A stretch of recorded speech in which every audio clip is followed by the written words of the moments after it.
All right, here we go. It is time for me to work on my own bike for a change. So, if you've been following the channel, you know where we're at. I do it this way so that I can. It's the forward-facing camera. It might look a little goony, but it is what it is.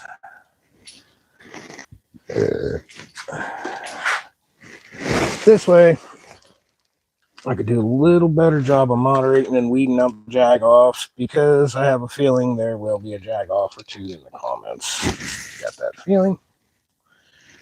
All right. Hey, we got one of y'all in there. What's up? All right. Don't know who's watching because it don't tell me. I'm assuming it's one of the people who watches like every one of mine. Oh, it's, by the way, I got the perfect shirt for this. I know it's backwards because it's forward facing. And Jesus said, if you don't have an AR-15, sell your coat and buy an AR-15. Luke 22:36. I know it's backwards. If it pissed you off, good. All right, so what we're doing here, taking this bike to what they call stage one. I call it throwing on an open air cleaner and some open pipes and letting this engine breathe. We're gonna actually record a YouTube video as we're doing this, so bear with me. But let's get started.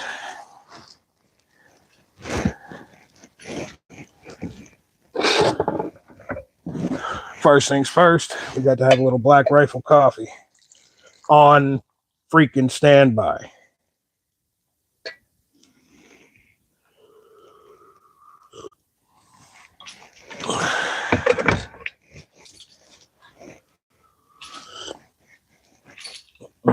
I made that a little bit weak because I've already had some coffee today. All right, let me grab some stuff, get it over here to the bench. We're going to remove the carburetor on this bike. We've got to change the jetting, however you want to put it. Let's see, maybe 86 Wi-Fi. No, according to this, I have pretty good Wi-Fi service.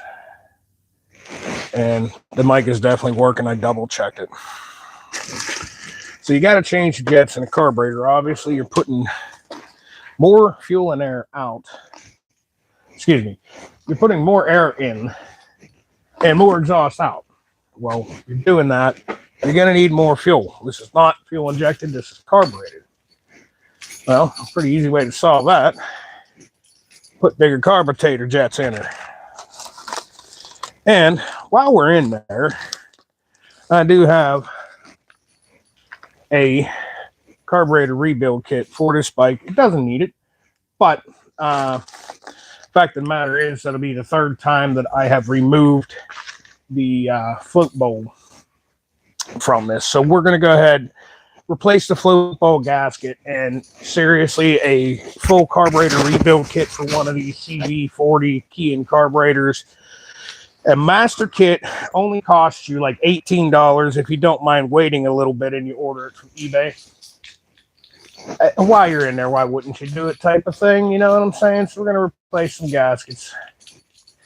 And that's how we're going to do that. So, all right, enough jaw jacking. I got the carb parts over here. We'll deal with the exhaust parts later. We're going to pull the carb. I do believe we are going to do the pipes today too, if we have time.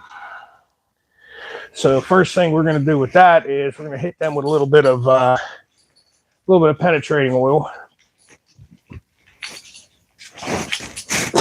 That way, while I'm working on the carburetor and changing the jetting out, that penetrating oil can do its thing, and hopefully the pipes will not fight me too bad coming back apart.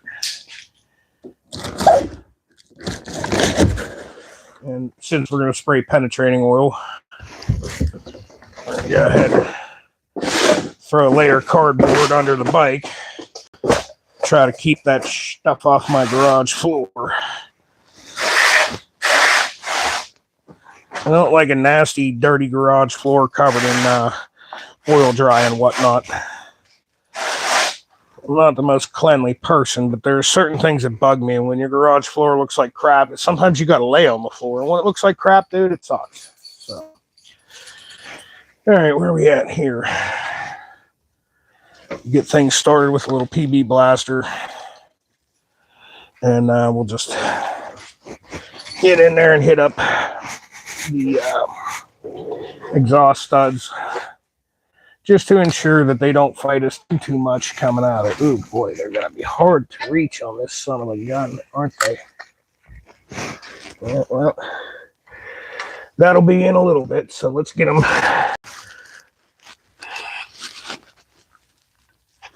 properly juiced up so that when the time comes,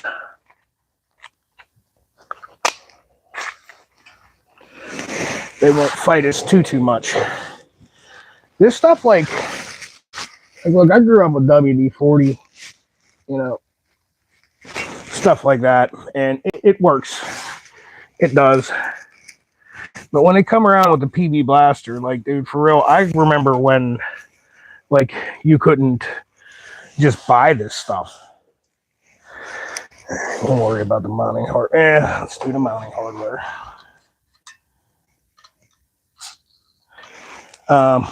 Many moons ago, I worked as a machinist, and stuff like this, PB blaster, was out in the mid-90s when I was doing a job like that, and you really couldn't find it in stores back then, but the machine shops that I worked in always had it, because we had like companies that would say, here, try our product, you know what I'm saying? And there was 2 or 3 different brands. It had that same stink, that creosote stink to it. That is where I discovered Croyle.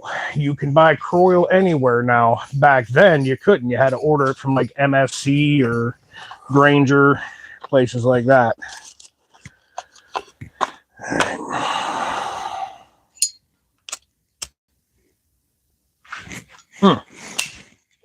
Smoking's bad for you.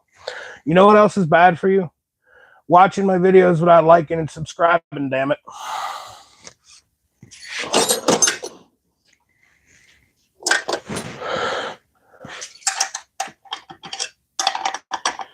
The air cleaner apart. If you didn't watch the short or the unboxing video, if you're new to the channel, this is what's going to replace the factory air cleaner. It's like a, I call it a K&N style filter. This is not a K&N filter. This is a cheap Chinese piece of crap, but we will in time order a K&N filter in this size and replace it. But for now, this will work, and this will breathe 100 times better than the factory one. Like I said, more air in, more exhaust out, bigger fuel jets to compensate. So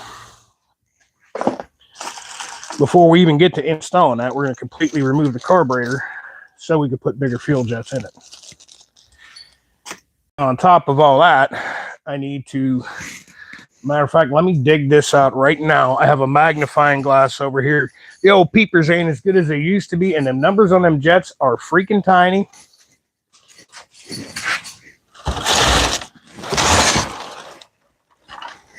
So if you're going to mess around with carburetor jets, do yourself a favor, go to your local dollar store and just pick up one of these, you know. In Egypt and the whole world. Hey, right on, man. Right on from Egypt. Thanks for watching, man. That is awesome. I turned it around. The forward-facing camera sucks. Everything I'm doing is going to be backwards, but now I can read your comments. All right, we need magnetic tray. I like to have these around so you don't lose bolts and stuff. Do yourself a favor, before you stick it to the bike, take a rag to it, little metal bits and such will get on there. They have a rubber backing, but little metal bits and stuff will scratch whatever you stick it to. So let's go ahead, open the air cleaner.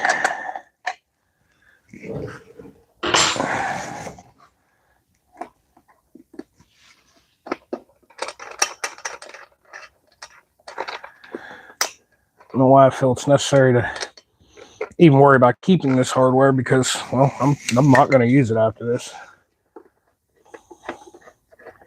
This is cool. It's got a brass acorn nut. I wish both sides were. I'd take some Marasso polish and polish this up nice and shiny. That would look neat. 2 brass acorn nuts, but one of them is stainless steel and the other one's brass, which, you know, it kind of sucks a little bit, but the whole stud come out with it, which doesn't matter. We're not going to use that in the reinstallation. The dog dish cover. This is an old, probably every bit of 20-year-old foam style filter. It's an Excel filter. I've never actually seen one with a, back in these days when these were popular, before K&N really come on a scene, mid 90s or so. Uni filter is what I would have used for something like this, but it's cool. We'll set that over there, and we need a couple Allen keys. We got to pop this off, and we got to pop these breathers out. Shout out to Mrs. Phoenix Motorsports for getting me this little creeper stool thing, dude. This thing saves me so much. Now I don't have to put the bike way up on the lift, and I can just scoot back and forth to my toolbox. If you don't know, I broke my back in 2018. And times like now where Mother Nature doesn't want to decide whether it's going to be winter or freaking summer, my back starts hurting pretty bad. So times like now, this thing just saves me so much pain and aggravation. And this is a metric. This shouldn't even be out. That's from when I was fooling on another bike. Let's put it where it belongs, in the metric drawer. All right, air cleaner is held on by these 3 screws, the air cleaner housing, and that will be a 5/32 hex key. You can use a regular L-shaped Allen key. I prefer these. They're a little quicker, and I really like these wobbler style extensions. It's not quite a swivel, but as you can see, you get a little bit of movement. So if you're close to something, or if you're at an odd angle, you can get your wrench kind of exactly where you want it. Future reference, when we get on the flip side and we replace these, 15 pounds of pressure is almost too much. Like, just a little more than snug, like finger tight, put a wrench on it and move it 1/8 of a turn. That is absolutely all you need on these. I understand it's a Harley and it's going to vibrate, but it's not going to vibrate that bad. We're not talking knucklehead era machine here. So when you bring your bike to me and this stuff's stripped out and I got to deal with it, I'm going to charge you more. That's just how it works. So the whole point of me doing these videos is to try to spread some knowledge and kind of teach people how to do this stuff. That's what we're all about here. Hopefully the gasket behind here is in good enough shape to reuse. Otherwise, I will have to make one, because I do not wish to wait 5 days for one to arrive. And when I ordered the air cleaner, I did not order a new gasket because I couldn't remember if this one was in good shape or not. And it's January, I think, like 17th, dude. We're not going to be doing any motorcycle riding anytime soon unless we get a super bright and beautiful day, and I don't think that's going to really happen. So it's not like we can't go back in later and replace a gasket. Okay, these here bolts are breathers. You see how I'm holding the wrench? Squeeze way up tight like that, and that way you're not going to over tighten. When you put them back in, do that. That way, that much pressure on your wrist, and you know you're not going to over tighten it. I've already had this all apart at one point. The previous owner of this machine was putting it up for sale, and it had sat for a few years. I want to say like 3 years. So he brought me the carburetor and said, "Can you go through it? Because it's been sitting." I said, "Yeah, no problem, buddy. I got you." I went through it, cleaned her up. She looked good. Put her back together. Gave him the carburetor. He put it on the bike, and It still was running a little funky. It needed a little bit of tuning and needed an intake seal. And being as the bike was for sale, he just wanted it to kind of be able to fire up and run. Ooh, boy. Yep. Okay, I can get that gasket off. Thank you, Lord. Okay, good deal. Our gasket's in good shape. Really don't need silicone on this.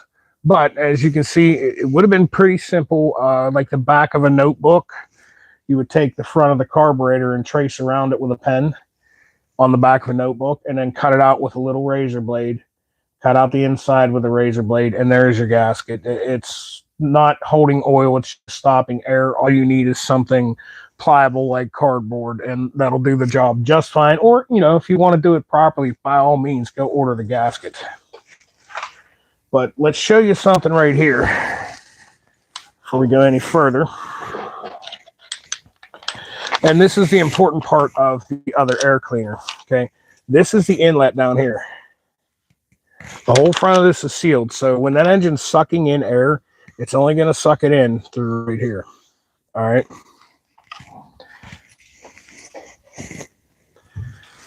Whereas on this style, it can suck it the whole way around. It's way more area. You're going to get way more volumetric, whatever you want to call it, air into the engine with one of these. This is a Chinese eBay one. Like $30. It's got a nice chrome finish to it. Came with all the hardware. Only thing we're going to do is put a little drop of Loctite on the threads. Blue Loctite, because I'm going to want to take it back apart. Now, if all we were planning on doing was slapping that air cleaner on there just because it looks cool, if you're one of them type of people, you can get away with that and not jet your carburetor, because you still got some restriction in your exhaust. So you're going to have less exhaust coming out, therefore the engine can't breathe as much air in. So you're really not changing much. And if your bike, in general, your carbureted bikes, I like to run mine a twinge rich, not much. You don't want to soot up plugs. But when you pull your plug, you want coffee with a touch of cream. I like it just a tinge darker. It's on the safe side, and when you're idling in traffic, your engine will not get as hot. So being as I run all my bikes like that, I could probably get away with just slapping that sucker on there and calling it good. But since we're in it, we're putting drag pipes with lollipops, we are going to rejet the carburetor. I want to check one thing here. Do I have an accelerator pump shot? Yeah, see, I do not. I was thinking about that. Okay, we're going to get into that when the carburetor is off the bike, because you should have a strong shot of fuel out of here, and you don't. That's causing my off-idle stumble, 100% causing it.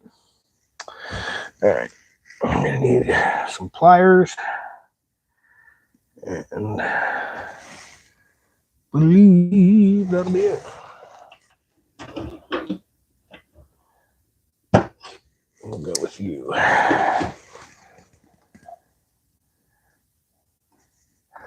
Good golly, that fuel line don't look so happy there. We might have to replace that. I actually have a little extra fuel line to put in there. Go ahead and pop the fuel line off.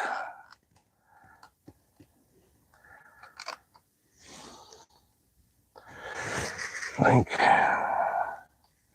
should be able to wiggle you right off.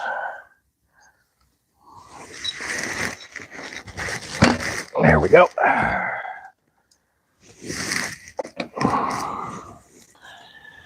And open the throttle like such. I know you can't see because my hands are in the way. I'm sorry. I should be able to disconnect our... Nope, we're going to have to take a wrench to these and put some slack in our throttle cable. And it's going to be a little wee tiny son of a gun. We'll put some slack in our throttle cable so that we can disconnect the throttle cable, move it more out of the way. Sometimes you can get lucky and just sort of wiggle these guys out, but I don't think we're going to get that lucky today. I think we're going to have to, we're going to have to create some slack. Okay, no problem. Maybe 2 wee wrenches here, looking like maybe a 7/16, maybe. Looking like it.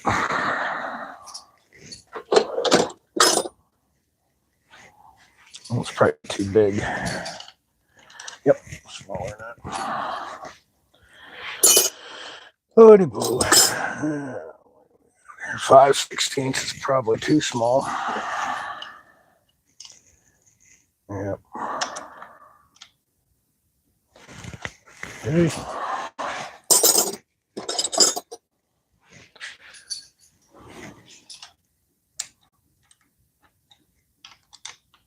Okay, 3/8. So we need another 3/8 because they're jam nutted on.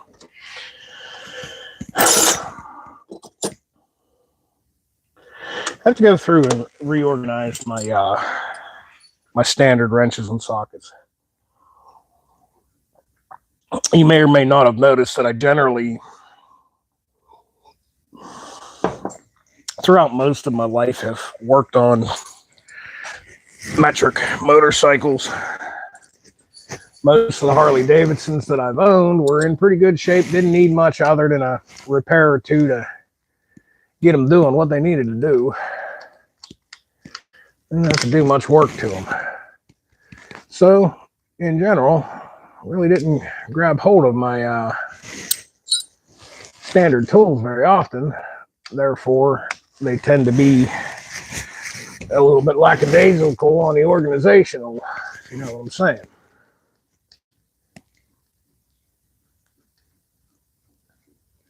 Okay. There we go. We got lots of slack in there now. I don't think we can put any slack in this one. Maybe a wee little tiny bit. But it will make it easier if we do.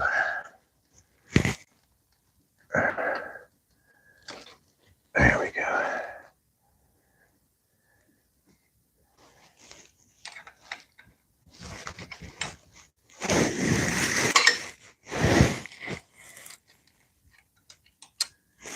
And then we'll have to readjust this when we remount the carburetor.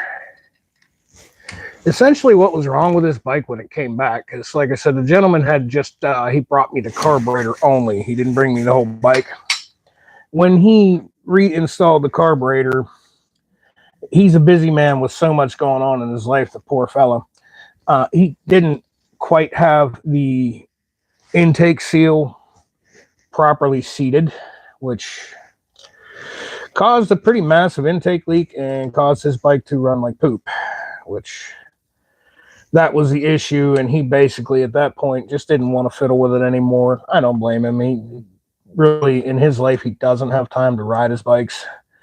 They just sit. And since he was selling it anyway, he offered me a pretty good deal, and I decided I was going to take it. He needed the money, and well, you know, I needed something to work on, and I felt like doing something special with a Harley. And Sportster is a great platform to do that with. You know, you can pick up twin cam era, early twin cam era Dyna Super Glides at a pretty good price nowadays. You know, as low as 3,000. Usually when they're that low, they're pretty well roached and they need a lot of work. But you can get a riding example for $4,000 with maybe some high miles. Okay. And I could have done something cool with that, but for the Dyna, and you know, I like the Evo engine. I just do for the Dyna. It just sounds cooler. Everything about it. It's just cool setup. So I have an Evo powered Dyna. You can probably see it in the background over there. Oh, I got a dang choke cable. I forgot to remove the choke cable from the other side. Pardon on me while I go and do that.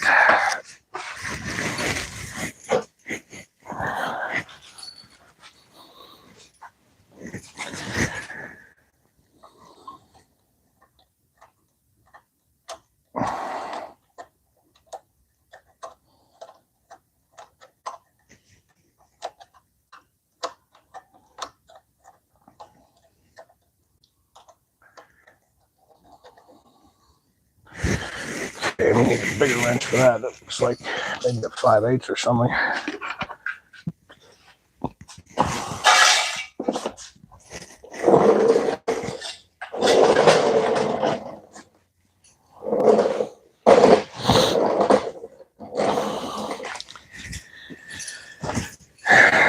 But what I ended up deciding to do, I'm going to announce this in a live, and there's only a couple of y'all watching.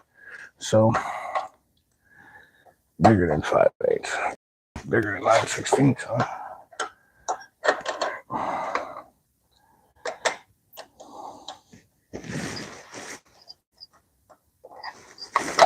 There we go, got her.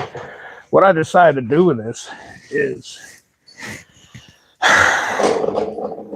1200 kit the engine, obviously. I'm a big dude. An 883, as you've seen in the video, this thing pulled me around pretty good. But we're going to do a 1200 kit because, you know, horsepower and whatnot. We're building a chopper. Back in like 03, 02, I built a chopper out of a Honda 750, and I did a shit job because I was a kid, didn't have the tools and experience. And it looked cool and everything else. Well, I'm 45. I got the money to do it properly. I got the tools. I got the experience. And I wanted to be doing that with a Sportster back then, but I couldn't afford a donor bike because I was a kid. Now I can, so I'm going to relive part of my youth. We're not doing a crazy hardtail. As I said, I broke my back, and I can't handle riding a hardtail. So we're going to do a swing arm chopper. We're going to lower the rear, maybe another inch or two. We're not going crazy. I haven't decided whether I want a 6-over front end or a 4-over. But no fender, just a fork brace on the front. We're going to swap out the rear fender for something that looks cooler. We're going to swap out the seat, buckhorn bars. The whole bike's going to be flat black. We're basically going to wipe out all the chrome. I'm even going to strip the chrome off of the belt guard, and I'm going to paint it flat black to match. So the only bits of chrome you're going to see, we're going to keep the factory turn signals and controls and mirrors. You'll see that. You'll see the chrome air cleaner. The pipes I ordered are black. The chrome will be on the struts, rear turn signals, no sissy bar. That's all you got. Down and dirty 70s style bar hopper chopper Sportster with just a little bit of spice done to the engine. I'm not going crazy. I'm just doing a 1200 kit. We're going to run the stock carb.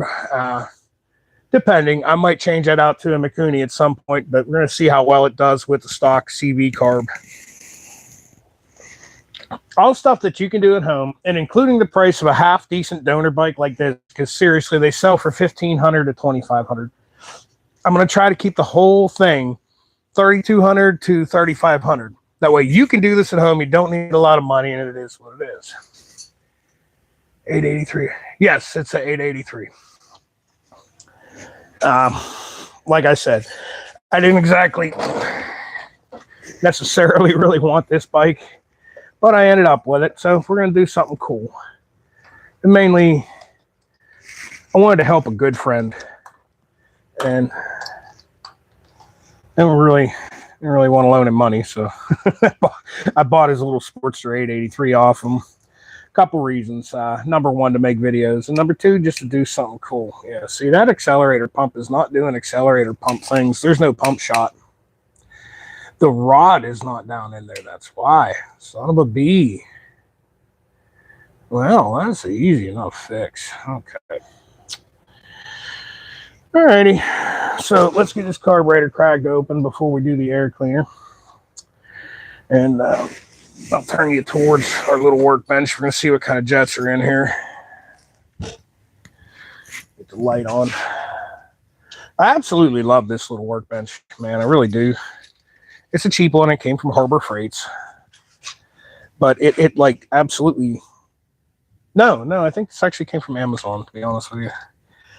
But it's absolutely indispensable for doing stuff like this. Like, you could put a dirt bike engine on here, it'll support that. Would it support like a 150-pound Sportster engine? Maybe, but barely.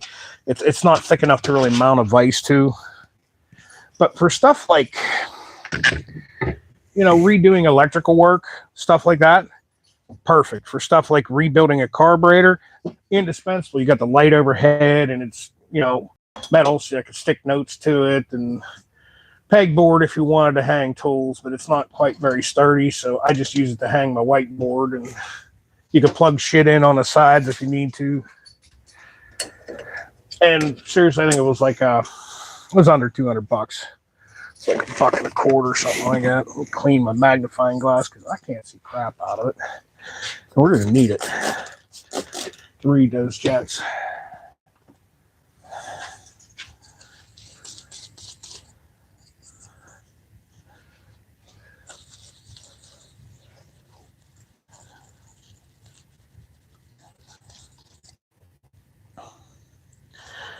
All right. All right. Let's get up in here as it leaks gas everywhere. Them screws are not looking too healthy. Oh boy. Okay. And let's get a nice healthy screwdriver.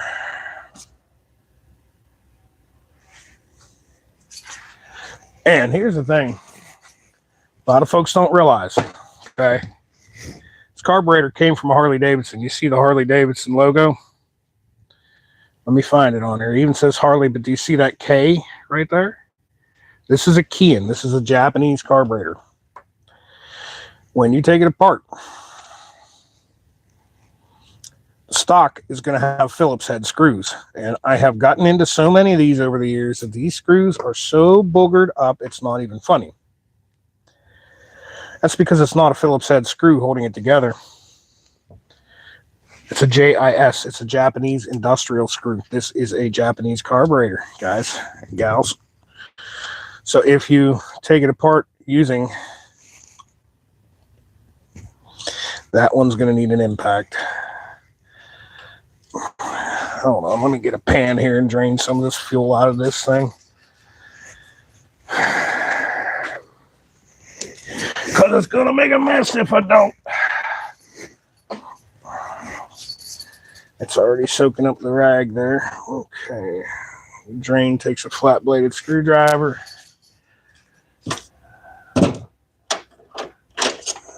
Got a nice one there that'll fit it. Yep, right there. Let's go ahead and pop this drain plug out and drain the float bowl. There wasn't much left in it.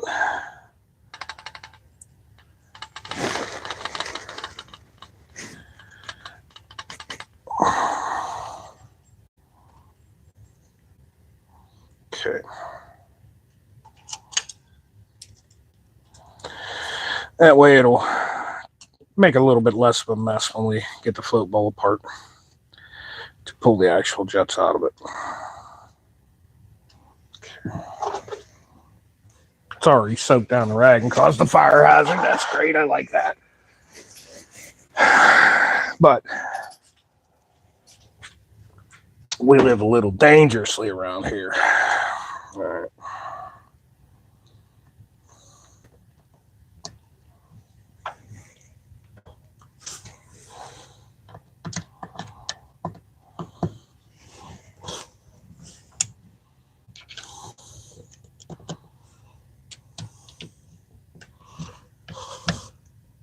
Nope.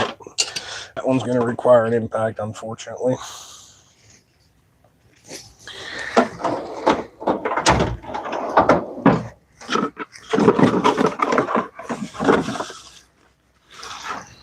And honestly, I should be replacing that, but it's my bike. Do what I want with it.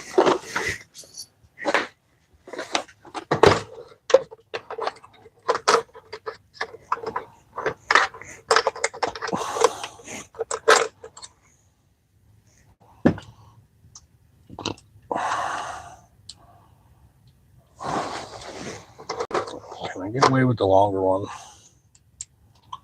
Nope. Okay.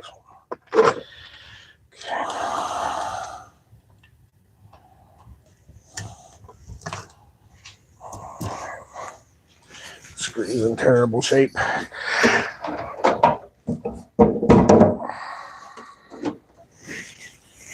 Of course, you know, we have to use a friggin' giant hammer, but it's the closest one to me, so that's what we're going to use.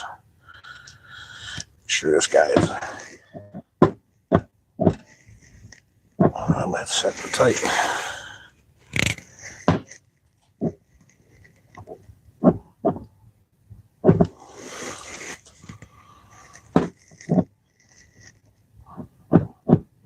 Yep, there we go. It shouldn't take much but a little tap.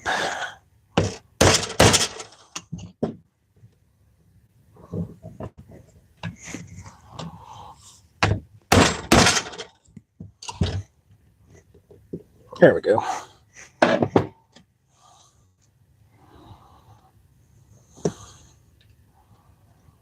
Okay.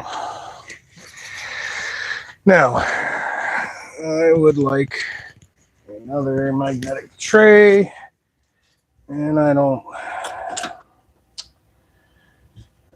flip and have one that's empty, so I have to empty one. Bear with me just a minute here, folks. That can just go right on the top. And I want a rag. Carburetor parts. You're going to put them in a magnetic tray, clean them out. Clean your tray out. Okay.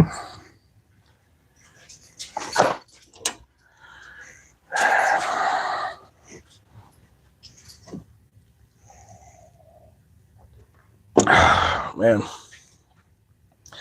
Hey, one thing. Many moons ago, you know, I've mentioned it before. I'll mention it again a million times. I've worked on motorcycles all my life. And many moons ago, I didn't turn a wrench unless I had a beer in my hand. We just don't roll like that anymore, right? I don't drink. But the big change in that is I don't turn a wrench unless I got a pot of coffee on the bench. Hey, I made a rhyme. But yeah, that's the way I've been doing things anymore, man. I'm not wrenching unless I got some coffee, I swear. And, you know, I keep the good shit here in the garage. I like Black Rifle. I don't drink it every day. The missus doesn't like it at all. She likes Maxwell House, so I keep a big tub of that in the shop, or I mean in the house, and then a bag of Black Rifle beans, actually, and I have a little grinder down here so I can have the... I'm weird. It's just what I do, man. Like I said, I was so flipping used to steadily having an open beer while I was working on bikes. It's just something I did. And 5 years ago, I quit drinking. February 13th of this year makes 5 years. All right, get that apart. Now, wood and the devil kind of jets. And by the way, that's spotlessly clean. What in the devil kind of jets do we have in this machine?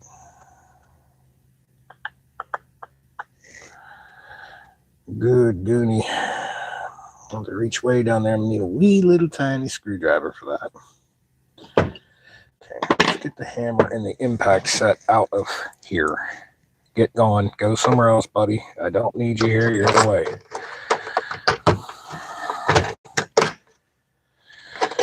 I only need what I need.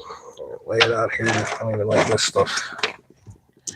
Nice, decently, somewhat clean workspace.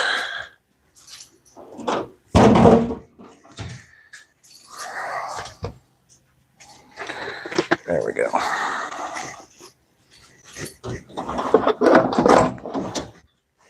All right. You need a wee skinny flat blade. This guy should do the job just fine. To get at your primary. The main jet, beautiful as it is, she unscrewed with just my fingers. Okay, here's the power tube and main jet.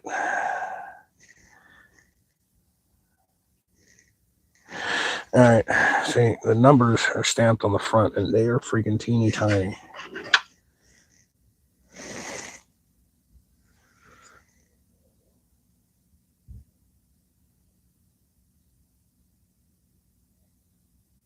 Okay, that's a 160 main. Let's get our jet kit. I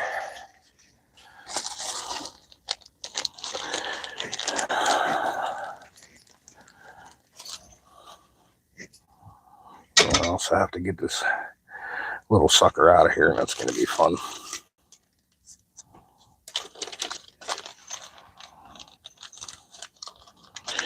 Now, all we're doing is pipes and an open air cleaner. Therefore, we do not really have to go crazy as far as the jetting. It is still only an 883. We're not going to be doing the 1200 kit for a little bit.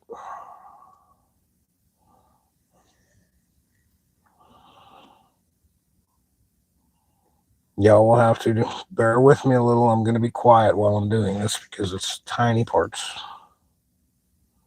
Teeny, tiny little stuff. Like, look, I just thought that was an O-ring. It's a piece of coffee bean.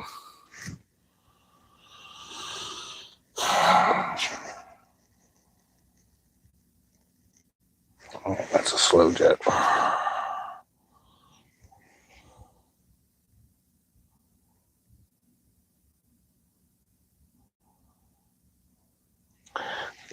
Oh, they're stamped on the side of this one. 190, that's way too big.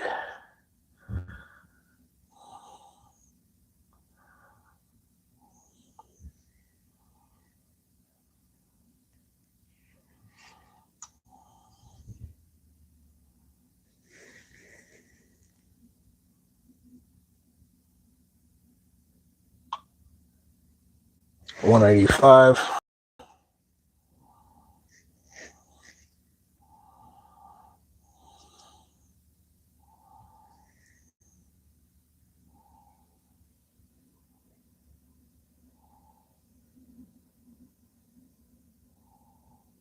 $195.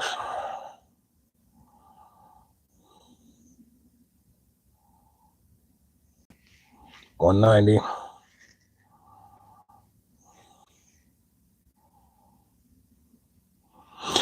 $185 is the smallest I got. We're going to start there on the main. We're going from a 160 to a 185. It's a decent jump. That should be more than enough fuel on the top end. Honestly, I don't think you would go much more than like the 185 when you put the 1200 kit in it.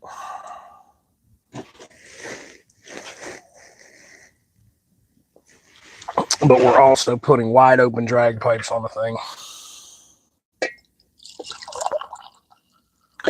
And we're not going to use this needle. Okay, it came with a replacement needle. We're not going to use this. The needle that's in the carburetor has different positions. Different positions meaning, as you see, as this goes down there, it plugs that tube, right? Well, see how the needle gets thinner? As the needle gets thinner, it comes out that's more space for more fuel to flow. If I use the factory needle, I can adjust that up and down, okay, just by removing one clip.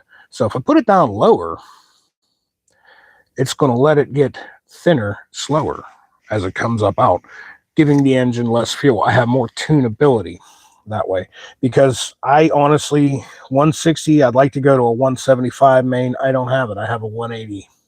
I think that's 180. Let me double check it. And I have time to tune all this in. I'm going to a 185, so I'm kind of going up a little bit bigger than I wanted to initially. But I have tunability with the factory. What's your jigger?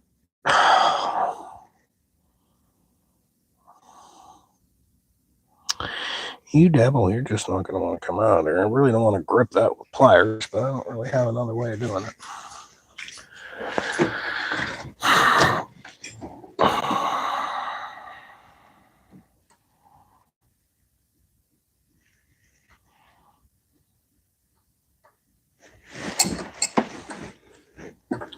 Let's see here. really not, I'd like to keep this not marked up because it's factory. But I think I have down here, maybe not.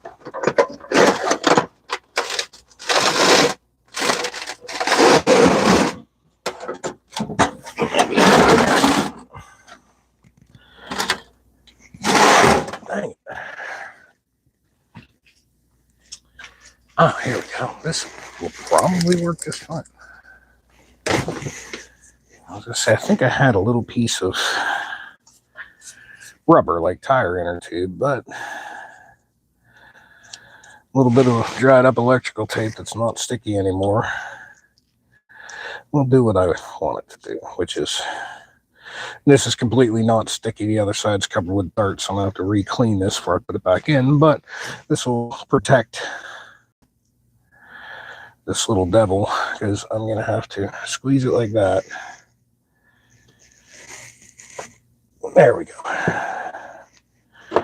In order to get my main jet back out.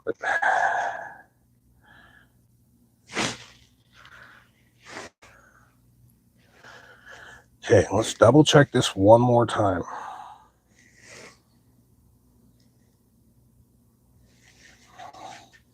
To get it light, it's very hard to see.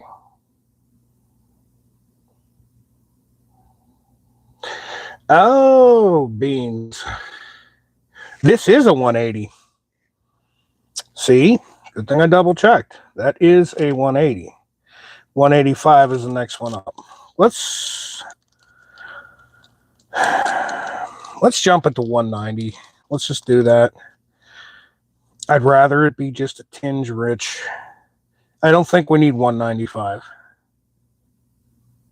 That's 195. This should be 190. Yeah, I don't think we're going to need the 195. That'll be too much of a jump.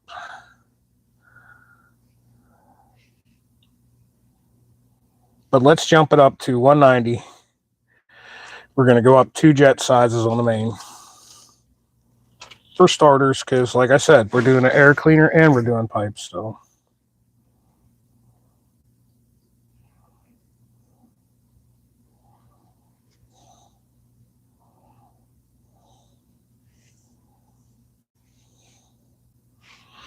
Are you the same? You better be. Because if I ordered the wrong jet kit, I messed up that way if I ordered the wrong one.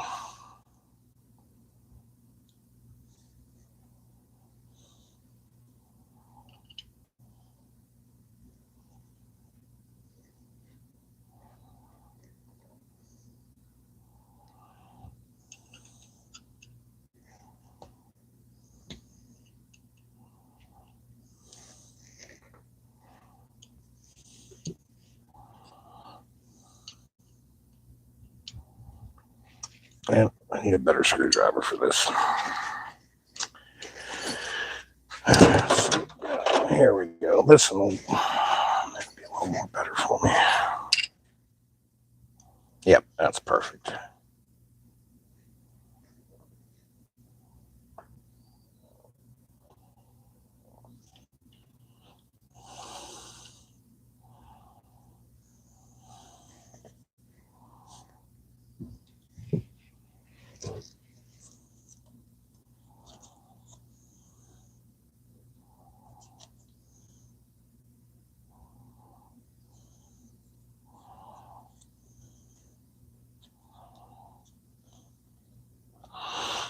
We'll put our little protector on there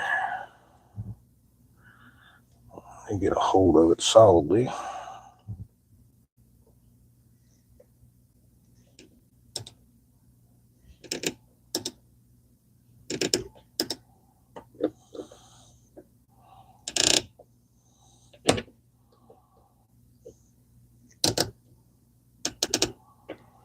About like that's all I need.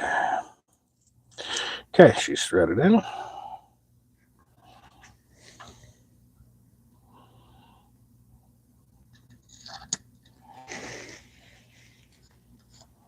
You know what? Before we do that, just for the sake of doing it, let's store food. For the sake of doing it, I'm gonna hit everything up with a little carburetor cleaner.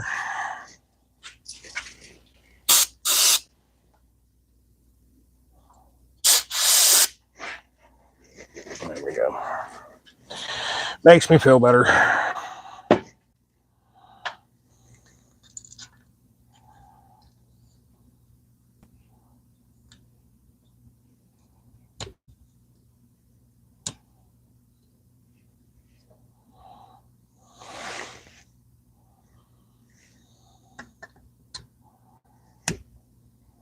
Okay. Now,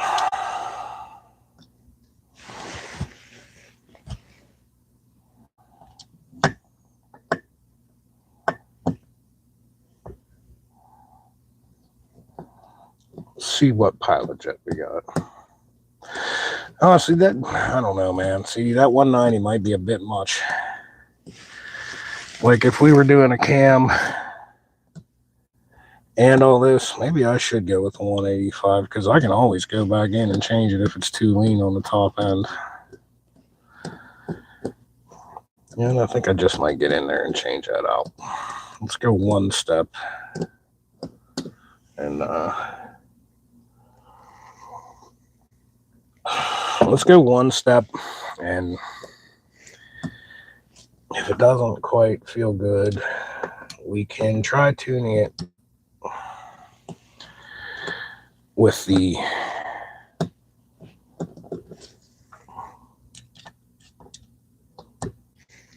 needle and clip position before we rejet. We can try that. Okay. Looky here, there's a little bit of black gorp on that, huh? Not to be. Okay. Get her in the light so I can see what we got. What are we working with?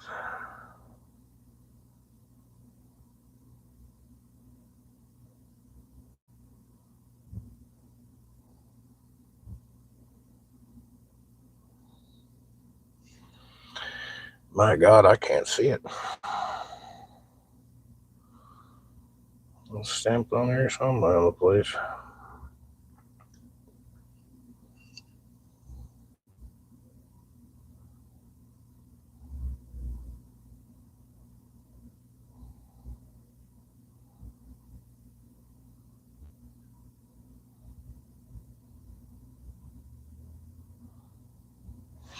Okay, here's what we're gonna have to do. We need a little piece of Scotch-Brite or something like that. We're gonna have to scrape across that with something a little bit to kind of clean it up so I can read it, because I can't see what that says. Oh my lordy. I know I have Scotch-Brite in here, but in the painting cabinet, all I can see is sandpaper. You little devil. What do I have to do?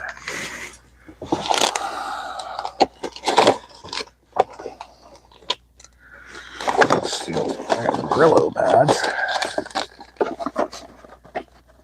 Yeah, they're coated in soap. I really don't want to use that. Oh, here it is. There we go. Give this a little.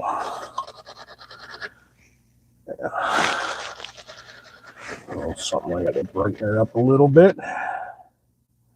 That actually did just enough brightening. And let's see where and devil we're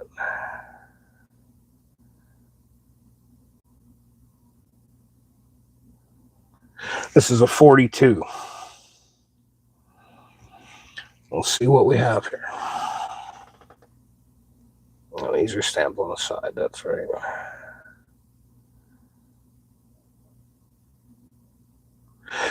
A 46.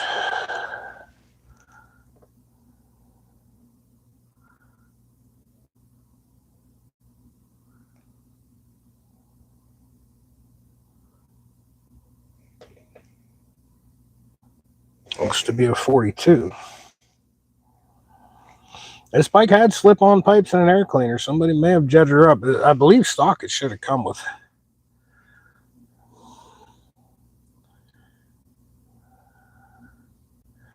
170.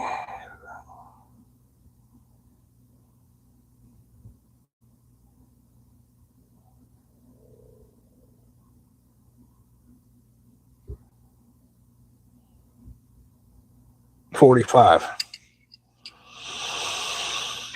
We'll bump this one up to a 45. Let's make sure a screwdriver fits in the slot before we. Okay.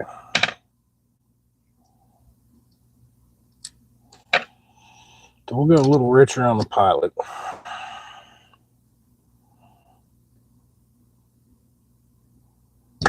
Okay. Let's pop this back out. I'm going to second guess myself.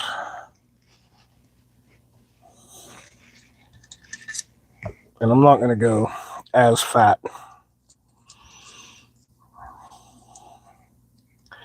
I don't really think we're really going to need it. I just don't. I'm going to go one more size down on this. I'm second guessing myself, but I feel like this is just going to be way too rich for this little stock engine, especially just a quote unquote stage one. I hate that terminology, but you know, that's what folks use now. Stage 1, 2, and 3. I call it built, not built. 195, way too fat. That'll be our 1200 kit jet.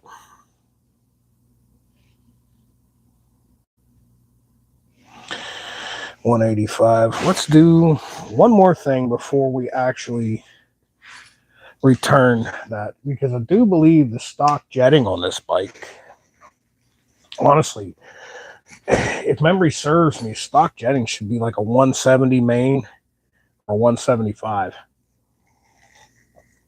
I feel like a 180 is kind of fat to begin with. And last time I had this bike out, now look, if you're a motorcycle tuner, you already know where I'm going with this. Last time I had this little devil out, I ran it pretty hard, dude. I beat the devil out of her. So, with that being said, it did a lot of running on the mains. It did. Because I was running her for all she had up here. I'm a big dude. So, judging by my plug reading here that I'm about to do, that's going to help me decide whether I want to go ahead and stick with that 180 or whether I want to change that out. That's not the right size, is it? No, oh, goodness.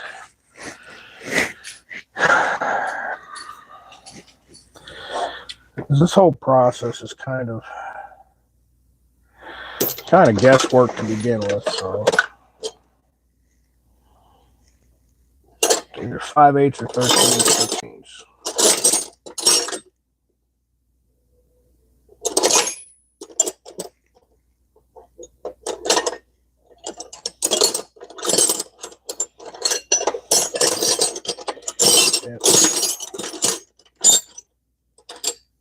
Of course, my 13/16 is in my bag of my other bike, I think. I'll have to dig.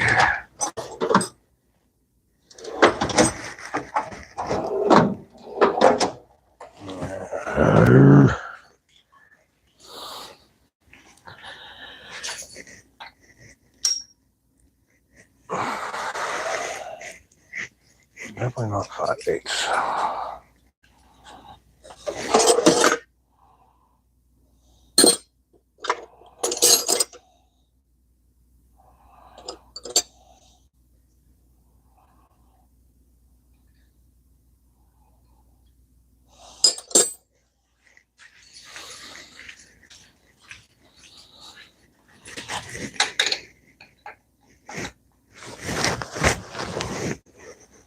So let's just, for shits and giggles, before we way overjet this bike, let's see what it looks like. Because these are not factory mufflers. They're slip-ons, and it did have a high flow air filter. Oh yeah, see, she was running super rich. I mean, that's fat.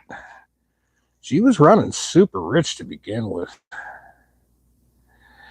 You know, I'll change my mind. We're going to bump up the Pilot to that 45, and we're going to go ahead and we're going to put that 180 back in there. I should have consulted the, I mean, not only that, at the same time, this little shitting bike was fired up and revved up in here and shit and ran on choke for a little, but I'm going to go ahead and stick with the 180 main for now until we can do a proper test and tune. And if it needs changed out from there, I'll go ahead and change it out. But let me double check and make sure this is a 180.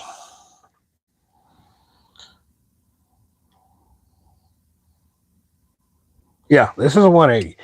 I'm going to go ahead and stick with this. I'm going to run this jet. Believe me, if it's too lean, the bike's going to let me know real quick, and it's not that hard to get back in here and change this back out.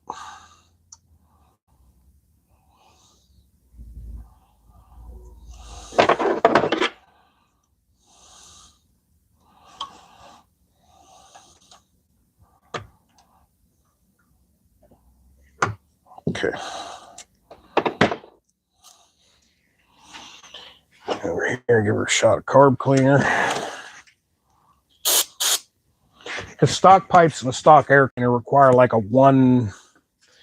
want to say 170 to 175.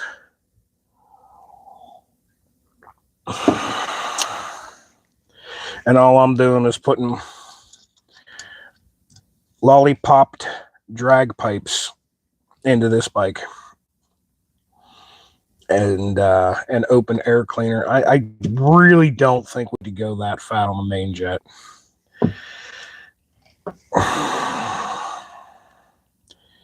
We did bump the primary jet up one size from a 42 to a 45. We bumped it up just a tick just to do it. Didn't really have to. Probably would have been okay with that 42, but you know what, man? Better safe than sorry. Let's make her a little fatter on the bottom, but judging by what I just looked at in the spark plugs, she's running rich to begin with. That's good. Like I said, I like my bikes to run just a little tickle rich, but I don't feel like we need to go that crazy on the main. Okay, I need to find a box and dedicate it for carburetor parts. Like, this should do the trick. And this way, when you go to grab it off the shelf, you know what you're getting. So, oh, wait a minute. I'm going to increase the value of this cardboard box. Watch this. It's going to make it worth 3 times what it is. You metric folks watching this will get a kick out of it.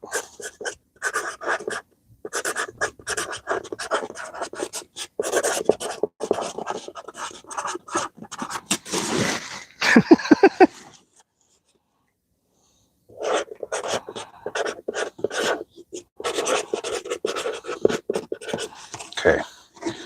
So that is a CB40 carburetor, Harley Davidson CB40 carb parts. Doesn't get much simpler.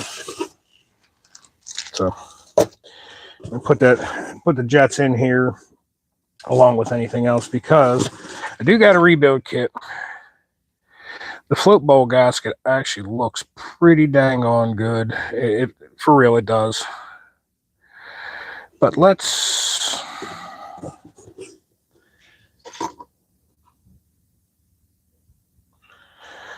maybe see what the rebuild kit one looks like before we decide.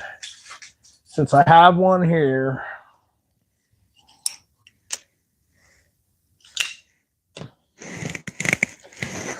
This is not a factory Harley-Davidson rebuild kit. This is a Bing Bong Ching Chong Chinese one. Strips, where the hell did I put it?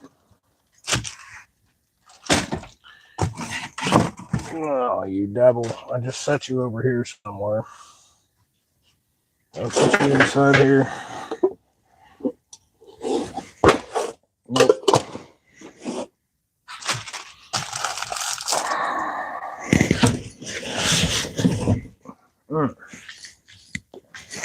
It's on the other toolbox.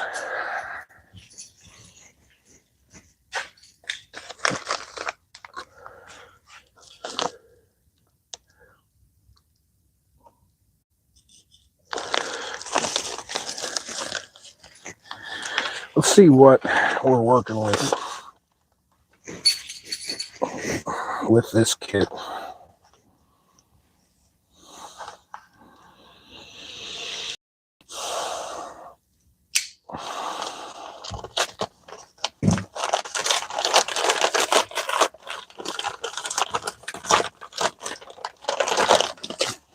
This is a master rebuild kit. So this literally comes with absolutely everything you'd ever need to do a full and complete carburetor rebuild. Like I said, depending on where you get them, they can be expensive, they can be cheap. The idea of doing this bike is, this is just a toy that I'm messing with to give me something to do in the winter other than work on other people's bikes. So we're not going top of the line anything on this. Oh, that's awesome. Cool. We have another air cleaner gasket, so we can use a brand new one. We don't have to reuse the old one. We have Chinesium spark plugs. Okay.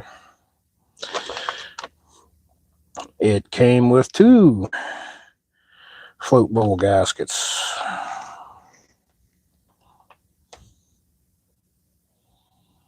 Let's see. Hopefully you guys can see this. Okay. That's round. All right. And if you look up here on the edge of this, it's starting to flatten out. We're gonna go ahead and replace that. Since we have them, and we have 2, and it'll be good for a long, long time after. But in time, these gaskets will get hard, and just from being sealed for so long, I don't know if the shitty phone camera is going to pick it up, but I will show you what I am talking about. Okay. All right. Hopefully this crappy phone camera will show you. I don't feel like dragging an extension cord for an extra light, but you see how that's kind of flat, whereas this one is still sort of round. Okay. Over the years being clamped down tight, this is flattened out. It's not going to leak. I had it on there. The bike ran fine. You don't need necessarily to do this. I am going to do it because I have it here. I'm taking it apart. Let's take the extra couple seconds and let's go ahead and do that. Oh, my rag's in my pocket. Now, this is another extra step you don't necessarily have to do. This is something I do. You get you a little bit of grease on your finger. It's regular old axle grease. Won't hurt the rubber, and gasoline will dissolve it in time, but take and fill this little trough where the carburetor seats. You don't quite have to fill it, but let's work some grease into it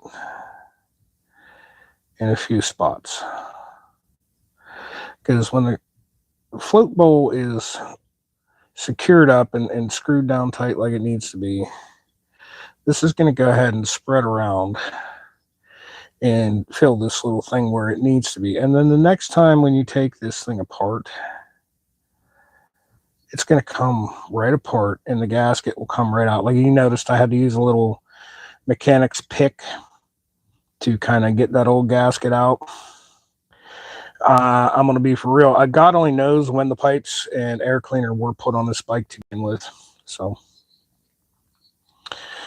it most likely was shortly after they bought the bike. I'm going to venture to say that gasket had been in there since 1998, if I had to guess. Okay. That's the year I graduated high school. This is a 97 model bike, was probably bought at the beginning of 96. Something like that.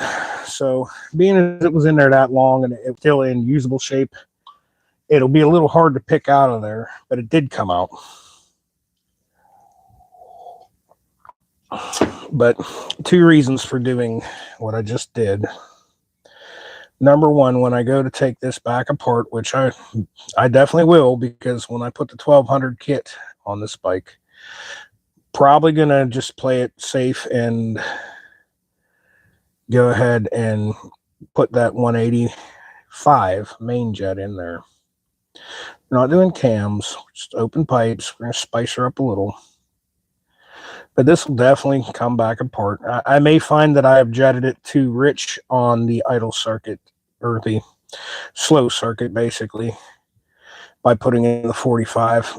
That's possibly too much, but whatever. I may have to go back in here, and the fact that you just swiped a little grease over top of this isn't going to do anything for the sealing, but it's going to do 2 things.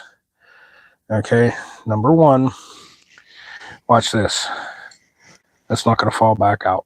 Okay, so that's a godsend right there. But number 2, if I do ever have to take that gasket out, that little coating of grease is like spraying, Pam on your frying pan or something like that. It's going to make it easier to come back apart next time, and that's what we want. All right, we're going to put her back together, or do we want to look at the accelerator pump?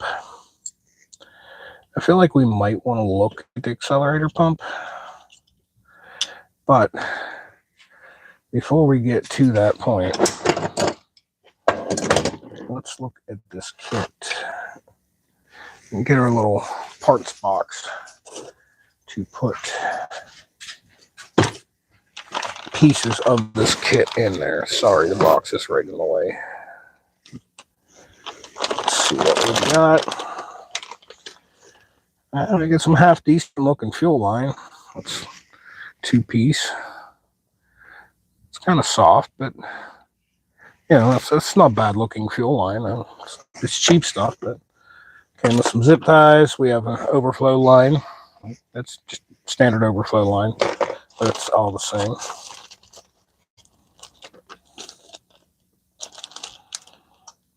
What a big funky. This don't belong to this carburetor. This would be your mixture screw, and it's not. Like, that's the mixture screw on this. That's not going to work on this. This is an older carburetor. This is for a more modern CV40 carburetor. This is beautiful. We will use this. We will use these instead of them shitty strip out screws, put her back together. This is cool that it came with this.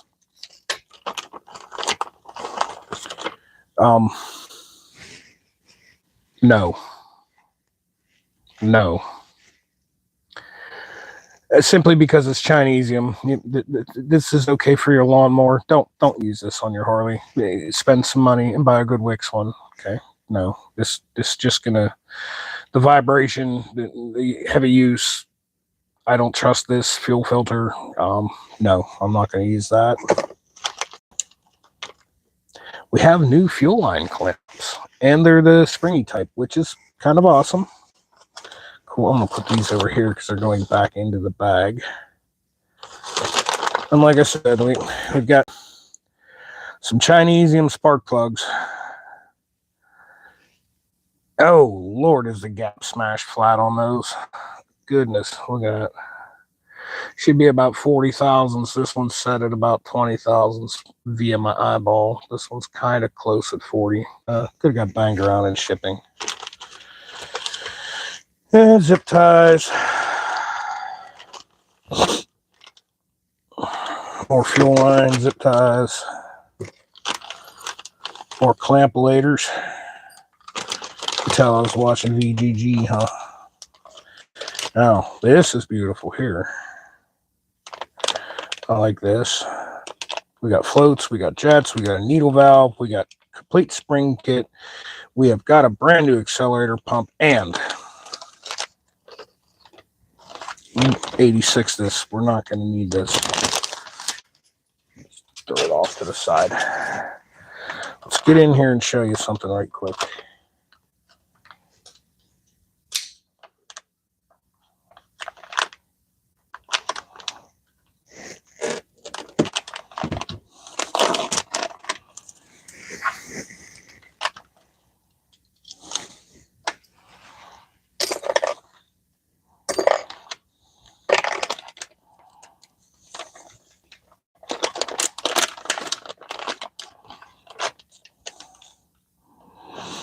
It came with a different idle mixture screw.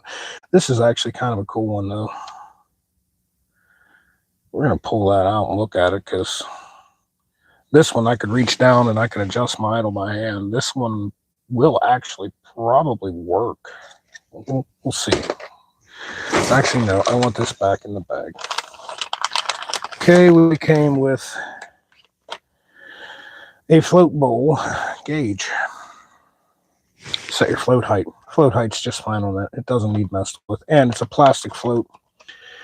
In order to change the height on it, you have to go in there and kind of bend this little metal tang. And as you can see, Chinesium dude, you'll break that right off. And that's kind of what's in there now. So, but the float height is just fine.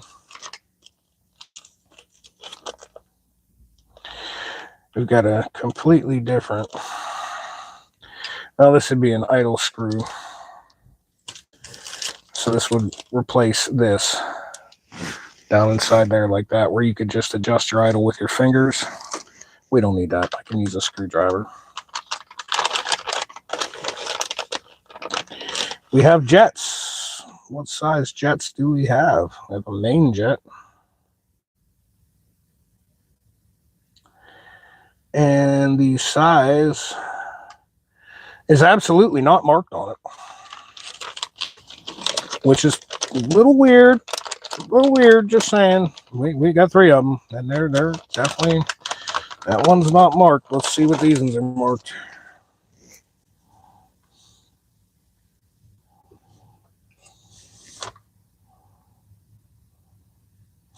We got a 50 primary jet. We got a 45 primary.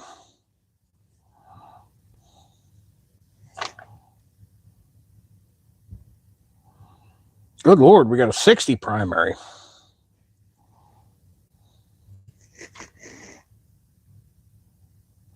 And we got a 55 primary. We bumped it up a little to a 45. I find it very, very odd that, man, these main jets aren't marked. I don't like that. I don't know what they are. It doesn't say. I'm looking at it with a magnifying glass, and they are definitely not marked.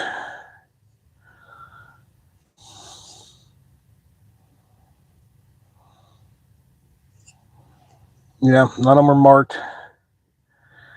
And just at an eyeball, I could see that they are 3 different sizes. Small, super fat. Okay. We're going to hang on to these. Cripes, they gave me 4 mains. All right. And 4 primaries. That's some interestingness. We're going to hang on to this.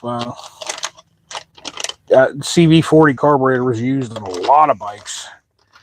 If you're a watcher of this channel, you will see that the CV40 was a carburetor that was on my Yamaha Roadstar. Guess what I have? Somebody comes at me with a Yamaha Roadstar that wants pipes and wants a jet kit done. I got jets for it. So on top of ordering an aftermarket jet set, I got an extra one with this rebuild kit, which honestly I assumed it was coming with stock jets. Bought it from eBay. Accidentally shipped it to my damn mom's house. I did. whatever. I used to have some parts shipped there because it was in a better neighborhood than where I used to live. All right, I got an accelerator pump rebuild kit, and this is what I was a little excited for. You see that little ball bearing? Those are so easy to lose, man, and now I got an extra one. We got an extra needle valve, we got a little extra rubber seal, and we have a few different springs for the pump shot, which is kind of cool. Although I'm not sure this is, yeah, you know what, it might be the right size diaphragm. Okay. I'm gonna put this back in the bag.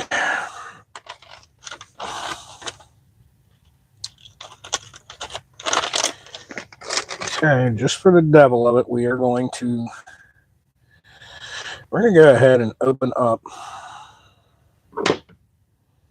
our accelerator pump. I've already had it open before.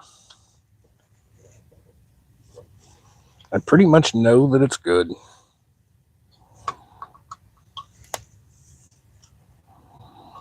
But part of me feels like I want to have a look at it again because I have the carburetor off and in my hands. As well as, if they will work, I think I would like to change this to those little Allen keys instead of these crappy JIS screws. I like an Allen key better.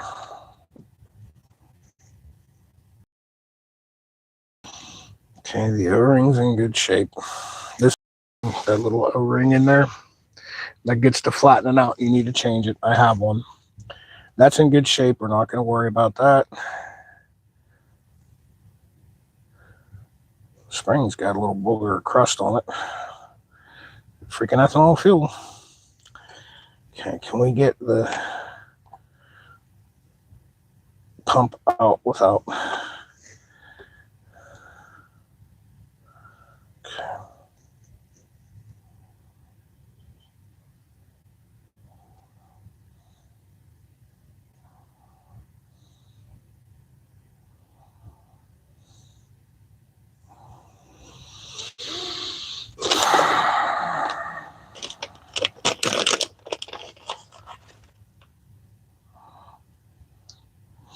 Here's your difference.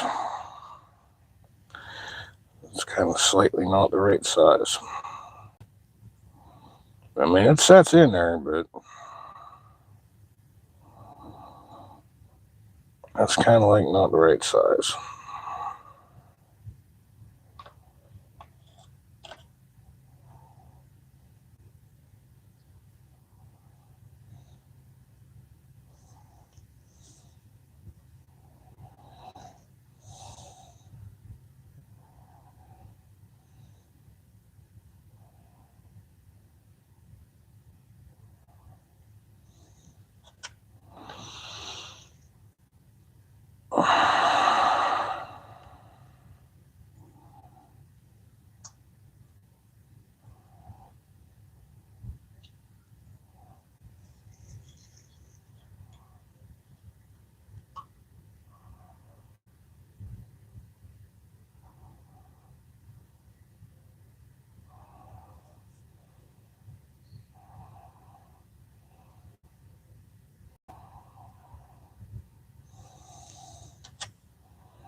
Okay.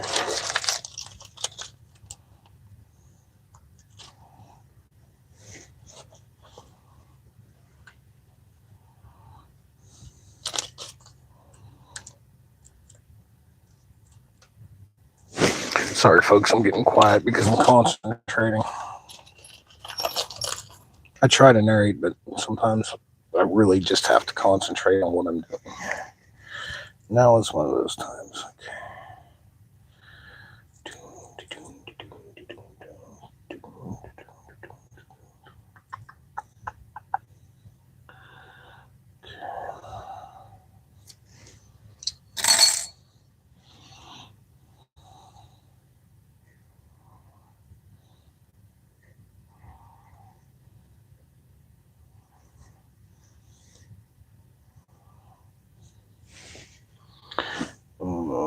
kit did not come with is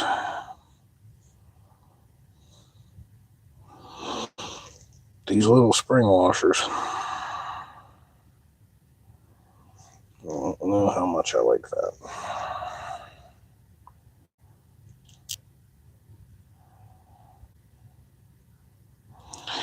You know what? We are putting it on there with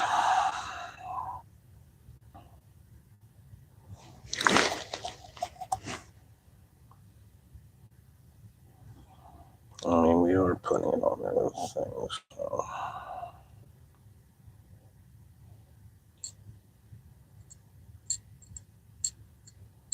Hear that?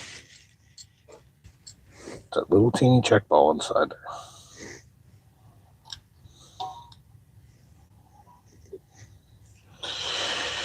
All right. They don't have the little spring washers, but let's go ahead and take a chance on them and use these anyway.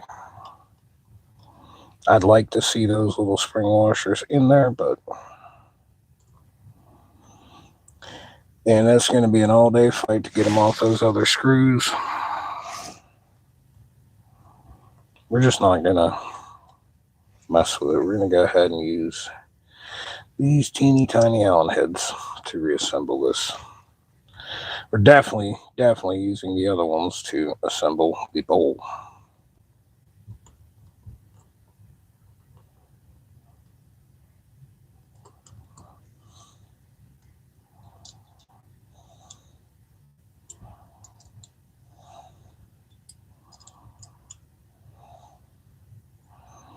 Okay.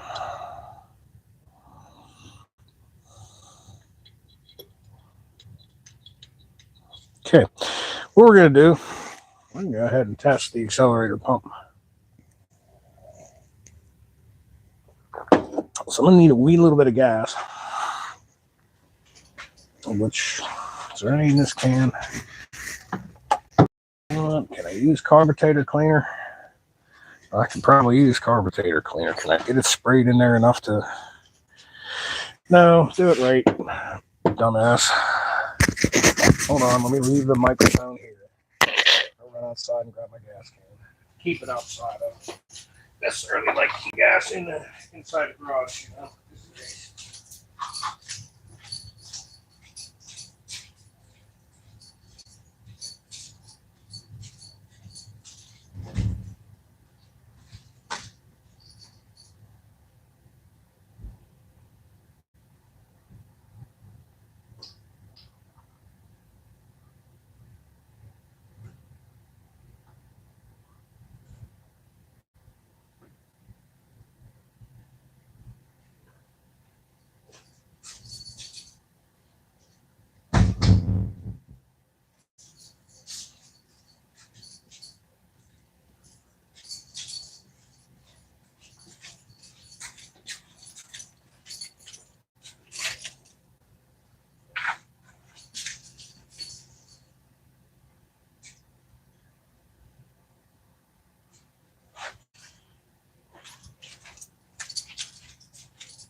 Okay.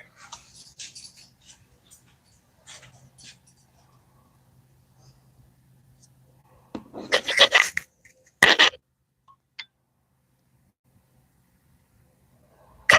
the mic back on. Sorry about that. Okay. If I can get out of range, I've learned this. Once I go out of range, this mic quits working.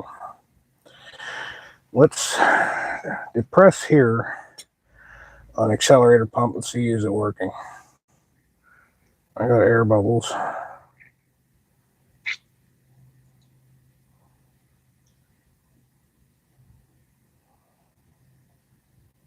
Yep, see that? Let's get it up here.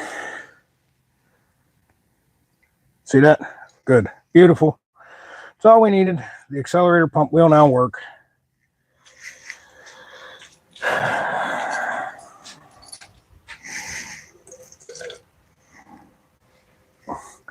Just had to make sure, because it was going to bug me if I put it together using the old diaphragm, because this one, I don't like it. It doesn't These are universal kits for CV40, and it's not from Harley, and over the years, little things changes, and this accelerator pump valve might work in there, but to me, it looks like it's a few millimeters too big. If the original one is working, we will run the original one and be happy. Okay. Now, this is crucial, putting this back together. You have to line up this rod with this hole. If you do not, your accelerator pump will not work.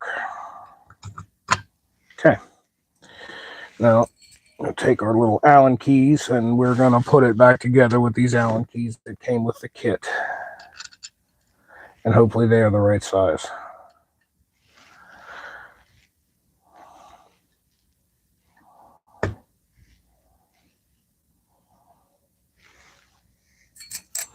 Do not tighten them down all at once as you're putting them in. Get them started. Turn them till they stop.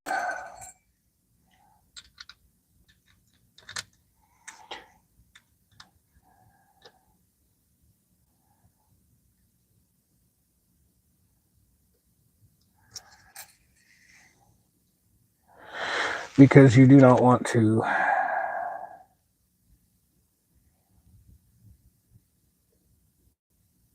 you do not want to seat this crooked. Snuggie, cross pattern. Pretty simple. Snuggie, cross it over here. Snuggie, snuggie.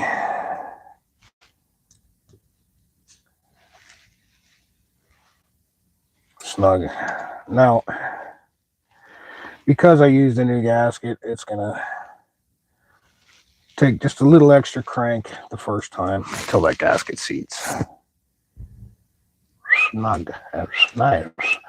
We didn't have accelerator pumps from the 1936, knucklehead. You had yourself a Tillotson carburetor, and you just rolled the throttle on slow like.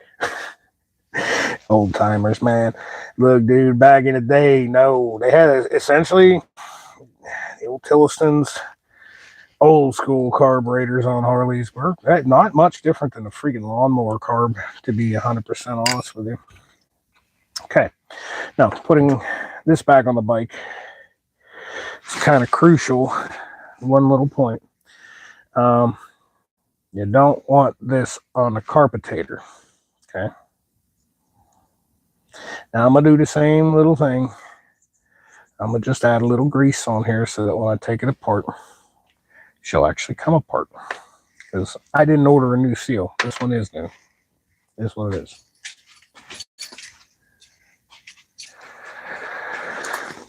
So before I take it to the bike, little fingerful I got. Nothing crazy. Just going to wipe the thinnest little layer of grease. Number one, it's going to make it easier to pop the carburetor in and get it seated. And number two, when you go to take it back apart, because eventually I'm sure I will. Carburetors are like that. Eventually I'm sure I'll have it back apart, but it will come right back apart. And we're not like cheesing this up with grease. We're not. You don't need to. We're just putting a very thin little layer on it. Get up inside here. This is the side that's going to go on the bike back here. Okay. As you can see, it's just shiny. Okay. It's not gooped up with grease, but it's just a little bit shiny, and that's all we really want. Hands cleaned. And I will reposition the camera.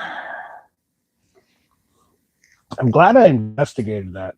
So that tells me that, you know, I knew right away, just from the way that it is, that those were not the mufflers that came factory on this bike. They say Harley on them. They don't say Screaming Eagle unless it's tagged somewhere else. But you can see it says Harley Davidson on it. All right, and this bike didn't come with slash cuts. This come with like a tapered style muffler to it. So they're definitely not the mufflers that came on the bike. And as you could see, that air cleaner, this is definitely not the air cleaner that came with the bike. Now, it's obviously made for this bike, but Excel, okay, it's a foam cleaner, so it's going to flow a little more. But these are not wide open pipes. These are still a muffler with a baffle inside of it, okay? So it's still going to restrict exhaust flow a little bit. Well, whoever, I'm going to highly assume that a motorcycle shop did this because all the hardware on it, and this is where your investigation comes in when you start working on a bike. You know, I could tell if someone professional worked on it or some hillbilly jacked it up in his backyard. Okay, none of the bolt heads are rounded. Somebody used the proper tools and they took their time. So I could tell that a shop put the pipes on this. And if they piped and jetted the bike, they probably didn't want to have to do it again. So more like than not, they overjetted it. I do highly believe that a 175 main jet would have been more than satisfactory for what this needed, for the style of air cleaner and pipes, but they went with a 180. I'm thinking 180 is all I need, and I'm putting a super high flowing air cleaner in straight through drag. So now, his intake seals behind here too. They're in good shape. I already had this apart prior, but this main seal here, don't try to put it on the carburetor and put it on. Put it on the bike first. And of course, that little rag's over here. Get you a rag.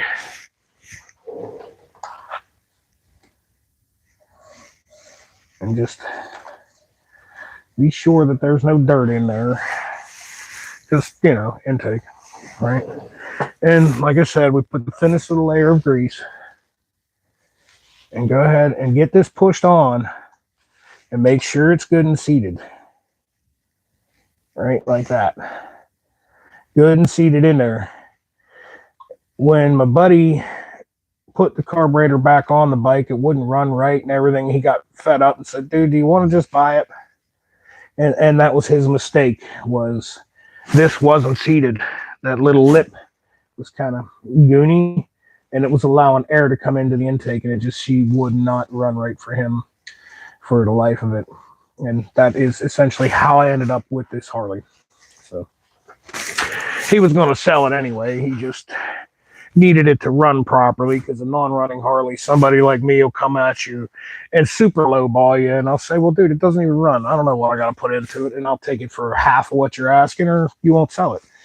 And that's why he brought it to me. He wanted it to boom, fire up and run great. That way he could get full asking price, which at this point, I can be honest, I paid his full asking price. I didn't steal this bike. I didn't get it super cheap. It's a very good friend of mine, and he was in a little bit of a spot. He needed to do some repairs on his house, and he just couldn't ride this bike for some health reasons and stuff. And I really didn't care if I bought it to flip or if I got a deal. I wanted to help my buddy out, and well, I wasn't going to loan him any money, but I bought a bike that I didn't need just to help out my good buddy. Because he is an awesome dude. He does volunteer charity work. Does work with the Boy Scouts and mentoring kids. He's a member of a motorcycle group that protects kids. Like the stuff they do, like if a kid's getting bullied at the bus stop, you know, they'll line it out where 30, 40 bikers will show up. And we'll literally escort that kid home from school so they don't get picked on. If a kid's getting abused, you know, they have ways of dealing with that. Say the youngster is scared to testify in court. Well, 10 to 15 guys that look like me stand behind that kid while they're testifying so that they don't feel scared. You know, that's the kind of stuff he does. And you know, I help a brother out, especially somebody who will do stuff like that for somebody. Okay, that's the pull cable, so that'll go down here. It's easier to kind of hook the throttle cables up before you do anything else.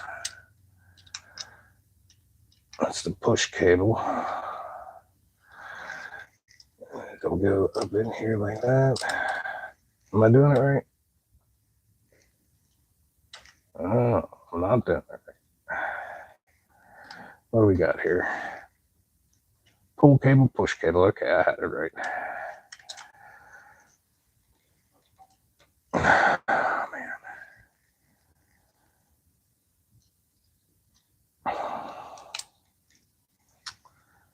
Oh, you devil. What do we got going? Stop talking, Kevin. Work. Crack the throttle, that pulls.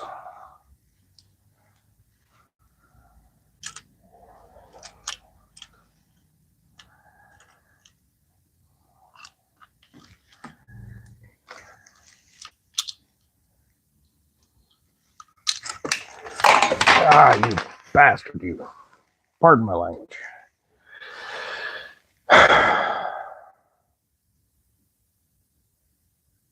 Okay.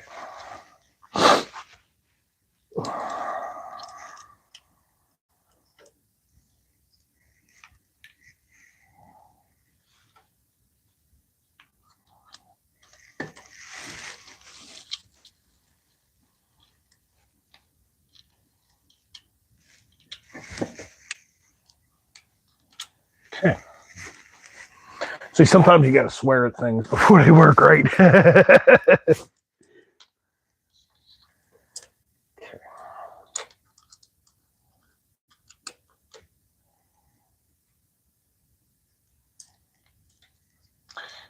Nope. No, Kev. That spring goes up there first. This is the difficult part of working on motorcycles live. You guys get to see bloopers like that are, sort of embarrassing to some folks. Me, I don't care. My deal is if you can do it better, turn on your camera and show me. Till then, shut up. You know what I'm saying? Like and subscribe, yatch.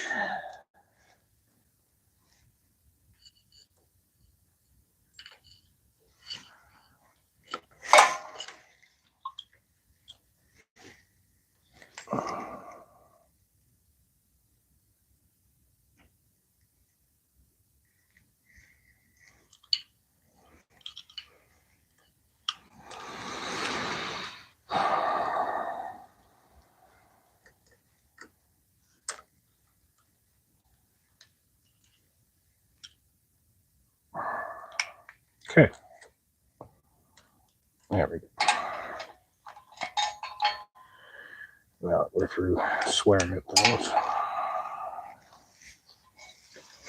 See the choke cable through, where the choke cable goes.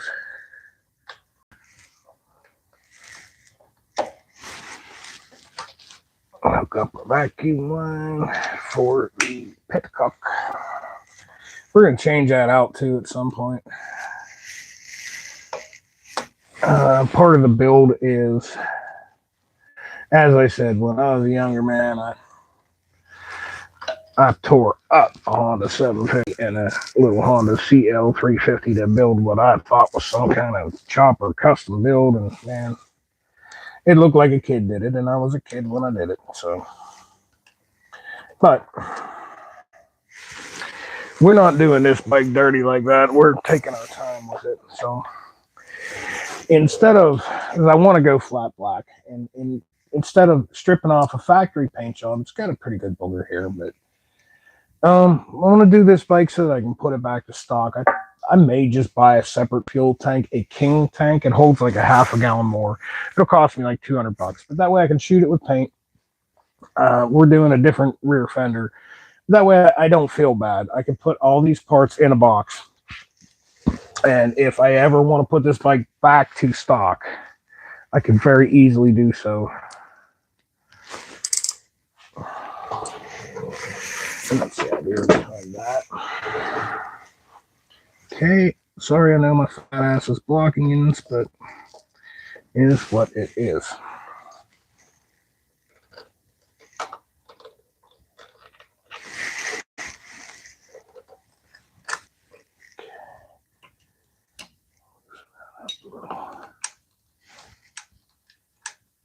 Okay.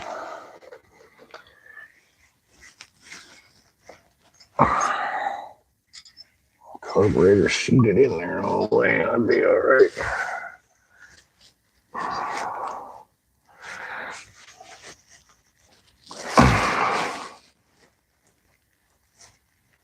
Okay, she's seated. Now, get ready to put the new air cleaner on. But I think it needs another shot of coffee and a cigarette before we do that.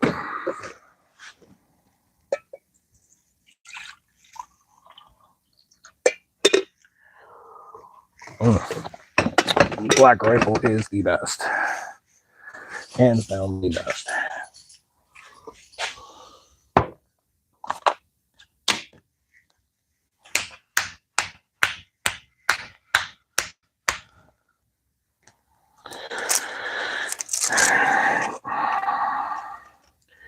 Didn't go live on Facebook this time. That seems to befuddle my audio a little. Out here at the shop, I only have so much bandwidth, and, well, honestly, I'm more concerned with working on bikes than I am with computers.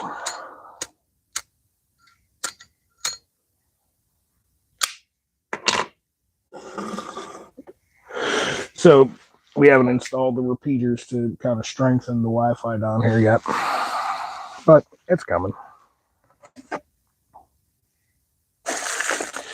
Till it does, you'll just have to bear with me a little. Okay, we got this here. We need the new gasket that I should have set aside. Okay, we got that, and we need some blue Loctite. I'll show you why.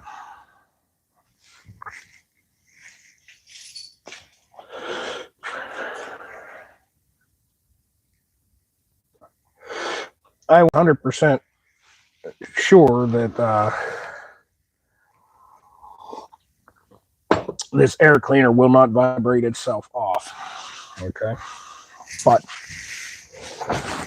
at the same time, if you look at the design of the way this thing works, the way that it is, okay, just on screws here, that comes out like that, right? Here's your filter element. And then this little devil screws down in, which I did have a wrench out for that, but it has gone the way of the dodo. Find the proper wrench again. Wee little tiny son of a bitch.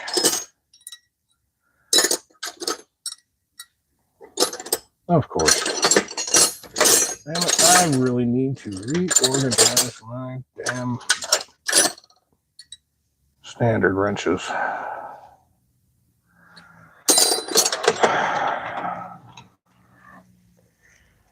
Really like to use the proper wrench and not grab onto this with a stinking metric.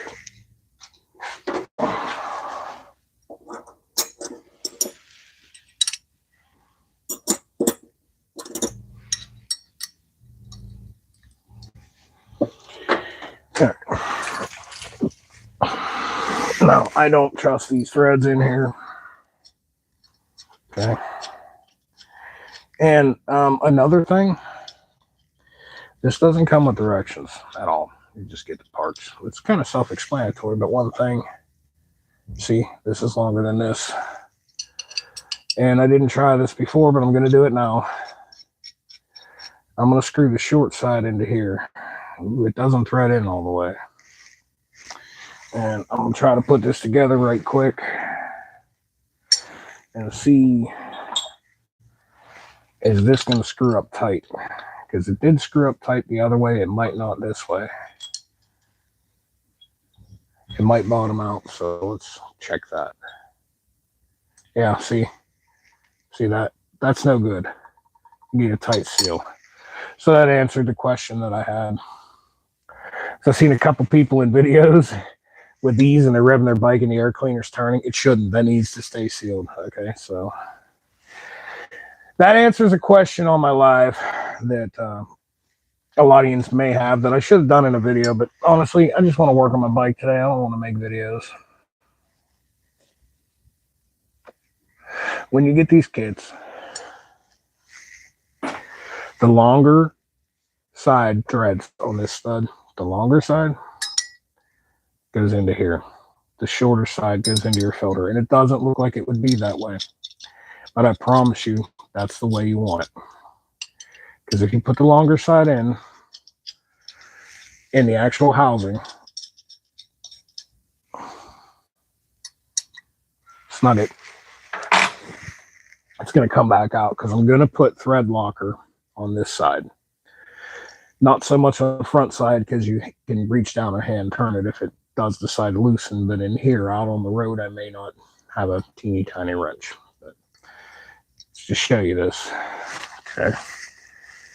Look at the little boss in there. It only sticks up so far and it bottoms out. So the longer threads, this cap will bottom out on. All right.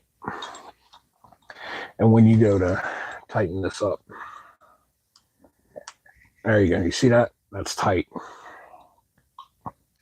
I can even go a little more, go like right there so it's level. That's tight like it needs to be. And honestly, I may do a drop of blue Loctite because if it decides it wants to get tough with me and not come apart, I could stick a flat bladed screwdriver in there and get it apart easy enough. So let's take this back apart.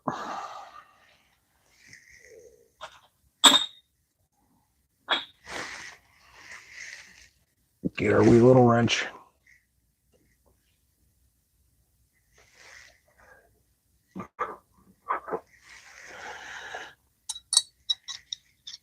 Pop that loose.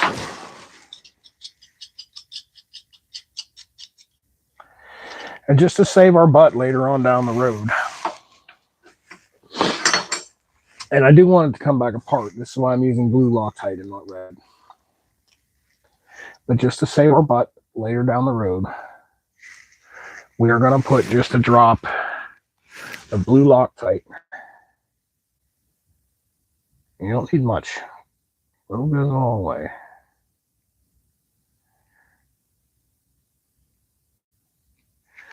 A little bit like that on there. And then I'm going to go ahead and screw this in and seat it down so it's good and tight. With that thread locker on it.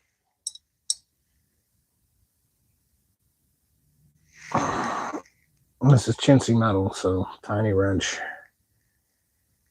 Just with a finger, you're snugging it like that. That's all the more you need. Okay. I don't think I am going to Loctite this at the moment of installation because I feel like when it's on there, I have a decision to make and it may have to come off later, but thread this down pretty good like that so it crushes the air cleaner and you can see how it's going to bolt on the bike. About like that, about straight.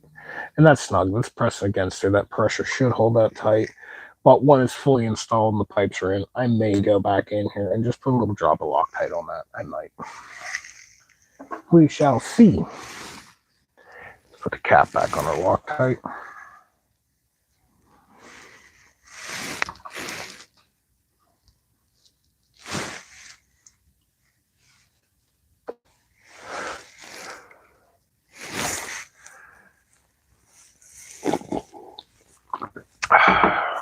Good stuff. New gasket.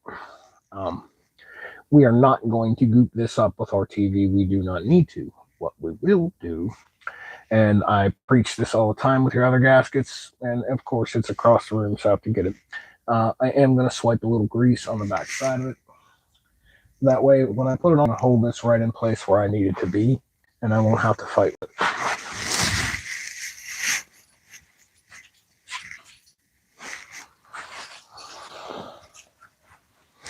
As well as when it comes time to take it back apart, Just like I said about your float bowl gasket.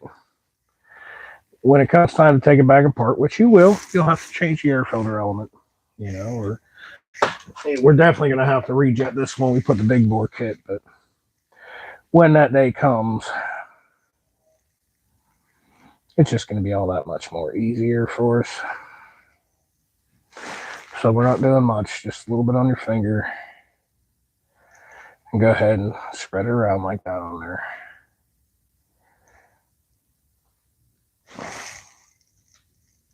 That's way too much. Okay.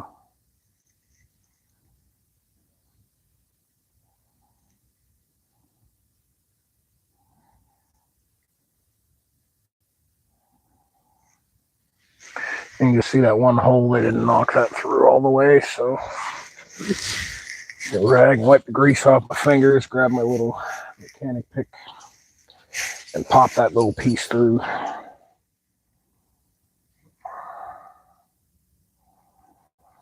That way that little piece of felt doesn't get up into the engine.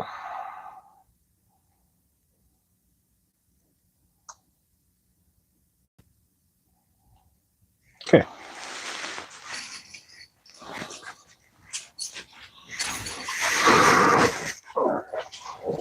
Now, let's see. 2 bolts close together. Which way is this going to go? Looks like she'll go like this. There you go.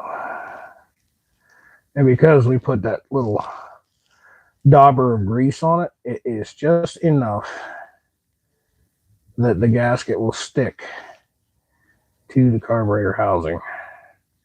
Now let's put a little bit more on the back. Just a little dauber more. A couple little spots where I think it's going to need it.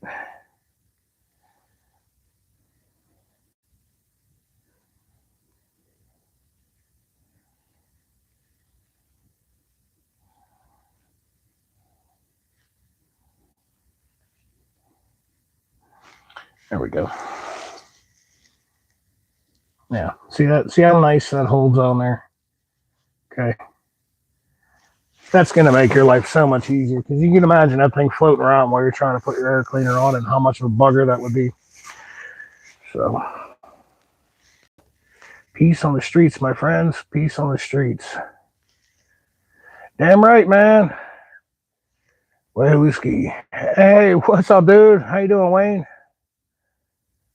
Hello from a biker from far away. Right on, my man. Right on. It's cool. We're in Pittsburgh, Pennsylvania. We're actually about a 25-minute ride south of Pittsburgh, Pennsylvania here. Small town of View, Pennsylvania. If you're new to the channel, I am Kevin6154, also known as Phoenix Motorsports. We make old dead motorcycles rise from the ashes and ride again. And it's kind of what we're doing with this little 883. I've got 2 other Harleys. I've got a FLH TCUI Electric Glide. I've got a Dyna Super Glide with an Evo engine. And those are my personal bikes.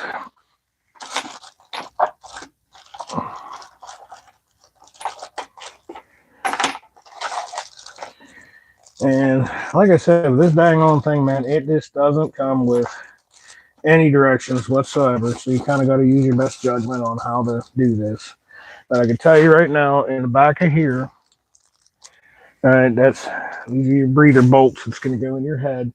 Crankcase pressure comes out of these holes here. Okay, this is a breather, like on the valve cover of your car, on older car, on where you pour the oil in. That's your breather. Okay, well, it's like this here. Now, some people will take like how my Dyna is set up, a banjo fitting on a piece of hose directly to the ground. Technically, to keep it legal, that gas that comes out of here, the crankcase pressure gas, needs to get sucked back into the carburetor to be like legal. I don't give a shit about that. What it will do, like if you notice, my Dyna always has cardboard under it. You'll get a couple of drops of oil that come down out of them pipes. But this breather bolt has a hole drilled through it, okay, and a hole drilled right here. So when this bolts up tight in there, this little piece is going to go over that, And basically, you can see the channel, okay? So it's going to sit down inside here like this. And that little channel is going to allow those exhaust gases to go from this little piece here back and into the back here and get sucked into the carburetor and burned with the exhaust gases.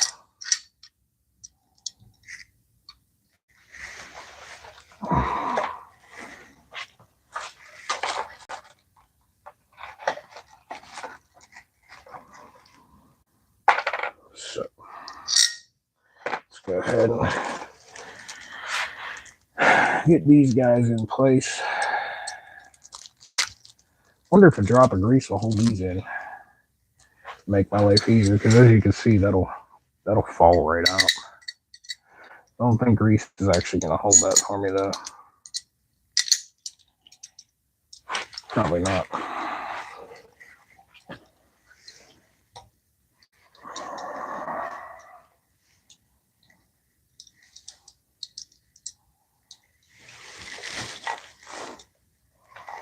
Faceplate lined up. Should line up like this.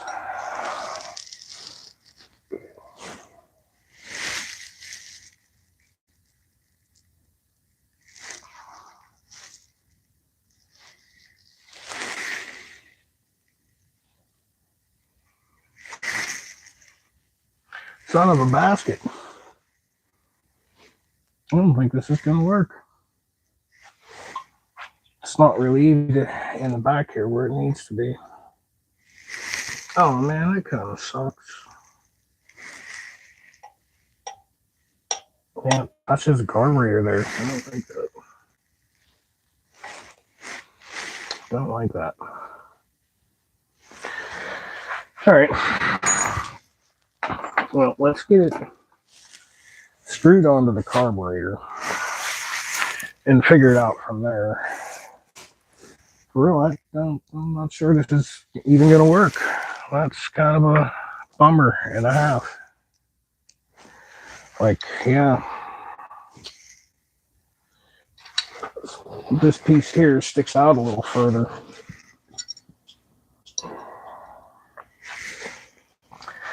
Supposing that's what you get when you buy stuff from Flea Bay.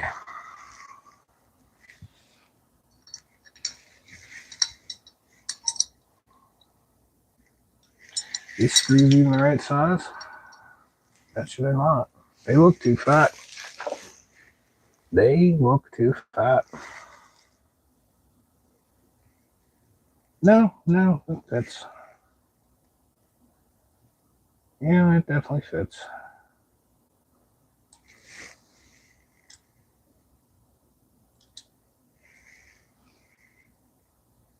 Okay, right on.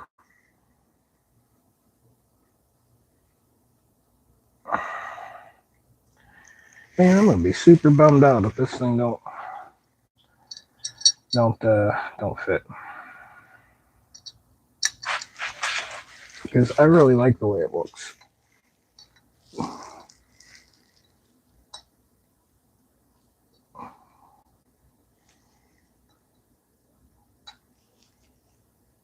Okay, get that one started. Let's get the other one started so she'll hang in place. So my man Wayne, if you're watching, you know whose bike this is? He's a member of your group. Pretty sure you're in a group with my boy King Fa. This is Ghost's old bike, man. He got that Triumph Chopper, but he bought this a couple of years ago and he just really never rode it. And I ended up with it. And well, we're doing our thing. Start off by making her run a little stronger and finish up by making her look a lot cooler.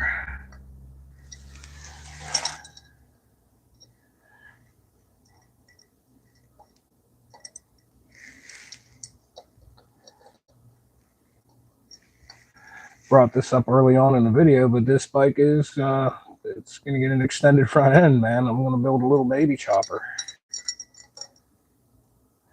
Why? because I can. You know what I'm saying? Because I can. There we go.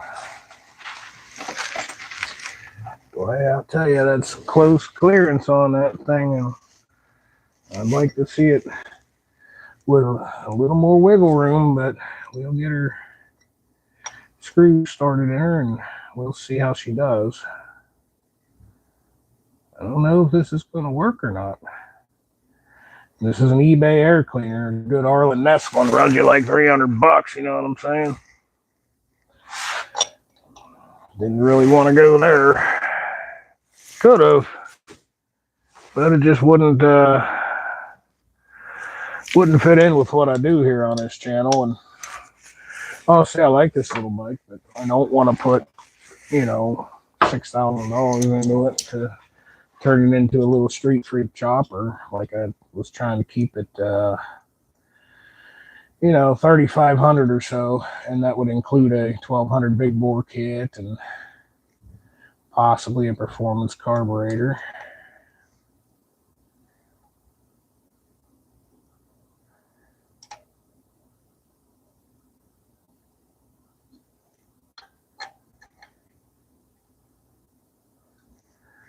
Well, it's squeezing down tight because I can see that little bit of grease popping through, so it appears to fit. That's fit and finish is not exactly what I would like to see on this thing, but it appears to be sealing and doing what it needs to do. Okay, friggin' flea bay Chinesium stuff, dude, but it appears to be fitting. All right, let's get our breather stuff out of the bags here.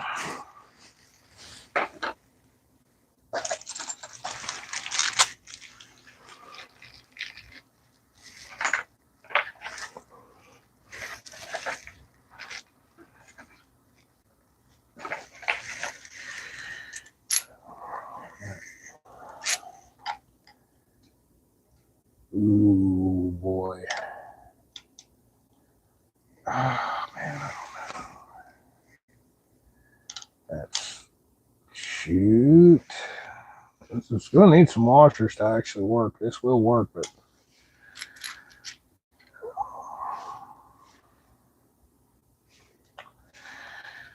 I'll definitely need a washer or two, I think. Maybe. Let's see.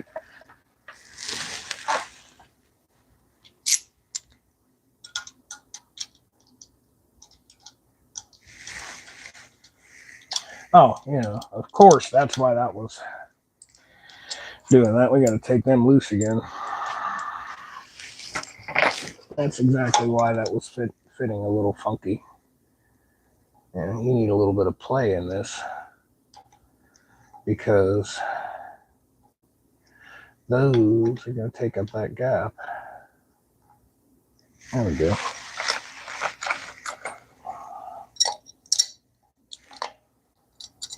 Yeah, there we go. My bad. Okay.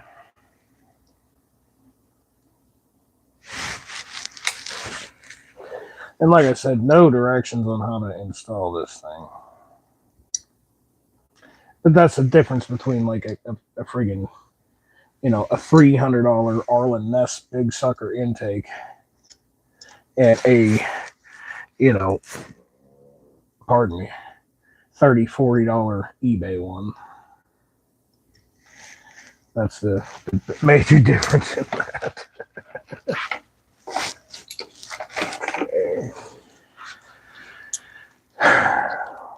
It doesn't tell you which side the washer should go. We're just going to use a little common sense on that and guesstimate that it'll go here.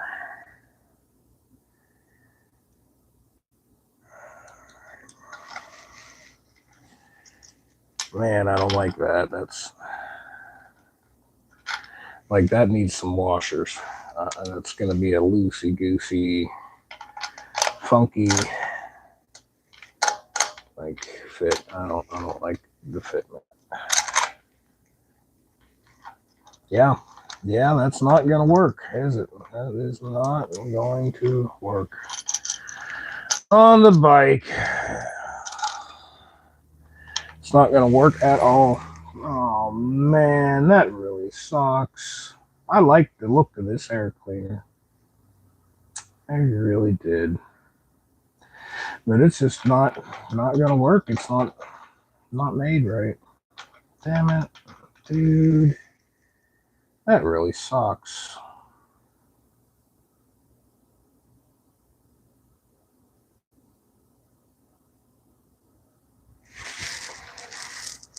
Carburetor seated right?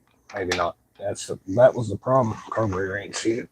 Nope, that was me causing that problem. Okay. Sometimes you have to stop and think.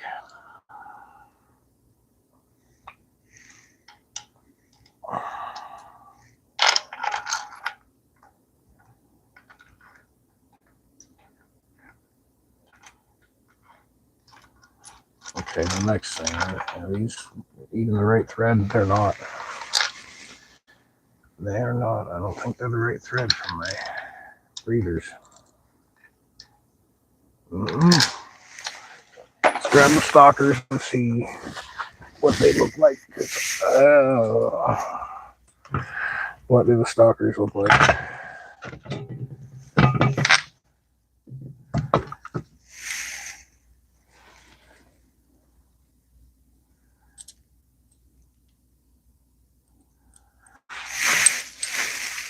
No, they appear to be the same thread. Okay, here's your flea bay. All right. Can you see the lack of a chamfer on that versus the Harley Davidson? Okay.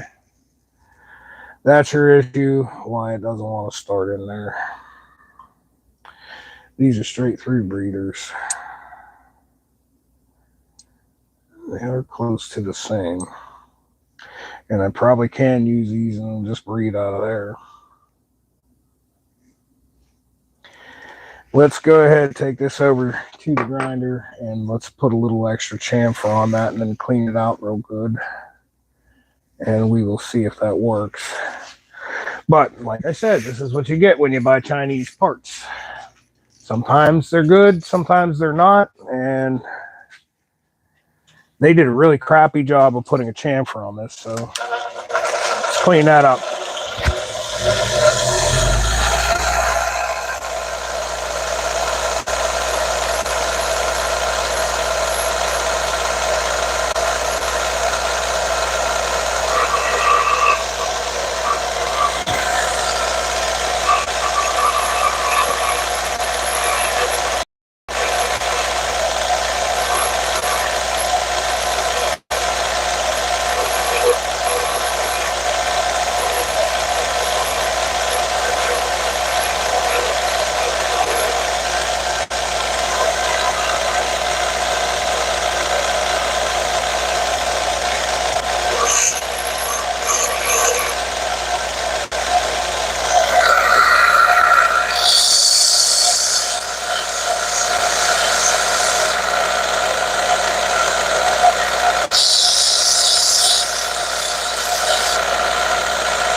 Where's the carburetor cleaner?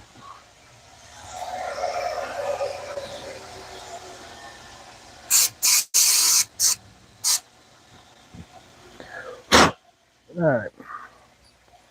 Let's see what that did. As you can see now, it's got a nice flat and a chamfer. Just, we're made in China and we do things the way we do things.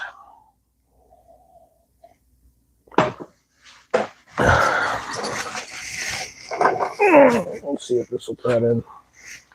Because I could always use my stock breather screws and Call it good. Yeah. Yeah, see, I don't like that. That's not happy. These suck. We're not using them. I don't like them. Don't like them. Not using them. Don't like them at all. We may not use this air cleaner, man. Might have to spend a couple bucks and get a good one. Let's see. I mean, this is going to shoot air out everywhere, but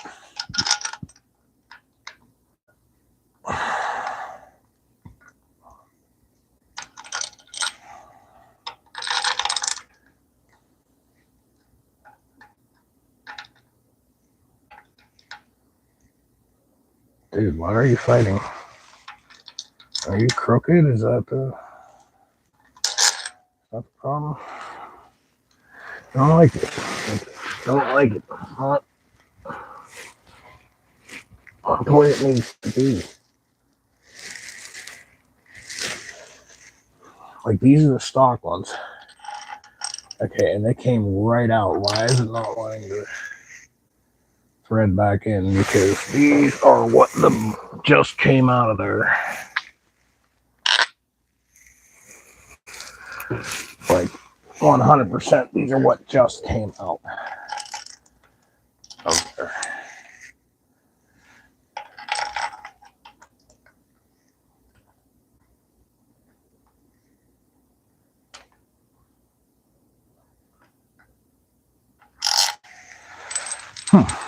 Now, this is quite interesting because, dude, I just took this apart.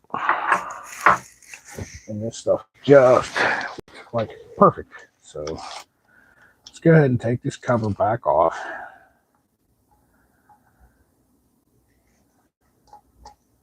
Maybe we won't use this thing after all. Maybe we'll just order a K&N air filter element and we will call that good. Maybe. I don't know. I just don't like the fitment. I don't like it. It don't make me feel good about it, that's for sure.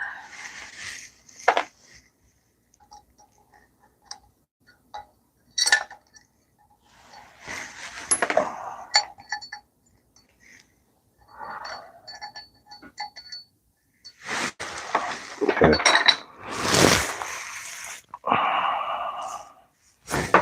That's not one. I just had it left. What did I put? Okay. These are the factory guys. Okay. What's the deal? Do we have schmutz in the threads?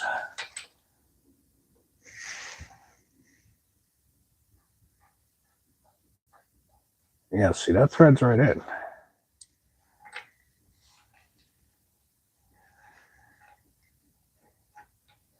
Yeah, see, no problem. That thread's right in.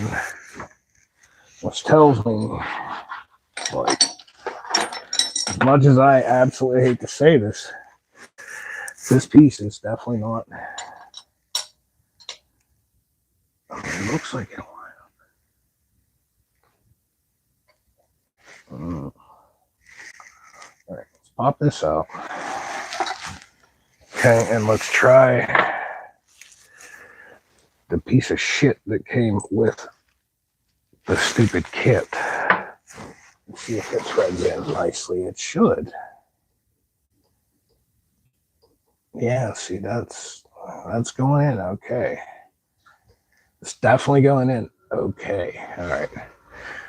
All right, good. So we know that'll go in okay.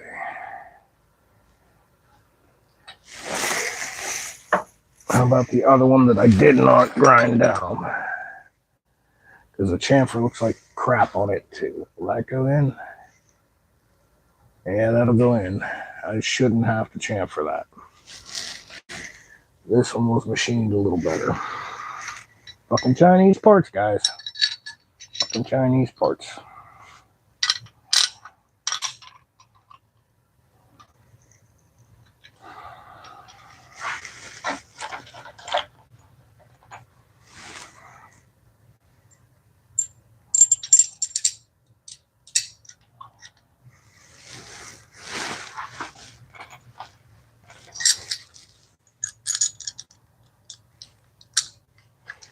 Chinese parts with 0 directions on how to install the shit.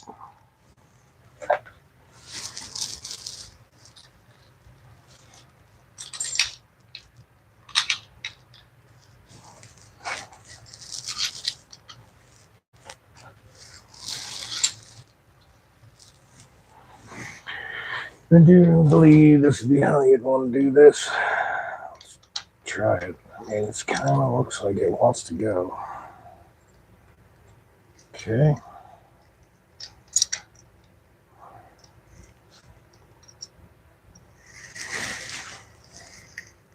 Let's see, that's...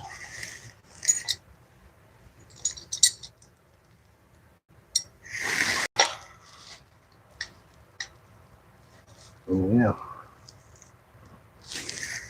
Yeah, that'll bolt up tight to my carburetor, but the screws that hold it in place are going to be... Yeah. It's just really not the greatest fitment, guys. Like, I do believe this will work, but man, the fitment sucks. I mean, what can I say? It's cheap Chinese shit, but the fitment sucks on this thing. I don't like it. Don't like it. They could have done a way better job on that, man. I really think so. Really think they could have done a way better job. Is this gonna even screw in? Yeah, okay, it's starting. Alright, it's on there. I just don't like the way it looks. Don't like the fitment. I feel like I'm gonna maybe need a washer or two added to that back here in order for that, because that's gonna have a big ass air gap. I mean, technically it should work.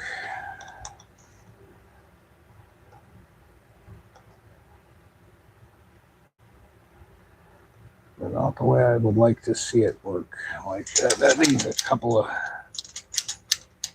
Definitely gonna need a couple of washers. Don't like it. Don't like it. Don't like it. Don't like it. Yeah, see, and that's already feeling tight. Like, it's very unhappy about this. Like, it don't like the way it's being put together. And then on that right there, you got to fill that gap. You can't have that opened. Yeah, this is not making me happy, guys. I need a few washers stacked in there for this to work properly. Like, I don't like it. Don't like the fitment at all. Guys are running them. I'm seeing them on bikes all over the internet. I do not like the fitment. It don't feel right. It feels like it was very shittily machined. Hey, what's up, Road King? Like they didn't do the best job machining this, guys. I really don't like this.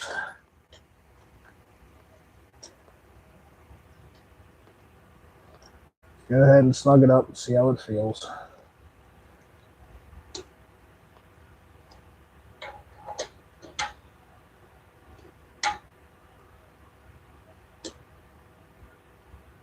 Very gently, I might add. Dude, it's saying that it's perfect fitment. Man, I just don't really like how this is going together. I don't like how it feels. It feels like the fitment is off. I mean, it's on there. That's how it's supposed to be. Okay, right on. Good deal. But I don't like it.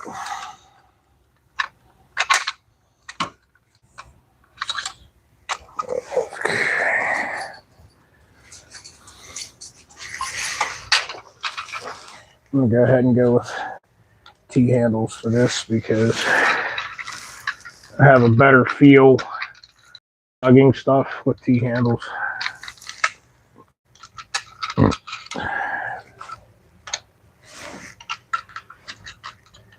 They're a little safer. You don't strip things.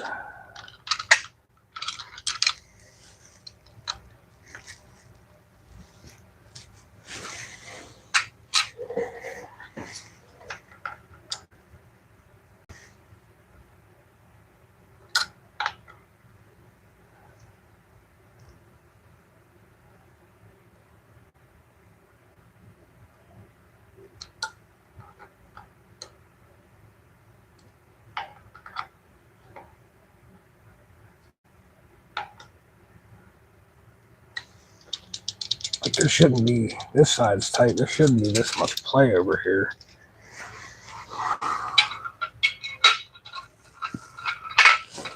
You really don't want to strip these breathers. That's all she's getting. She ain't gonna go no more than that, so don't like that, but I mean that will work. Let's go ahead and throw the air cleaner on it.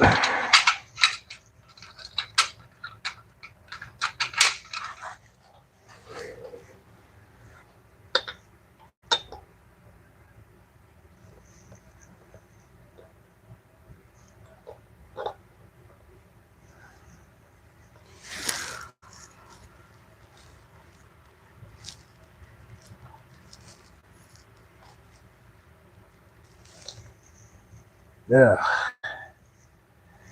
All right. Well, there's a big air cleaner. All right, it's on there. Now, on to the drag pipes.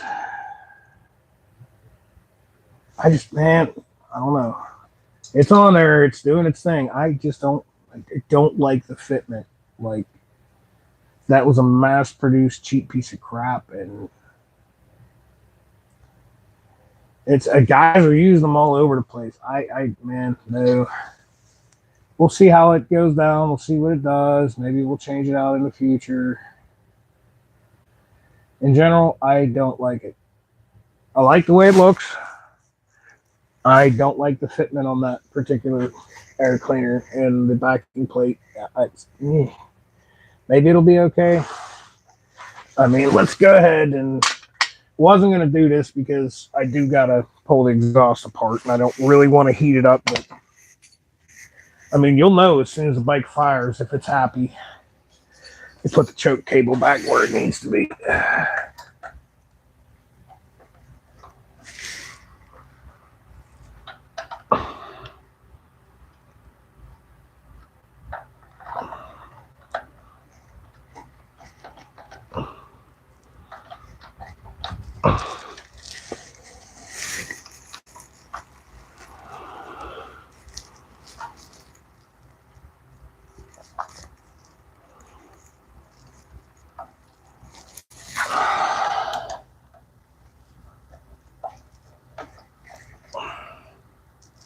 You rotten son of a gun, you.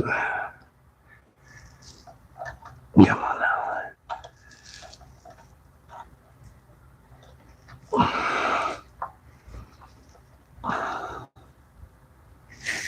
You know what? The choke cable can just hang for now because I just want to hear this thing run. The fuel turned on. Full choke because it ain't been started in a while.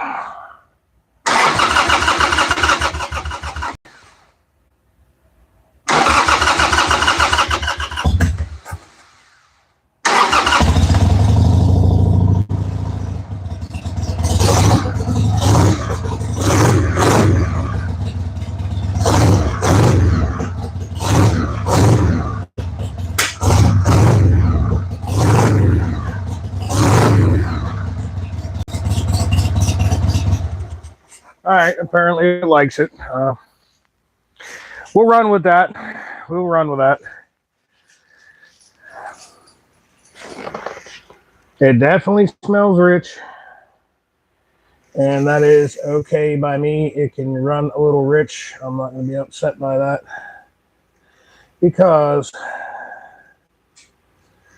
we are going to remove these pipes and put on our drag pipes. And there you go. which that is the main change I did to the carburetor. Was we went from a 42 pilot jet to a 45. And we're going from a stock air cleaner setup to this open air cleaner setup. And we got some noisemakers.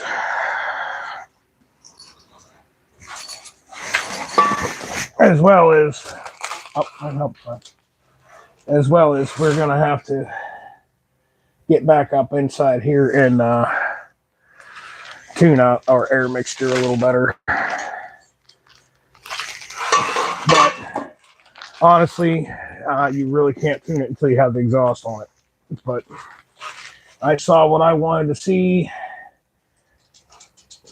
I mean, telling you guys, I just don't like the fitment of this thing. It just seems like a piece of shit. And it's cheap, so it pretty much is a piece of shit. But c'est la vie. It didn't cost as much as an Arlen Ness Super Sucker, that's for sure. Looks like it came from shoveling snow. Looks like I came in from shoveling snow at the same time. Junk mail. Yeah, I guess so, man.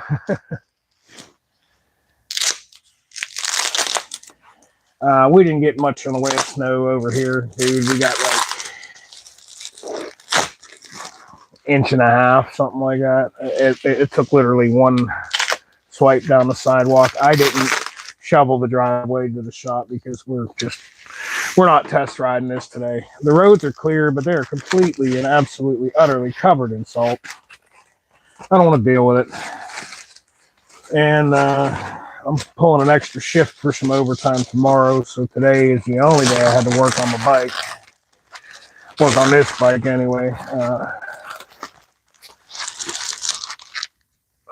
Might fit like shit, but it looks way better than previous. Yeah, it does, dude. They look super cool, and that's why I bought it. I'm seeing a lot of people run them. The air cleaner's in there tight. It's just, that's the space in between the breather, and the carb's sucked in there tight, and it's sealed, and it's running, and it's happy. But there's that, you know. Okay, you know, let's get the pipes on it. Let's run it. Let's see. I don't like that. Now the breather will function and do breather things. It will function. I'm in the same area as you. Oh, okay, right on. Well, then, you know, southwestern PA. But it differs, dude. I mean, I'm calling you dude. I don't know if you're male or female. Don't know, but it differs quite a bit though, because like you go up near my dad's, which is a 20-minute drive from here, and he'll get straight up like 4 or 5 inches of snow at the same time that I got a dusting, just because of where he's located. Ooh, yeah. Yeah, that's going to look nice on there. Yep. That's what we're going for, man. Flat black. Straight through. No baffle. I couldn't find thumb screws locally. I'm going to have to get them sometime tomorrow. But we're going to make lollipops for this. We're going to poke a little hole in here with a drill bit. And honestly, it'll be easier to do when it's on the bike. We're going to drill a little hole in here. We're going to put a thumb screw down in it, use it as a lollipop. Yeah, these are going to look badass on here. So let's commence to doing that. And I think the easiest way to start on that is probably going to be to remove some heat shields and go from there. I'm just going to drop the whole thing. Dude, Harleys need drag pipes. I know 2-into-1 makes more power, blah, blah, yada, yada. Number one, I'm not drag racing. Number two, it's a Sportster. Number three, I'm not going to put $5,000 into the motor to make it stage 4. You know what I'm saying? It's got to sound right. The driveway is just a cliffside. My truck was at the bottom. Right? Yeah, I didn't even bother, like, the driveway for the shop here. We didn't even bother dealing with that at all. So what's the odds of any of these heat shields actually coming off? Because we're really going to want them off so that I can get at the bolts there. All right. Really going to want them off. So, and of course I didn't juice those. Well, I guess I can take these out of the way now. You guys see them. You take them out of the way and put them on the bench over there. We're not going to need them until we get everything ripped apart.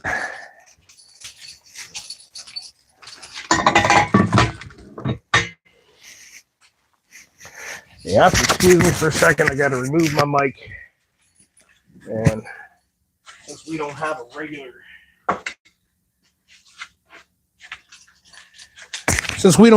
bathroom, we got a toilet in here. I'm going to cover y'all with a rag for just a second while I use the facilities.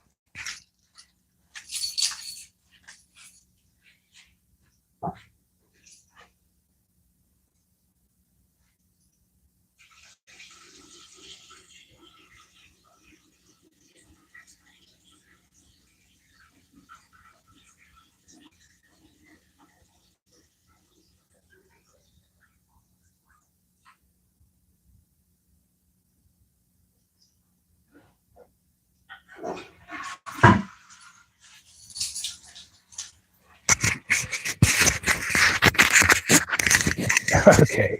Sorry about that. The cough is going through me. All right.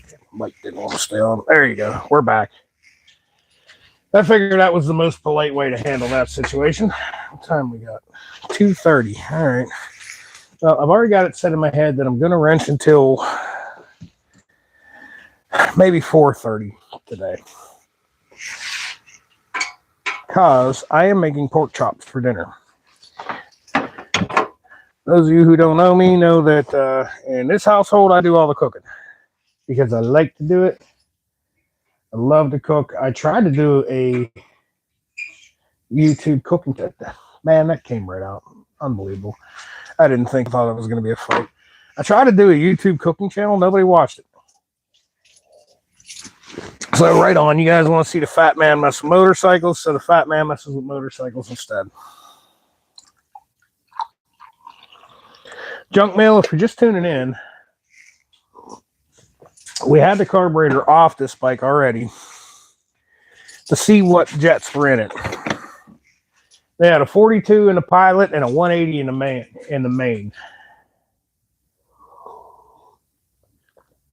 I do believe stock jetting for an 883 calls for a 42 Pilot and a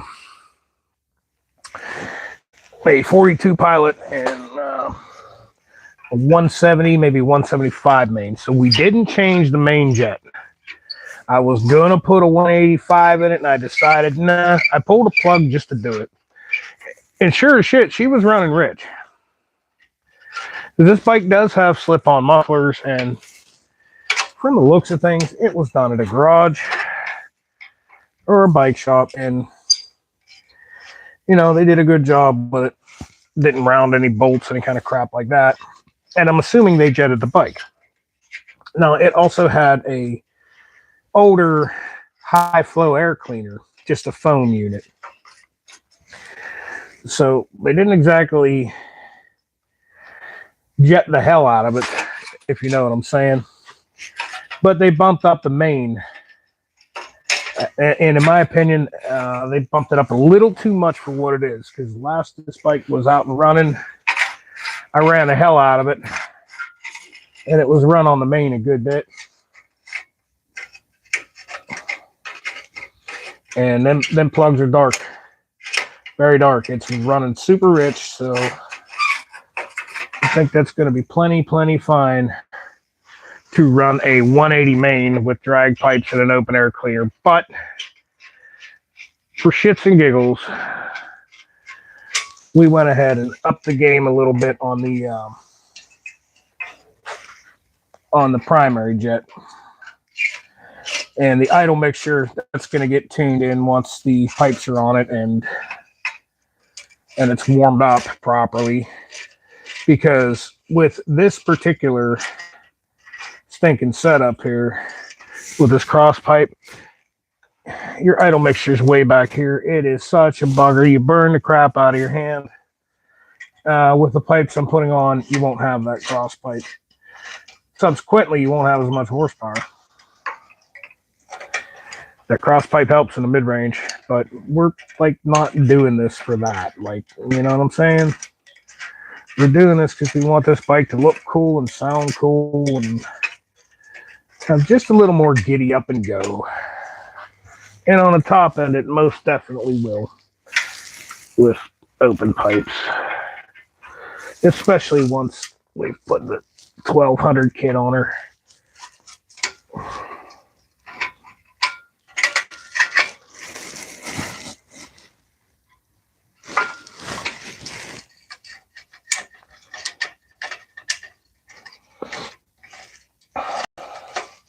You guys may have seen that other Sportster in the background. I moved it to the back of the shop. I'm waiting on parts for it. That one's not mine. It belongs to somebody else. I'm fixing it for them. Gentleman about my size. Right. Ow, you devil. That thing bit me. Rides the bike real hard. And, yeah, the clutch is just abused pretty bad. The oil stunk like brakes. Like, you know what I'm saying? Burnt, fried clutch.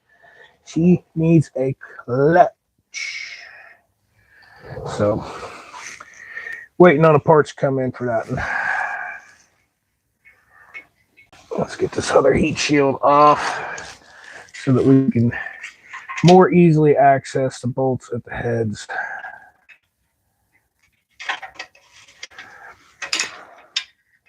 Sorry, I'm sure I'm blocking you guys' view. And you will have that.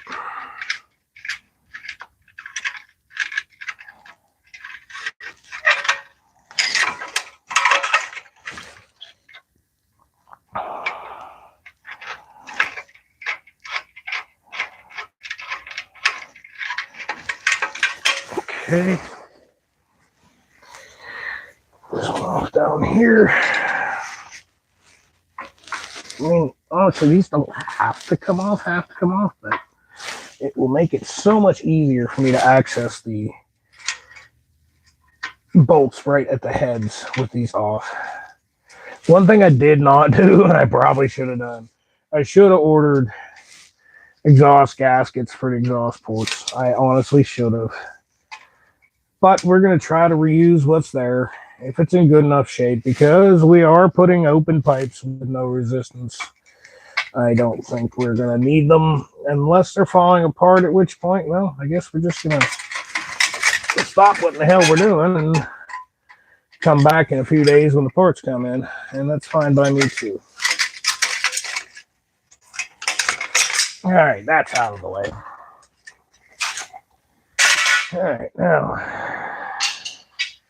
what all bracketry? Where all we got to be unbolted? Oh, Lord. Well, that sucks.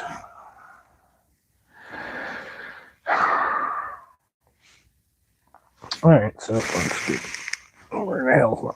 Get my hands wiped off here.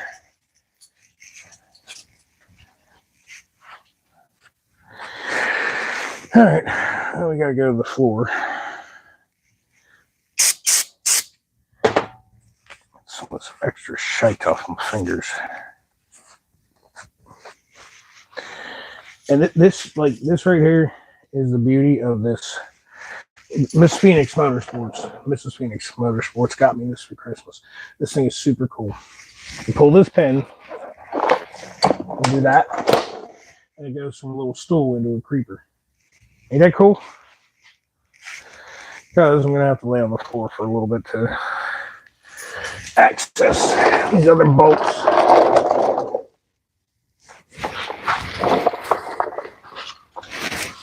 Ah, there. Son of a basket. Oh, golly gee. We're going to have to take the goddamn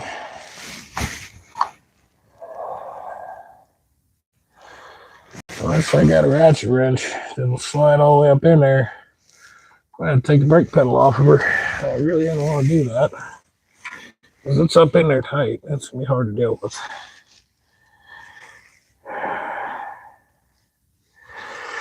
Which means foot peg comes off.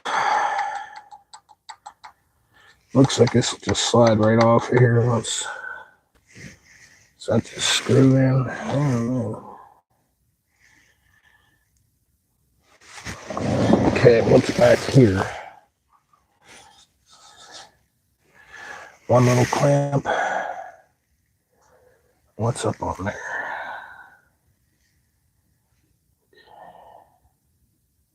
I might be able to slide a wrench in through there and just sneak that out. Well, it sure would be nice if I could. Oh boy. Okay. I could directly unbolt the master cylinder, and that might give me enough wiggle room, but I don't think it will. It's hard lined up to there.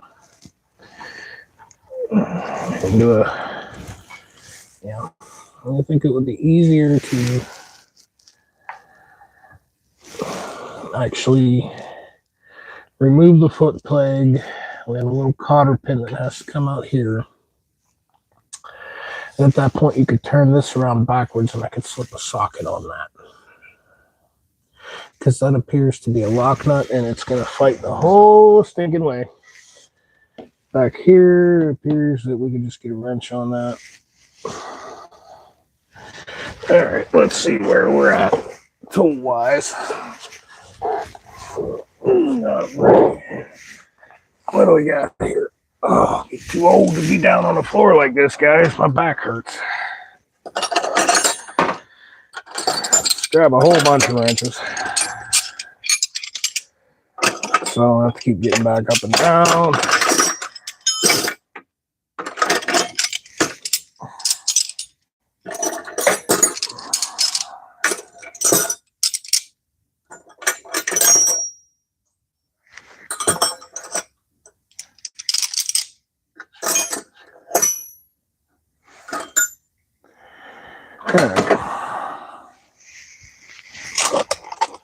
Make life a little easier to do it that way. All right.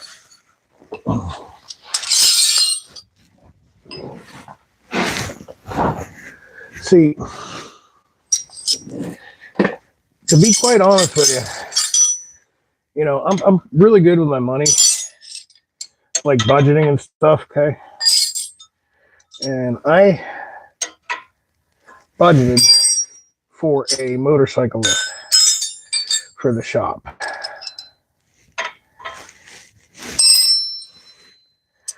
Well, you're looking at it. What I got into this bike would have bought a motorcycle lift. Pardon me. Right, so that's a 1/2 inch back there. What size is this? Let's try to take cord on it first.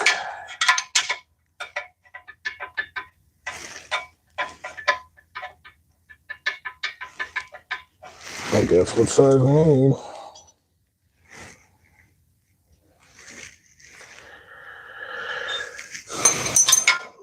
Man, if I could only slide a wrench in there, I would be such a happy man if I could just get that apart without having to take this all off. But I don't think it's going to work that way for me.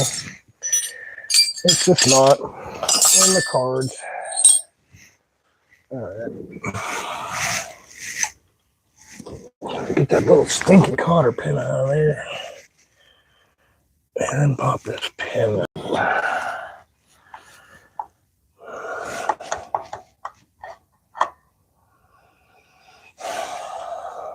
Honestly, I don't feel like doing the rest of this today.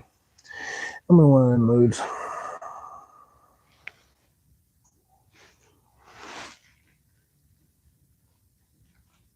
It would be certainly easier just to unbolt this, crack it back here, maybe slide it up out of the way, but we're not going to do that because the top of that's going to hit the pipe.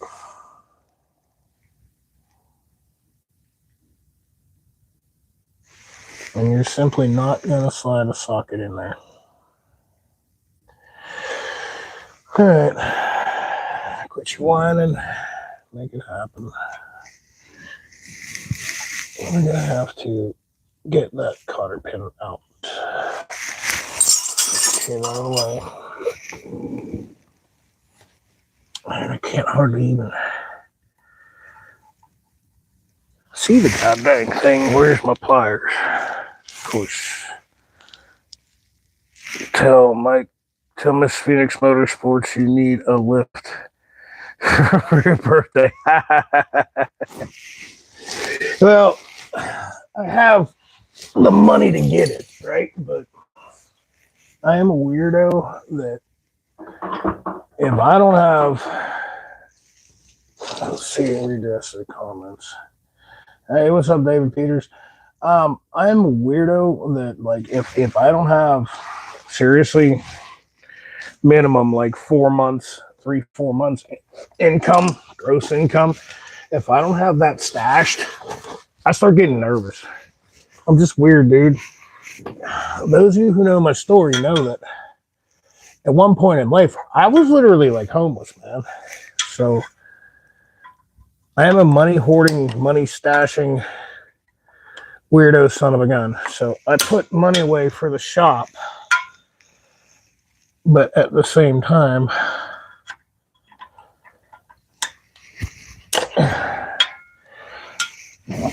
I can just go get something like that if I want, you know. But part of what I do here is to kind of try to show folks that you don't really need all that shit a lot of times, so you can do this with what you got. And it has a lot to do with why I do some of the goofy things that I do here, like laying on my back trying to get a stinking cotter pin out.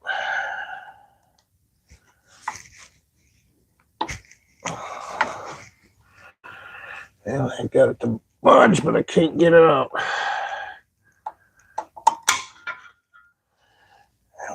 Part of it off. That's a start. Gotta grab onto it up here behind the brake pedal.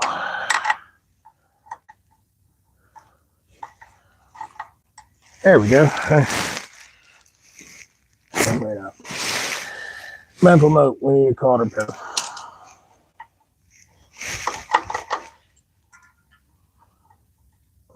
Little piece of it in there. I can feel it.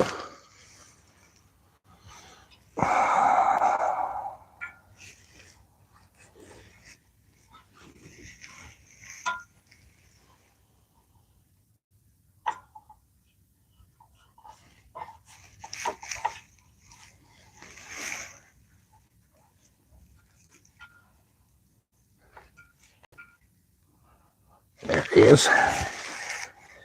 Get in there with this. Will that be enough to grab it? Got it.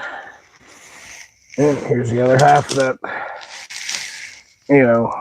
30-some-year-old cotter pin that was probably going to break and leave somebody stranded with no brakes. There's no cotter pin in there anymore. Why is it not wanting to come out for me?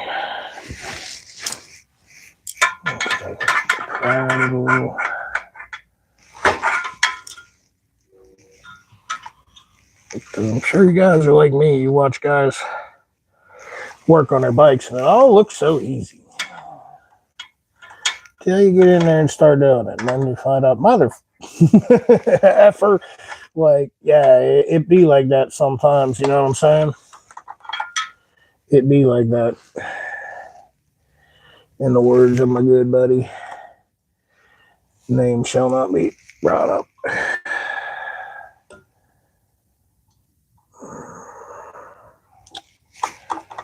What do I got here?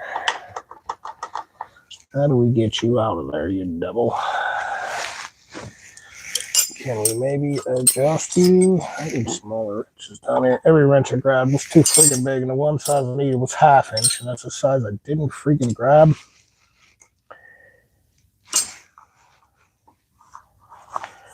If I could get this spun to where that would come out and I could turn it up and out of the way, that would solve it, right? Should just cank all this shit because I'm gonna put forward controls on this bike sooner than later. But I need that stinking cotter pin out, and she just doesn't want to move. Let's see. Let's get some more different ammunition here and see what we got. Oh hell, I knocked the hell out of you guys. Sorry about that. What do we got? No use having a budget if you don't stick to it. I'm the same way with my emergency fund, but worse. I feel you, dude. You have to. Yeah, I gotta watch my language. I have a grandchildren helping me out with a goal. Yeah, I do. You know, I'm trying. I slipped a couple, but I'm trying real hard on the language here, and it's difficult. And the biggest thing is like doing this shit live when something like this becomes a pain in the butt. You can't get it. Knowing that you got an audience, it's pretty intense. It's one thing if you have a problem with something and it is what it is, you fight it and figure it out. But when I got an audience watching me, that's something totally different, man.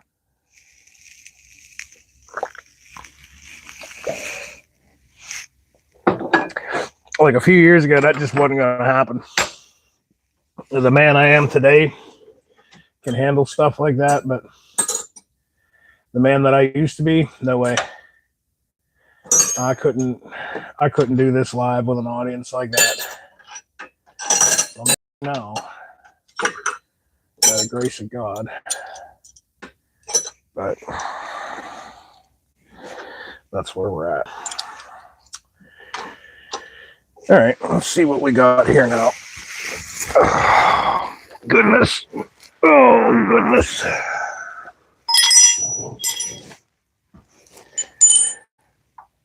Please tell me you're not half. You are. Dang it.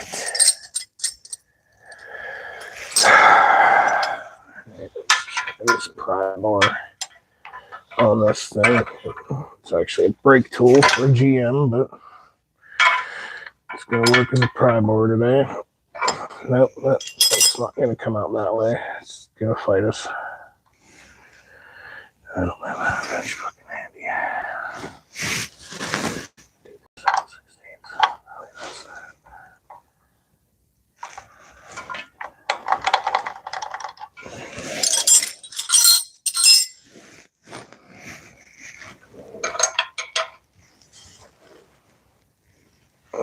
So you can get that one off. But that is just so going to fight us. There's really nothing I can do because this pin doesn't want to work its way out.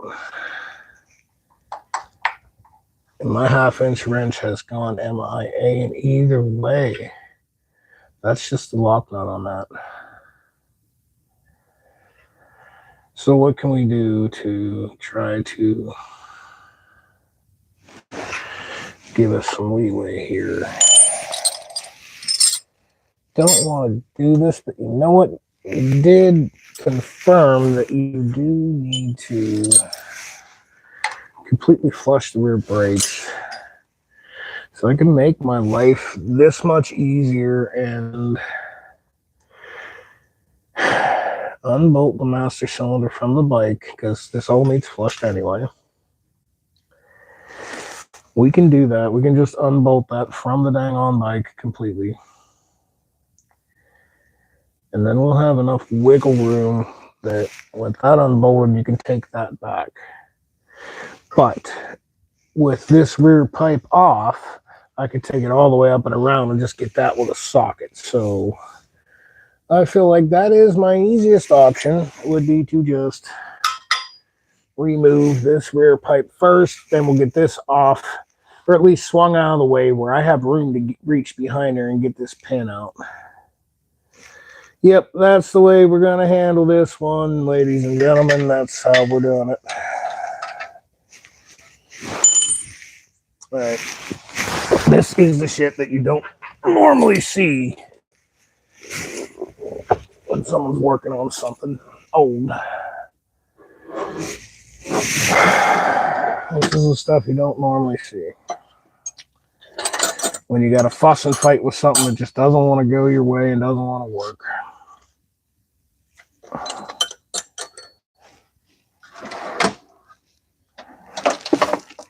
Okay, first of all, you got to get moved over there. Sorry, ladies and gentlemen.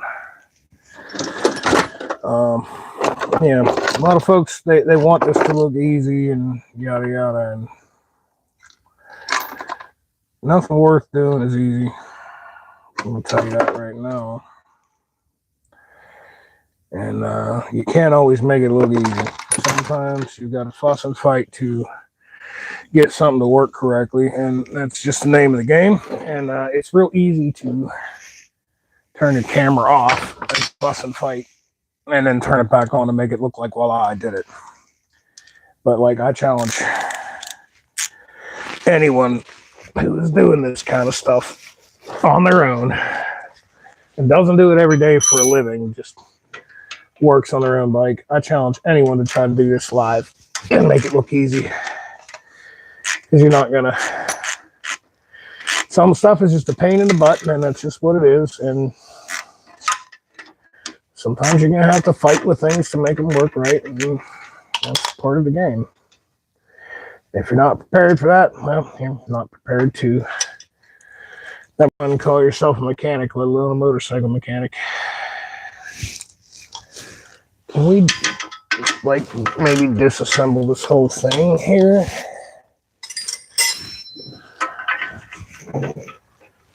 Would that be easier to pull this friggin' pipe completely off? Let's do that, because we got these Harley slip-ons, and they are pretty cool. I just had to have drag pipes, because that's me. Let's take this all the way off, you know? And I feel like that is gonna make life easier in the dang on long run.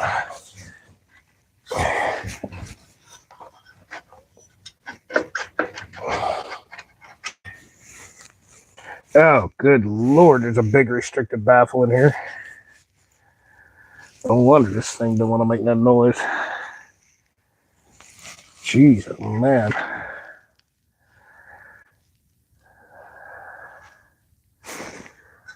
Alright, that's off. Now, ½ inch. It looks like that might be ½ inch, but I don't think it is.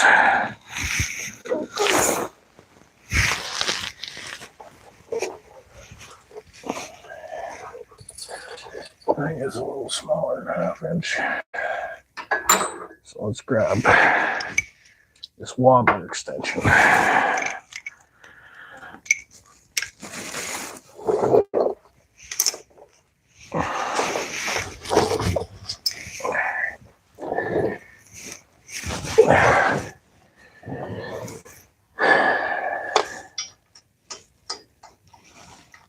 The god dang, it's ½ inch. And I can reach it with this. And then I can do that sitting up, which will be easier than laying down on my back like that. So, to change positions on this little creeper job, pull the pin again, and yep, now you got a chair. And I do want a longer extension for that. Well, let's go with this one. Okay. This is where you say a prayer to the baby Jesus. Heavenly Father, make this come apart for me without fighting me too much. Ask you in Jesus' name. Please be with me here. Make this not fight me. Amen. double check. Okay. Oh, nice. Oh, that's nice. She slid right off. Great. Great. That's cool.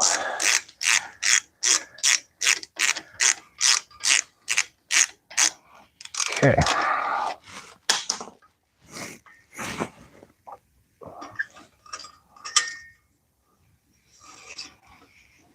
One side. It was the beautiful part about soaking that down. Oh, geez. At this point, 2 hours ago, it was easy. 100 pounds later, I've had both bikes on the road today, right?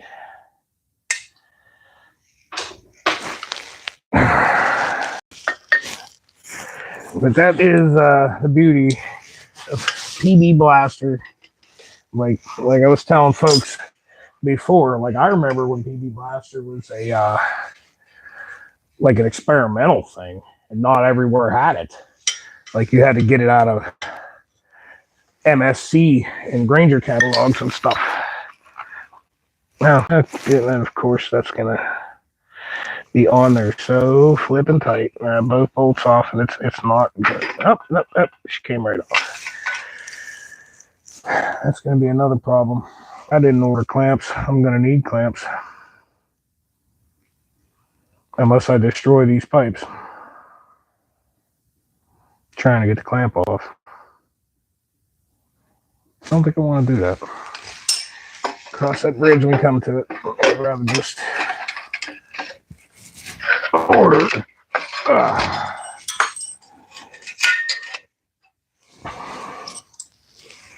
It's the internal gasket. Yep, see. Oh no, there's a snap ring on here. That's what holds it. No, that's rusted to crap. But it'll come off. Yeah. Okay, that's how that works. A little different than the. Let's be honest. Have I messed with one of these and done the exhaust? No. If you watch my channel, I mostly mess with metric bikes. We're messing with a Harley Davidson today.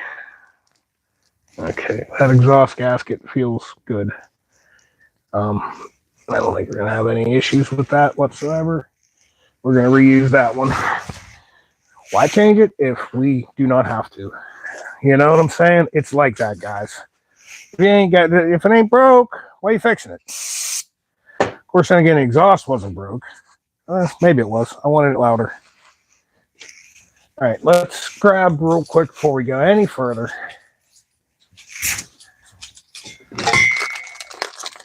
Which one? This one is the rear. Before we go any further, let's just do a trial here. And let's see, is it going to line up and is it going to do what it needs to do? Is it going to do pipe things? Yeah. Yeah, it's going to be a tight fit on the master cylinder, but yeah, it's going to do exhaust pipe things. I think we're going to be okay there. That's all I needed to see. And that's the pipes going on the bike. So let's get this over and out of the way.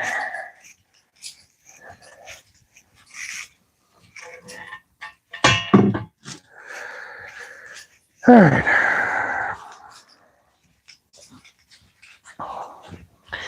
And let's get this over out of my way because I don't want it here. Now,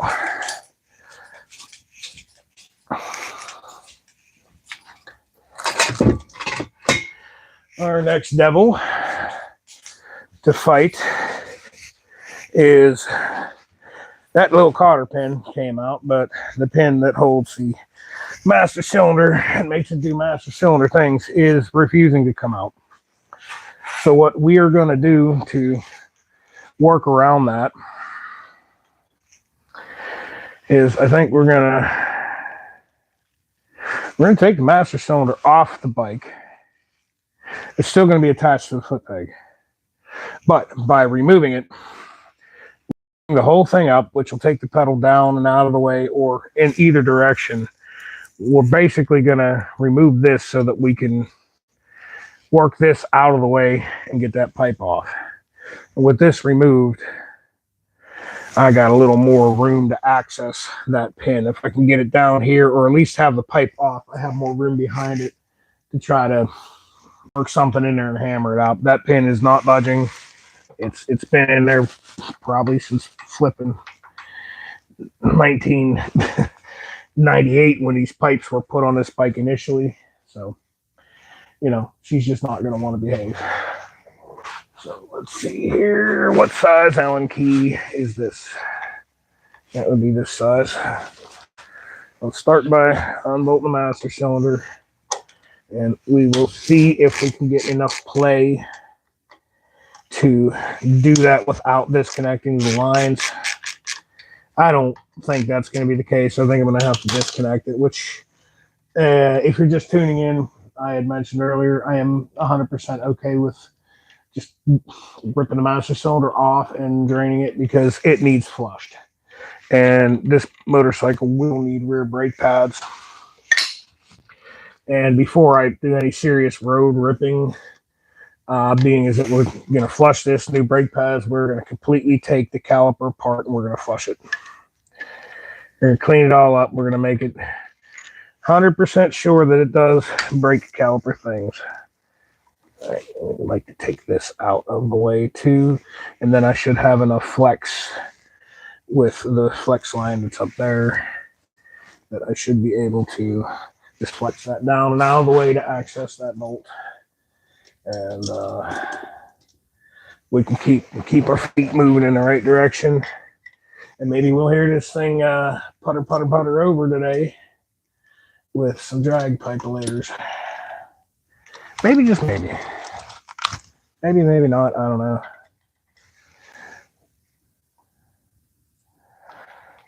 But we're gonna go for it and see.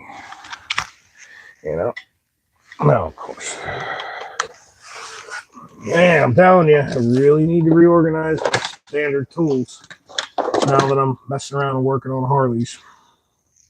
My metric tools are perfectly in line, and you just reach down and grab what you want. My standard drawer is a total friggin' mess because I almost never mess with it.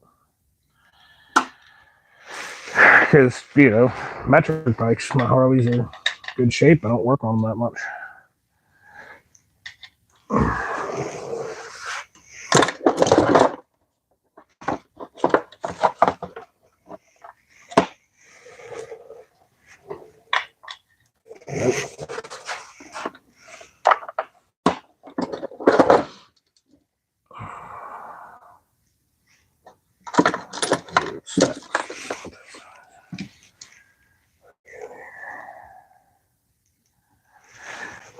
Way too many sockets.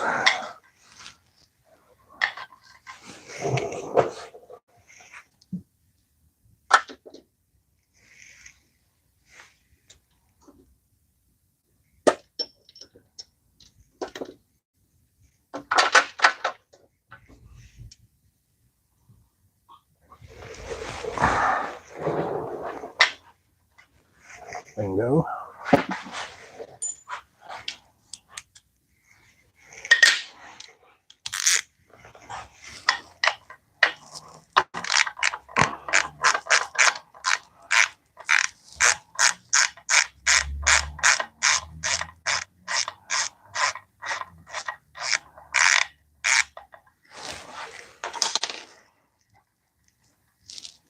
Okay. What I'm going to do is thread this back in place here. And I know I won't lose it. Okay, now can I get enough swing to... Yep, that's what I needed. Perfect. Okay. Now, can I get the socket on here to do what socket things? Yep.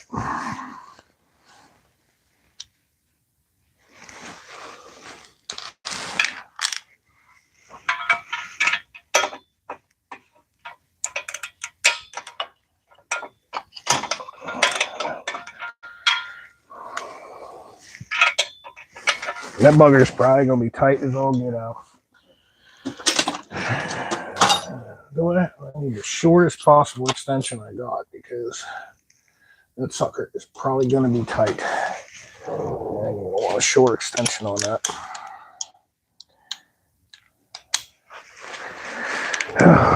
Dear God, please be with me on this one and make it come apart. Oh, all right then. Yeah, that was barely on there. It was like falling apart. Good thing I put a wrench to it, huh? Okay.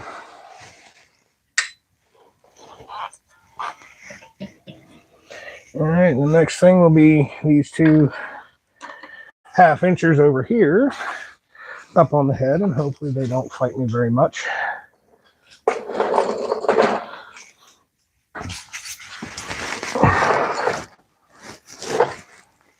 That's a goofy way to do that, man. But I'm telling you, this little pin did not want to come out. And all right, we're going to do forward controls at some point, and that all has to come apart. But for now, we got what we wanted. We were able to access this nut. And with the limited time I have to work with here today, I can hopefully get the drag pipes mounted up.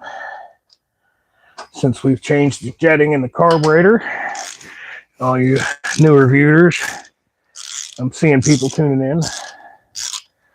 We've jetted the carb. We've added a big old honking intake on her.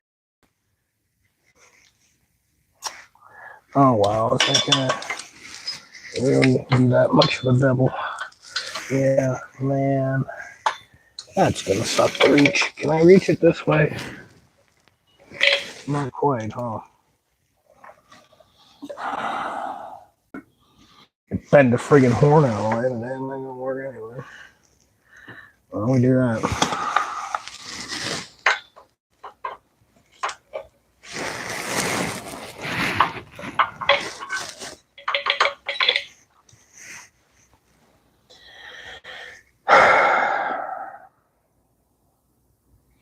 Breathe, Kev. You got this.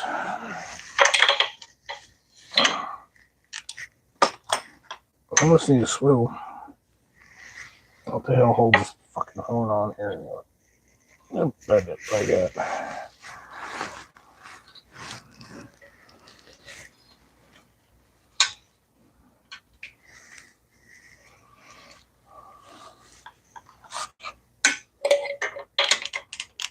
Yep, anyway.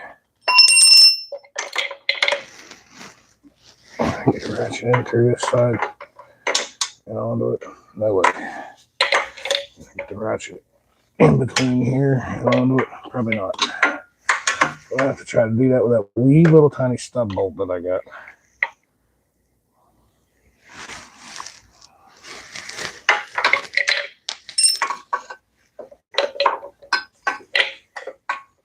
Yep, that'll work. Like that. It'll probably work good enough to get it.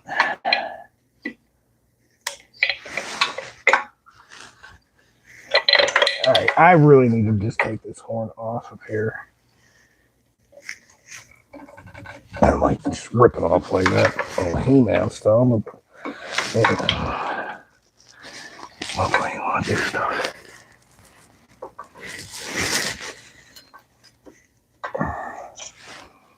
Nope. Okay.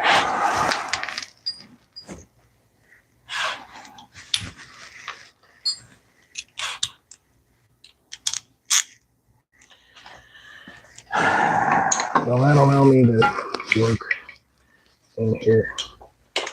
Wait, good enough. No, that definitely won't.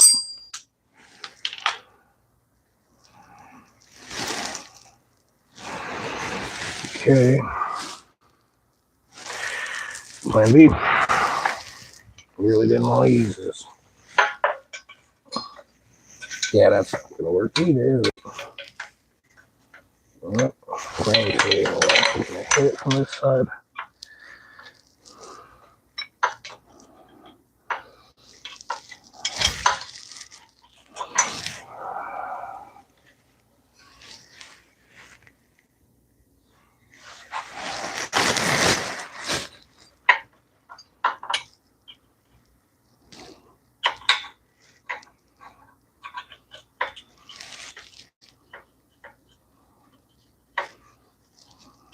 Oh man, I don't like that. I don't like how that feels.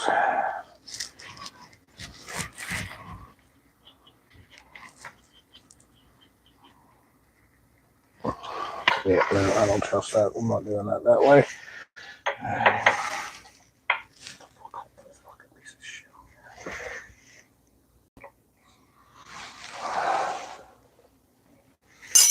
Let's rip the fucking horn off. Excuse my language. Let's rip this daggone horn off. It's in the way. We don't need it. We don't need it where we're going. And honestly, the horn doesn't work on this bike. And considering what we're doing, this ain't the horn for this bike. I got plans for that. Bigger plans, way bigger, cooler plans.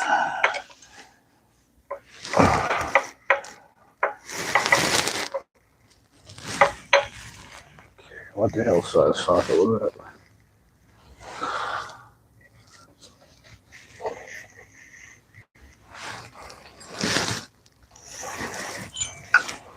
I have this wrench that I made for something. Will that fit? Yeah, it fits. It fits, but I don't think I have enough leverage on that wrench to actually crack her loose. Like, I don't think I'm going to be able to get it with that wrench. It sure would be nice if I could.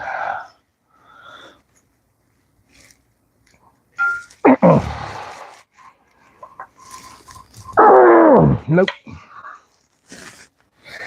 Nope. It's not going to work out the way I want it to, is it? Oh, I know what I have that'll work. I know exactly what I have that'll work. Something I haven't used in forever. Here we go. This little breaker bar. These nuts are not very tight. They're not supposed to be. Put this little goddamn breaker bar on there. I really want a 6-point socket, because that will just be an absolute freaking nightmare if it strips. I don't want to deal with it if that would happen. Turn the wheel that way, give me more clearance. Get out of the way. And my guy. Oh, listening to Derek Deary this morning. Can I get that? No, I can't. Oh, you rotten sucker.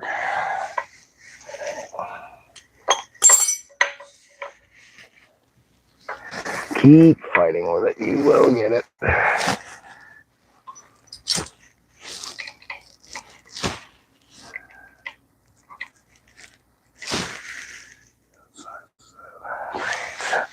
Five 16.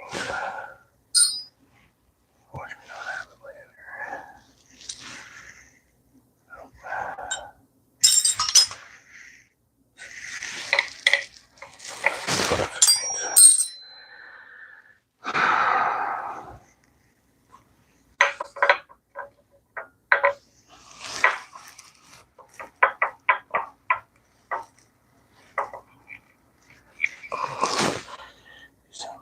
Just out of my way.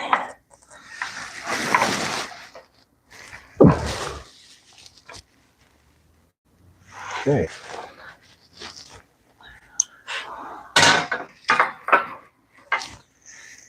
If I turn the wheel this way. Okay, that opens up a lot of room. That surely does.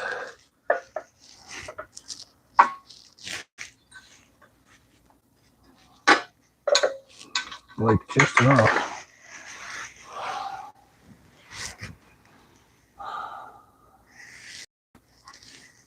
I have to take a second to think about this.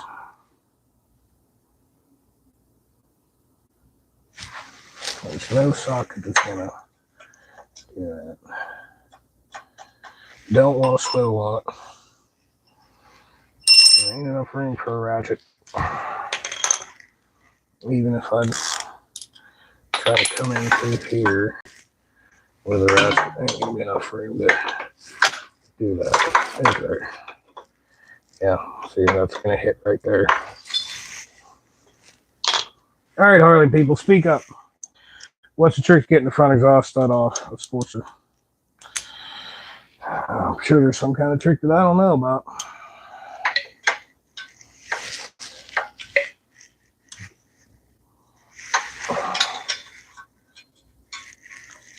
Yeah, because that goes right up into the... You know, and I have that wee little 1/2-inch stub ratchet. It's only like that long. Will that do the trick? That just might, huh?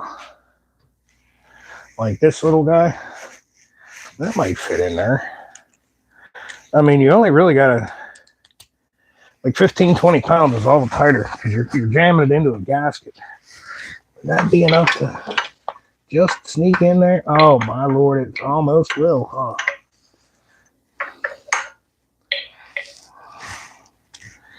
The voltage regulator wasn't in the way, it would work, wouldn't it?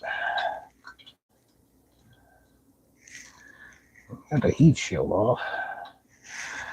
Oh, they're really gonna make any room that way. Okay.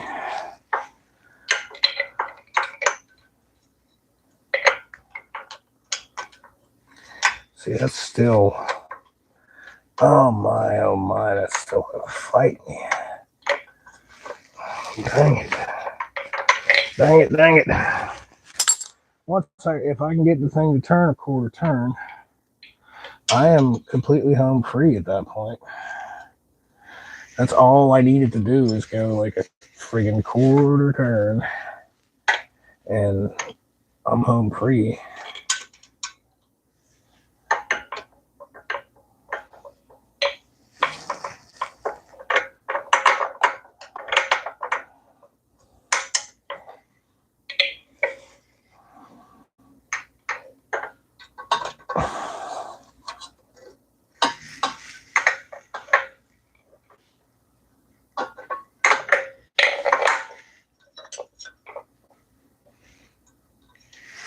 Like, I don't want to put a swivel to that.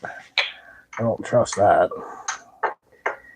And this is not what I want to do. Oh, God be with me here.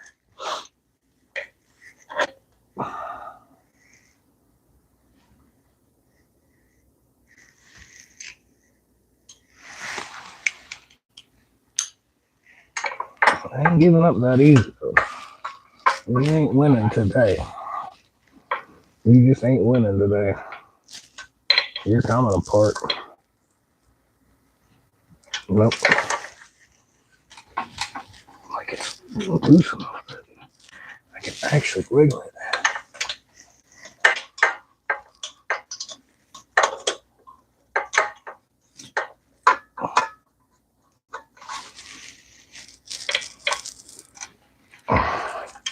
I don't like how it feels. Feels like it's going to strip right out. What if I...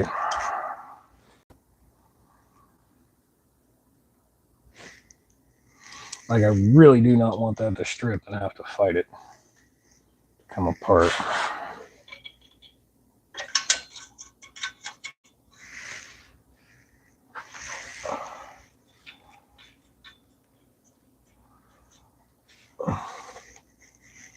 And the 1/2-inch that I'm working with as far as my wrenches, because, you know, we mess with metric, not Harley. The 1/2-inch wrenches that I'm working with, they're in shit condition.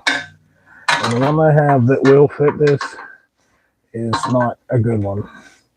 And I don't trust it to not mess the nut up on this. I don't trust it. It will, I guarantee you, it will mess that nut right up.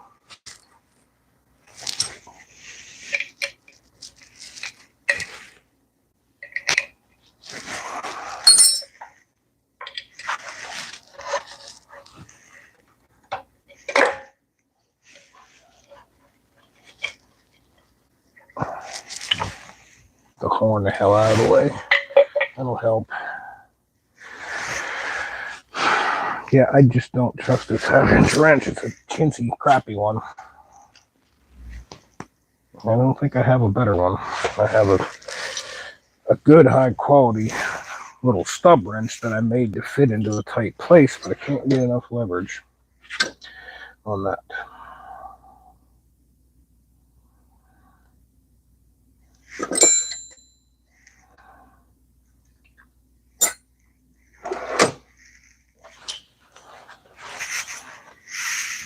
Boy, oh boy, boy. Let's check all my drawers and see if I don't have something better to get up in there with. Oh God, yeah, that's scary, but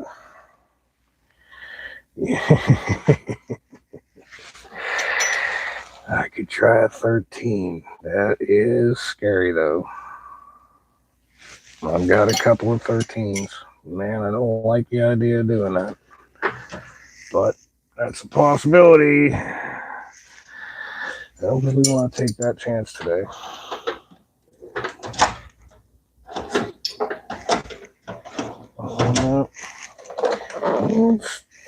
For shits and giggles, why don't we try all of these items from the other side?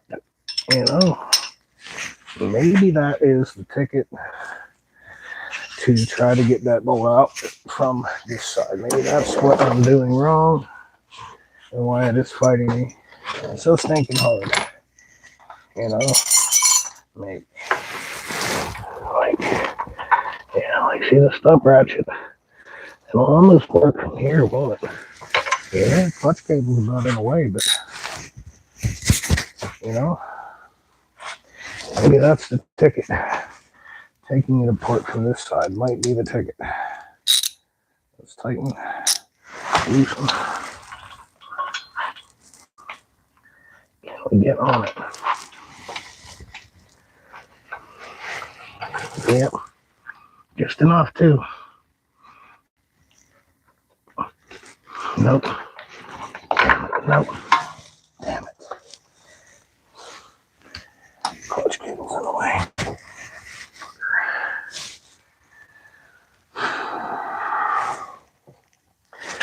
I'm telling you, I don't want to give up, but at the same time, I don't want to get frustrated and do something I will regret, like round this nut off. I may have to take a dinner break and reconsider my position on this. I think I might.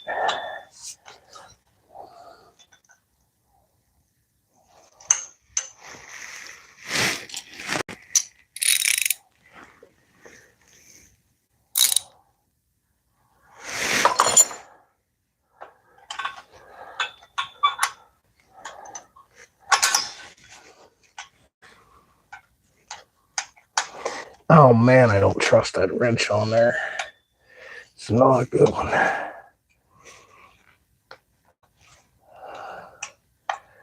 Does it just move? I'll be a monkey's bare-assed uncle. I'll be a monkey's bare-assed uncle. I got it. Son of a gun.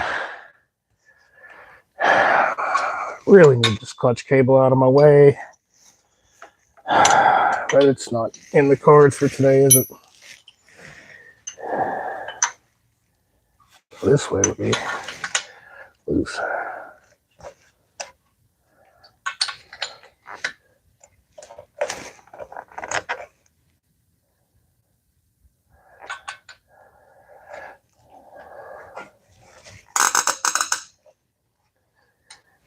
Oh boy. Yep, she's moving, she's loose, but she's all goddamn rusted up. And threads don't want to come out.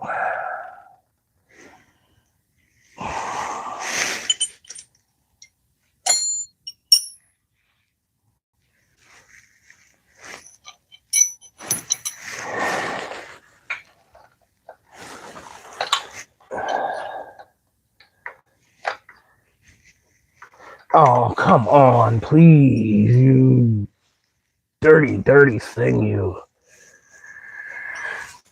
And that clutch cable is just right in my teeth, in the way. There, try that.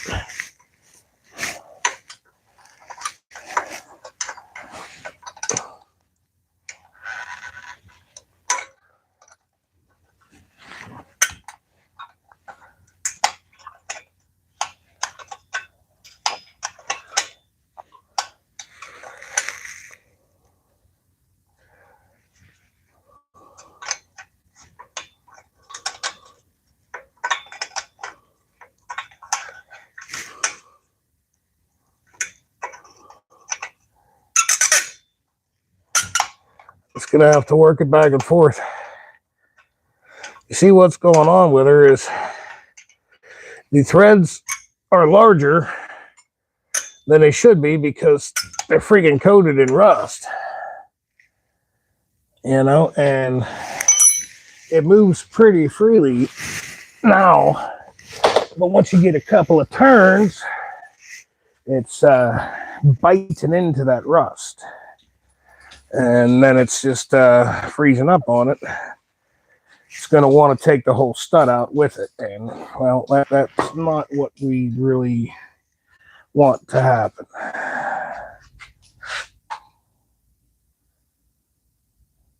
Yeah, always that one bolt, man. The heat, I feel you, bud. It's always the one bolt you can't get out. What's up, Jason? Look, I feel you on the heat, but here's the deal with heat. I got the exhaust stud loose. It's moving back and forth. I can almost do it with my finger. Yeah, I'm going to throw a little more PB blaster on it. The end that's stuck out, that's been there since 1997 when them pipes are put on it, that's rusted up pretty good. Okay. So the little bit of threads that were covered by the nut, they're clean and it moves. But when you get out to the end where it's fatter because the rust has grown, it's wanting to be stuck. So this is one of them, you just work it back and forth a little at a time. If you go in there like a hammerhead and you're pissed off and you're going to get it and you don't care, what you're going to do is break the stud off.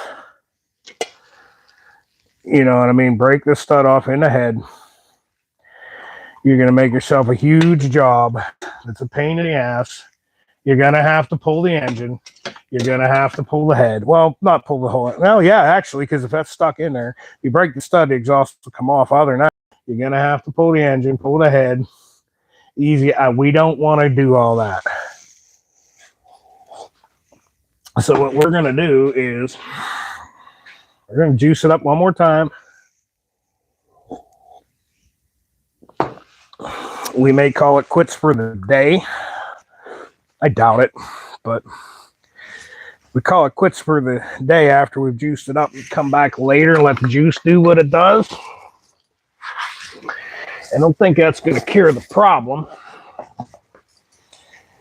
Yo, anybody that's worked on a Sportster, front lower exhaust stud, you know what I'm talking about, I guess. You know, my other Sportster had drag pipes on it when I got it. And this one, I felt like it deserved drag pipes, so it's getting them. But yeah, what we're going to do is just keep working this sucker back and forth like this. A little tiny bit at a time. And get it to come out. It's going. Every time I move it, it's going a little further. And this is the shit you deal with on old stuff like this. Sometimes you just have to fight with it quite a bit. Once I get it over the hump there, past that one tight spot, she'll come apart.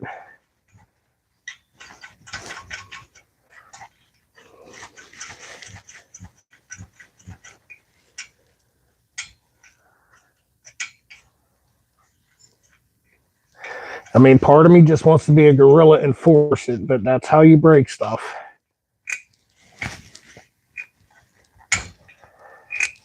And I don't want to do that.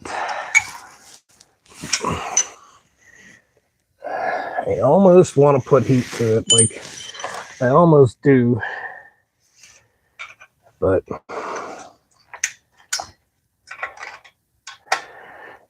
I just don't like, I gotta have my fingers up on here to hold the wrench. I don't really want to burn the hell out of myself today.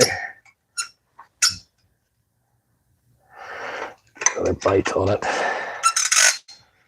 You hear that squeaking? That's some threads getting up into that rust. And every time I do that, it gets easier and easier to turn. And it's starting to come. Little tiny bit at a time.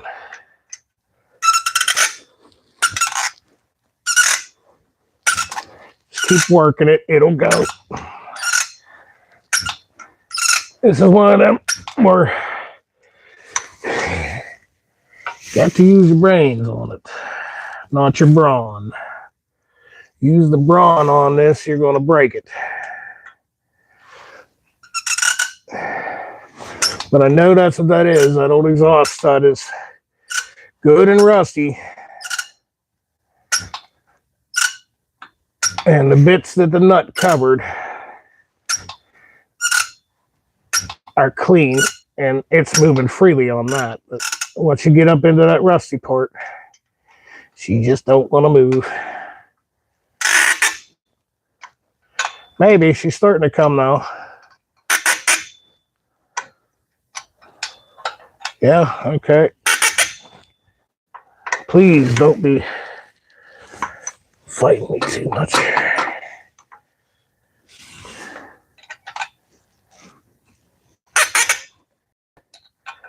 Very gentle. Oh my goodness, please. The heads are coming off this bike eventually because she's getting a 1200 kit, but we ain't doing that right away. So we're just going to keep fighting.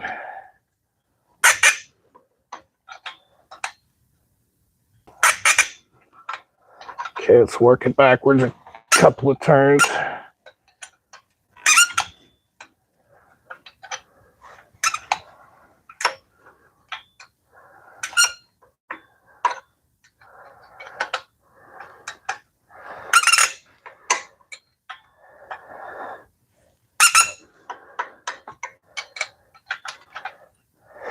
I think maybe we are going to throw just a little heat at this.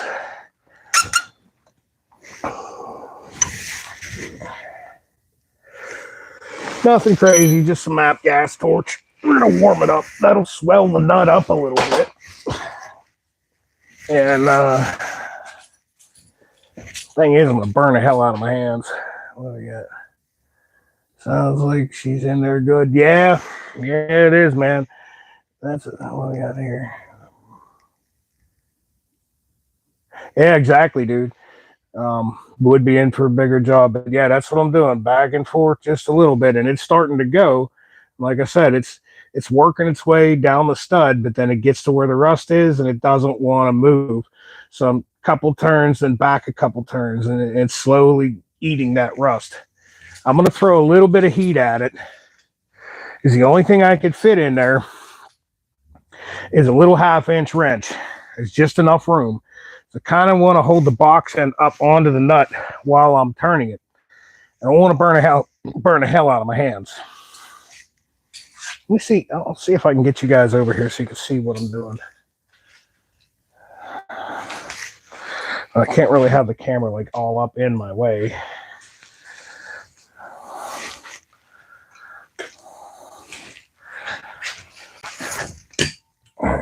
Drop it down as low as it'll go.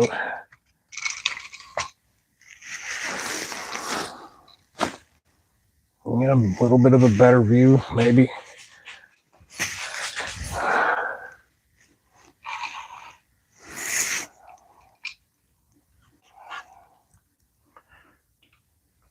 At least you can see what I'm doing a little bit now.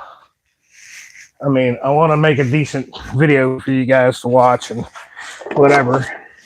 And this is part of the reason why I do these lives.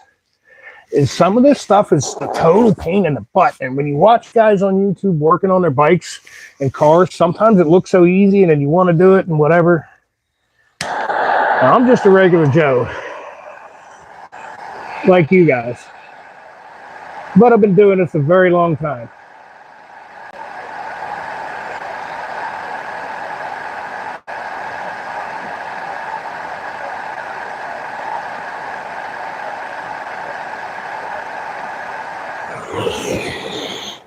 Nothing crazy. A little bit of heat. A little bit of heat.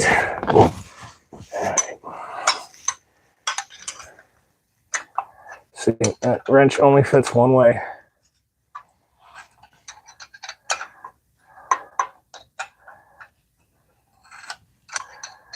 Back a couple turns, out a couple turns. It's not even a couple turns, it's a fraction of a turn.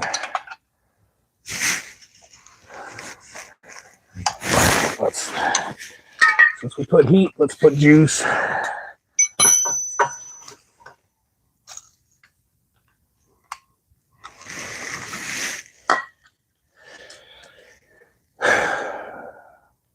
Let it sit for a second.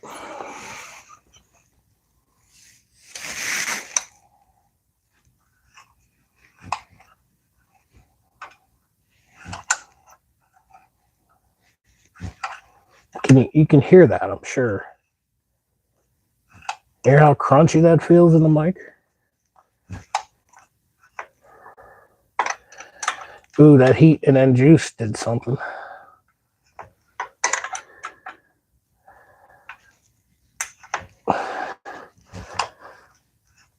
Just work it. Take your time with stuff. When you're a monkey and you just grab onto it and yank, that's how you break bolts, man. And then you got to bring it to a guy like me, an old timer, to get it ripped back apart. Holy crow, the whole stud's coming out of the head. That's what's happening here. That's exactly what's happening.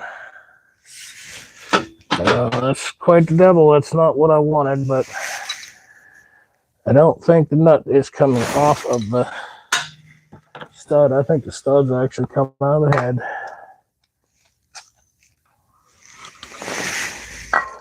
All right, well,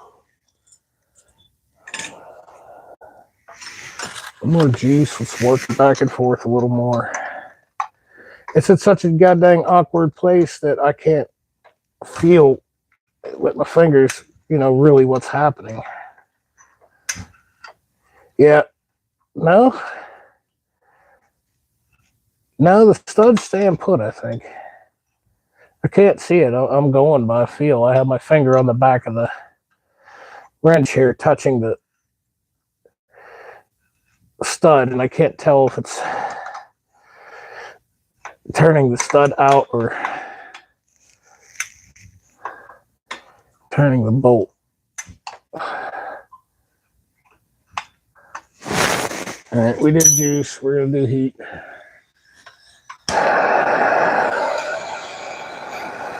Put some heat into the head. That'll tell me for sure. We put heat into the head.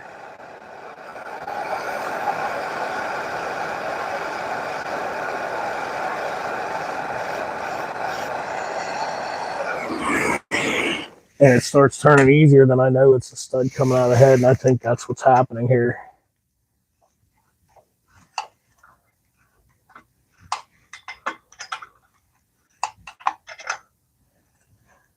Yeah, that's what's happening. The stud is working its way out of the head.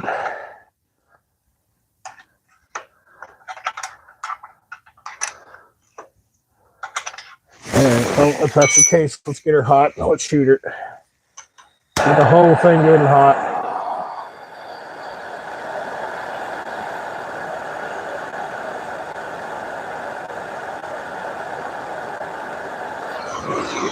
Right.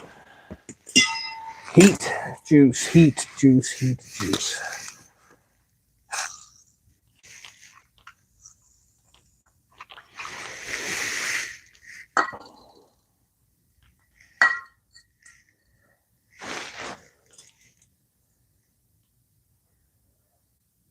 And basically we're going to work it like that, back and forth, until it wants to come apart. Because we don't have a whole lot of other options at this point. Oh, see, it's moving real good now. Heat, juice, heat, juice. And right here it gets tight again. Come on, baby. There can't be too much left. in there.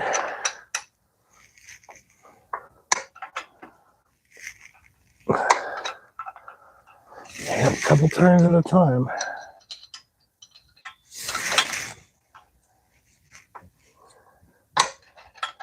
And that's all you're getting out of it.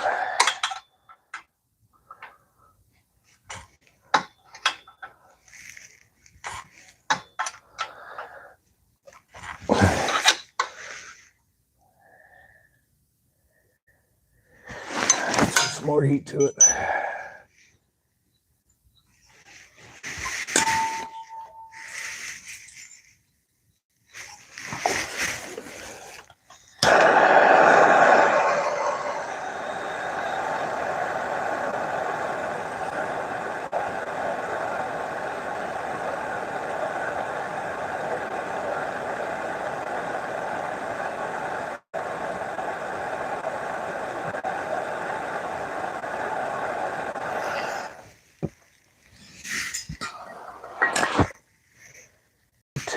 Juice.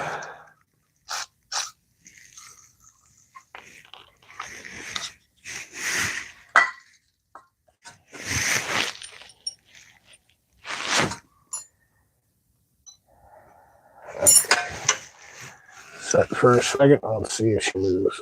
Oh, it's tighter. Let's turn it back in a little, see what we got. Couple of turns. I think maybe we're going to want to order a new exhaust stud for this guy.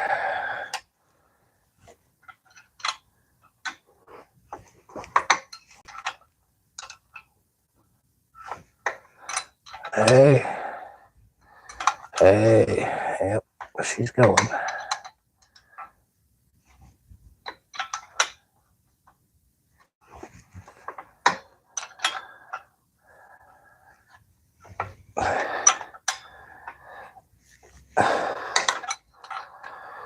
Goodness gracious. What a fight. Oh, what a fight. But I'm telling you, patience is key here. Because it's coming out. A wee bit at a time, it's coming out.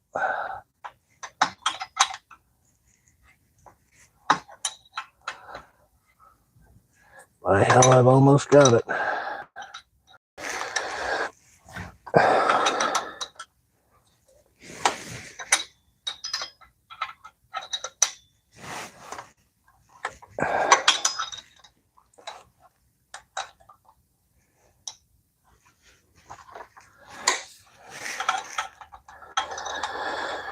Patience and gentleness is the key to this. Absolutely. I feel like there can't be too much more threaded in there. Like it's almost gonna be there.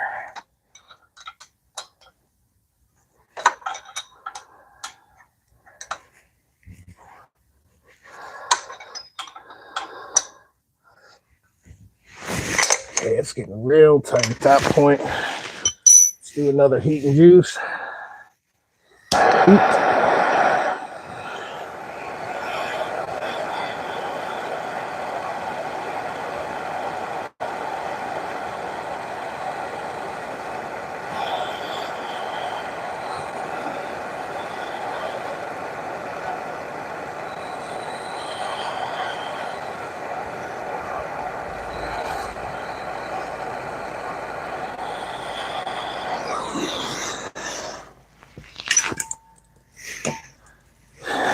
Juice.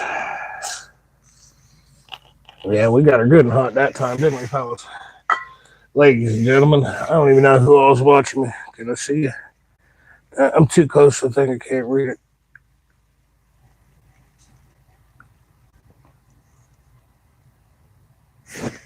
I don't know, can't read that. I'm too close to it. I'm too close to getting this dang thing apart, so sorry. I'll respond to your comments later. What I'm dealing with is a rusty exhaust stud, and oh my god, I think I got it. Oh, dude, it's turning so easy. Please tell me it ain't stripping. I'm watching it move out. It's almost there, dude.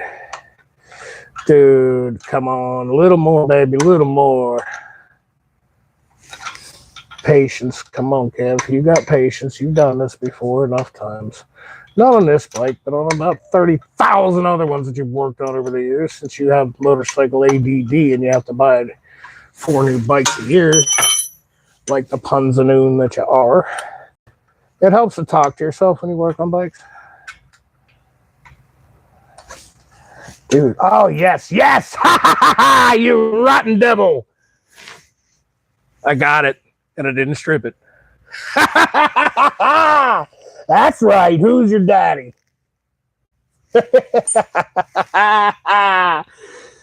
Oh my God, people. You have no idea how happy that made me. No idea how happy that just made me. That is a victory, man. Yes. That is an absolute win for Big Kev. Absolute win. I do not have to easy out a bolt. It came right apart for me. I did not have to fight it.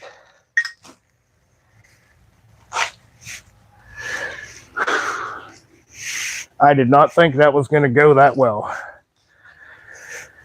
All right, I got to take a second before I do the other one. I'm going to reposition you guys. I did the hard one first. Days later, Jace, we'll be here in a few minutes, and Grandma will burn my biscuits with them. I feel you, man. I feel you.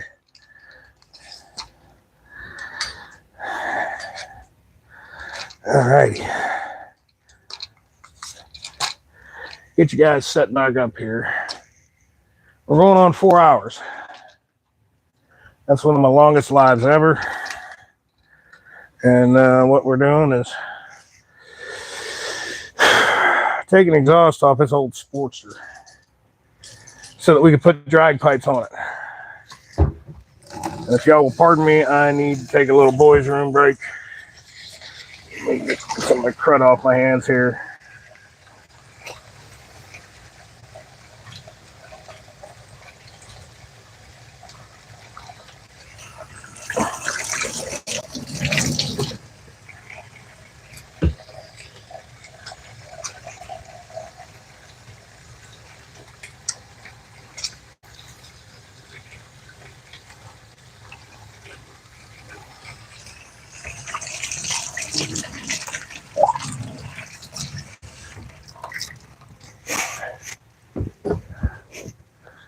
All right, I'm pretty sure you can't see the little boys' room where you're at, but just in case, I gotta keep it PG.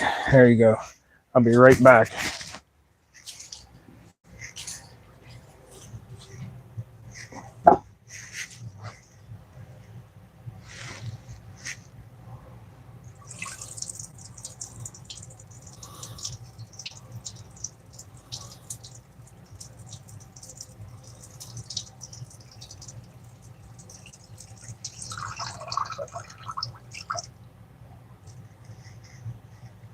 There we go.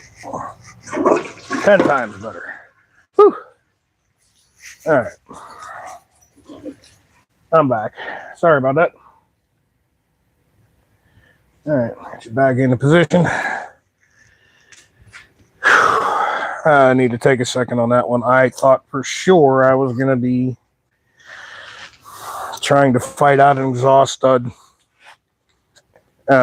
I thought for sure I was going to be pulling ahead and trying to easy out an exhaust stud.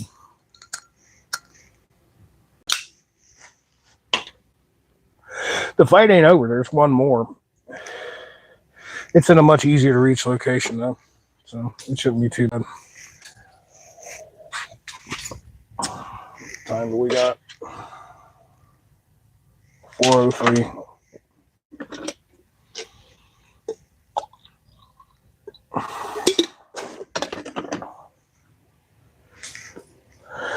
See, this one here, I can put a 1/2-inch socket on, spin it right out. And even if it's a devil like that last one, a 1/2-inch socket with a nice long extension, it's right out here. I don't have to lay on my back in an awkward position. It should be 100 times easier regardless. But I'm going to keep the heat and the juice handy.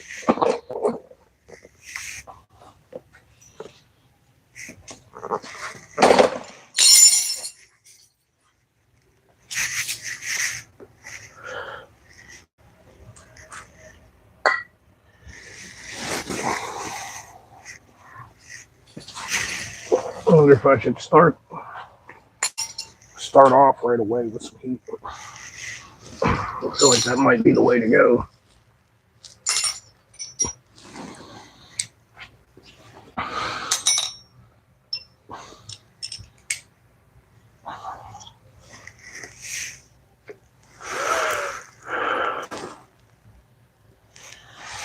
All right.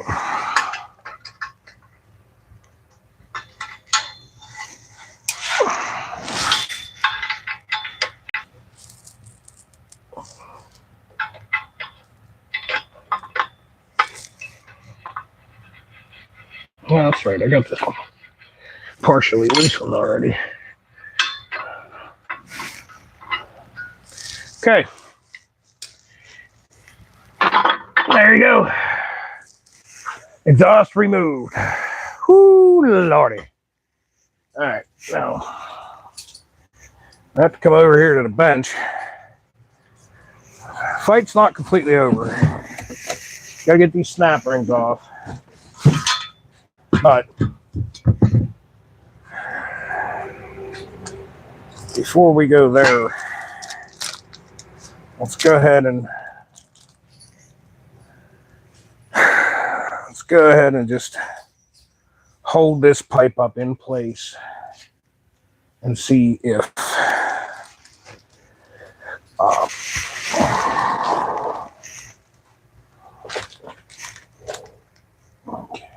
exhaust donut's not the greatest, but she'll still work for a little while. This might come off later. Keep this up into place.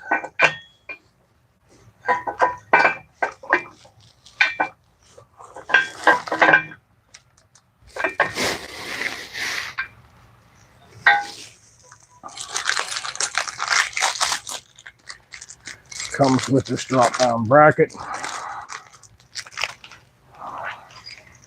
Let's see how much room they give you. Not a lot.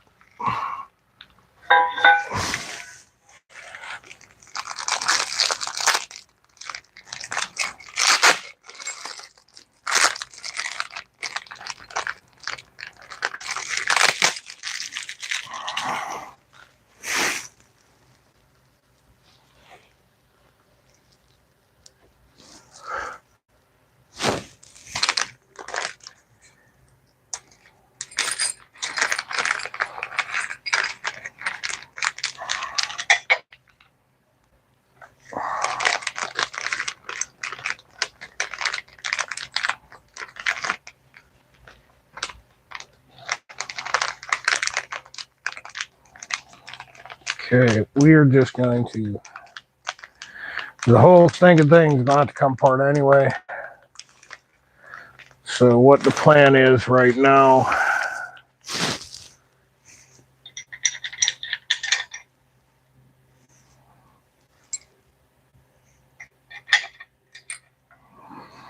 is just to thread this in loosely and kind of line it up and make sure that this is going to fit.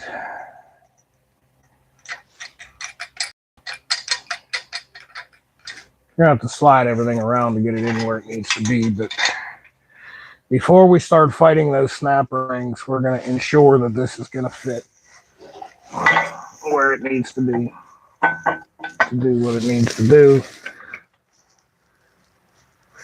It's gonna be a tight fit, but it looks like it's gonna fit.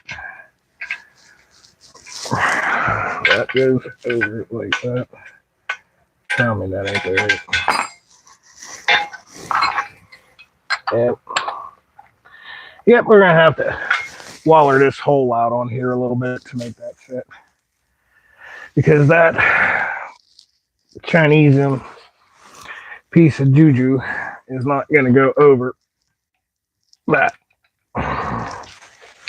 Not much, but this is the deal when you're dealing with TP-based stuff. Sometimes you have to modify it to make it work, and I can absolutely live with that. So, let's take the hardware out of this.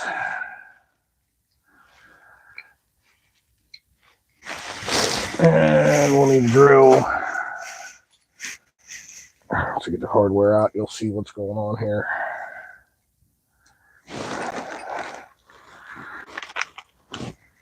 Okay, this hole needs to be egged out just a little bit.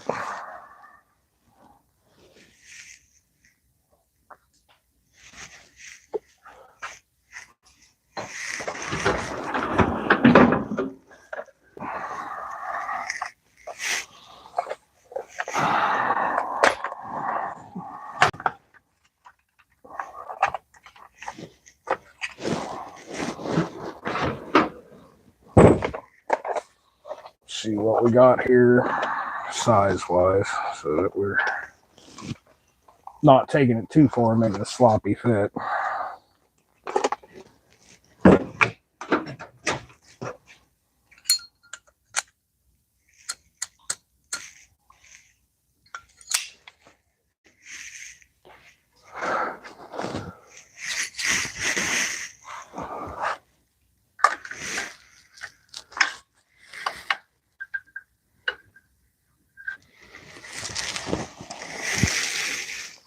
Just a hair under half. We're actually at 495 thousandths.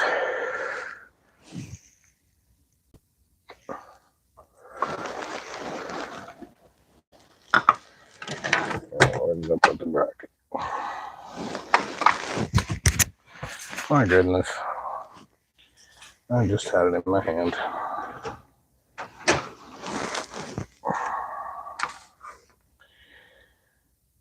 All right, that's weird. I literally just had the bracket in my hand and it has disappeared. I think it's time to take a break now. Did I put it in my pocket? I did not. All right, let's get the drill over there.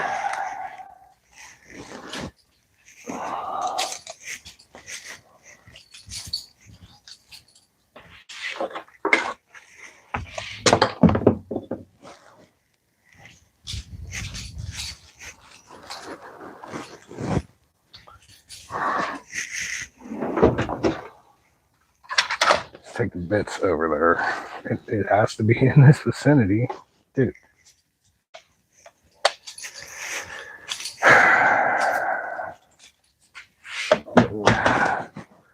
Little brain fried here. It's been a long day so far. And the bracket that I literally just had in my hand has disappeared on me. I put it in the drawer like an idiot. Okay, so we're at 495 thousandths. And this hole is 485 thousandths. So we need to egg this out just a little bigger. And that's a simple enough process. Come on over here.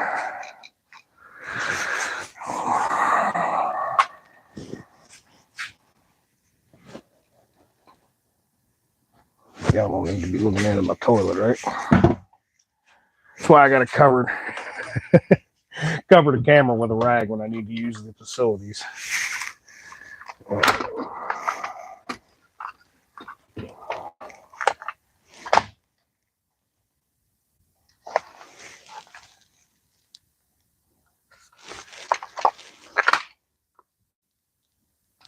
Half inch is the biggest I got.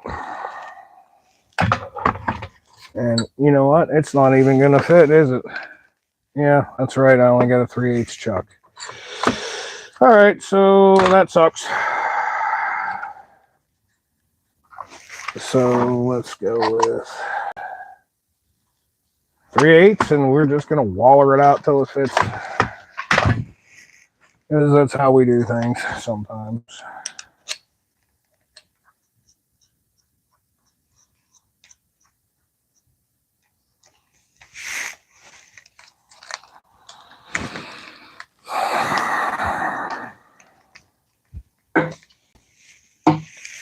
But like I said, you know, an expensive good set of pipes is $600. I got an eBay set, and essentially the $600 pipes are going to do the same thing. It's a straight pipe. It's a drag pipe. Okay. So we got an eBay set. Those of you who might be new to watching what I'm doing, we got an eBay set for $85. So I expect it to be a little fitment issues.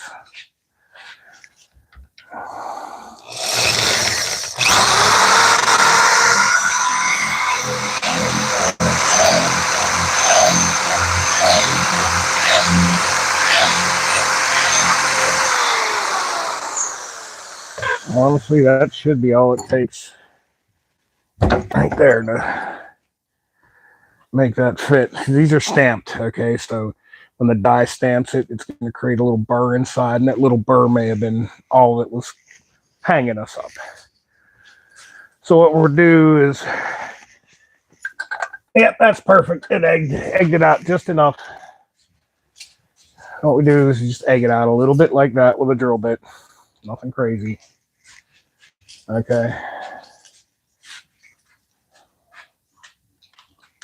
Man, my stand is worse for wear. Slow but sure. Yeah, man, I got that thing apart.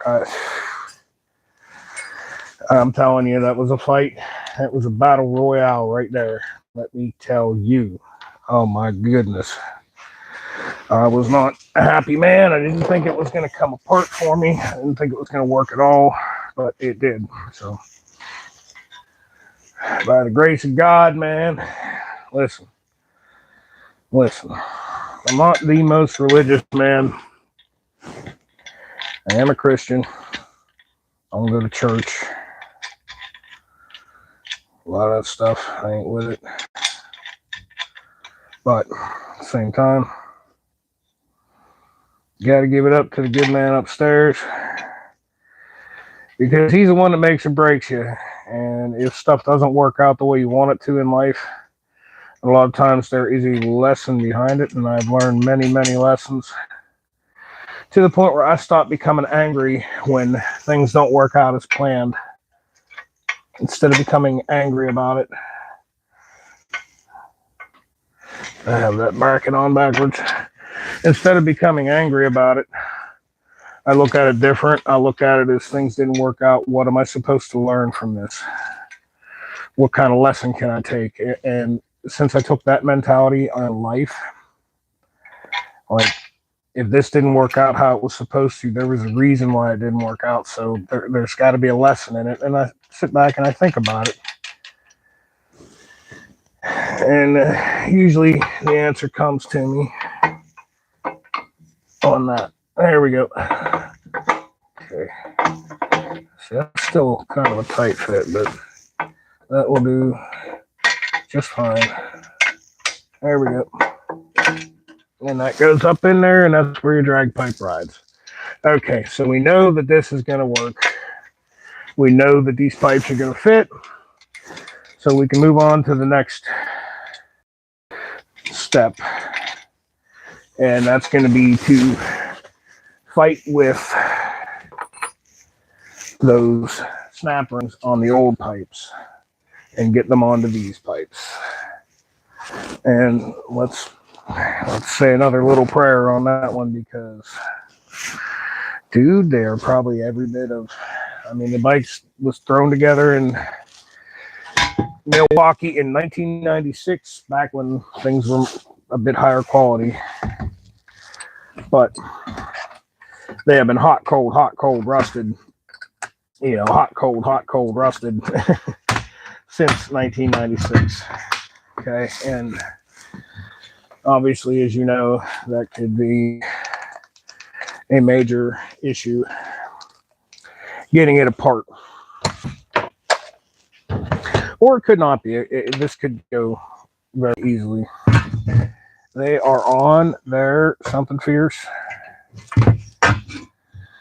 How are we gonna handle this? I'm not too particularly worried about these pipes. I'm not gonna use them. If they get a little scar on them, they get a little scar on them. We're gonna throw it in a vise gently, just enough to hold it. Something like that. And I can almost, yeah, see, I can almost break that loose. I'm gonna throw just a little bit of juice on that. We really want to reuse what we got. You know, the idea of this is your average guy can do this without tons and tons of money and build a cool little chopper. And that's really our goal here.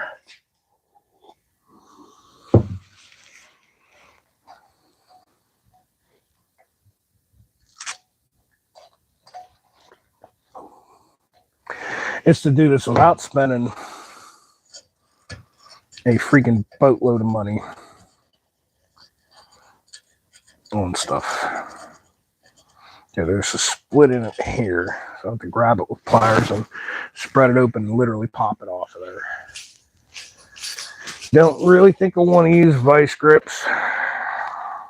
I think I can get away with just a couple pairs of pliers. I really want to reuse these, so we're going to be super, super careful and just please don't break. No, it's not going to work. And you're not going to get it past here either. Maybe if I gently try this.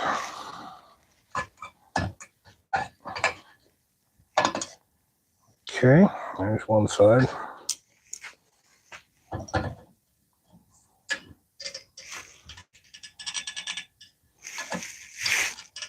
Nope.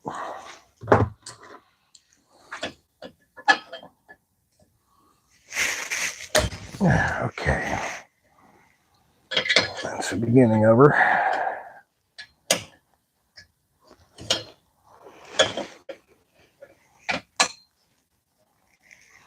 Can a guy get a screwdriver under that, a wee little screwdriver, and pry that off? That would kind of be nice if that would work out, although I have the feeling that may not do what I want it to do. Let's see, I'll take my little mechanic's pick and try to pick it under there. Nope, that's not gonna be my friend, is it?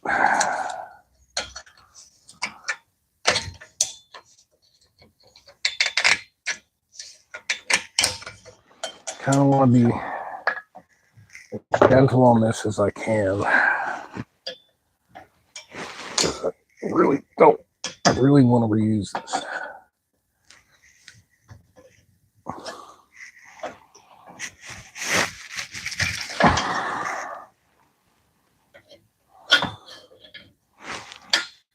Probably some damn old timer watching this who's done this 50,000 times that's making fun of me right now for fighting so hard with it.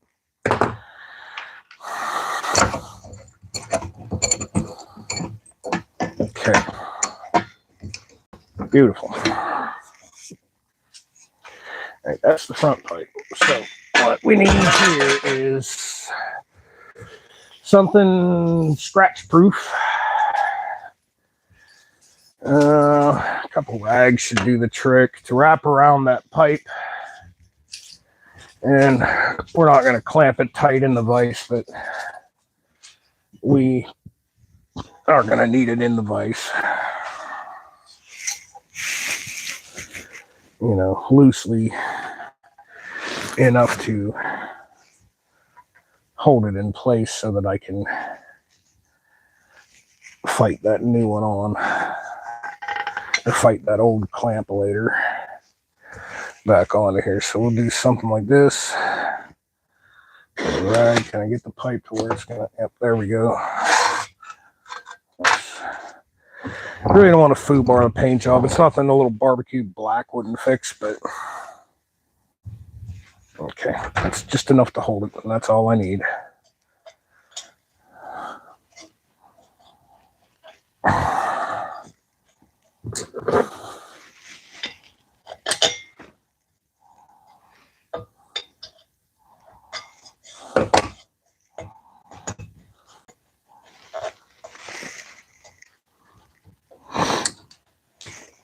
And I think we're gonna have to take a dinner break real soon.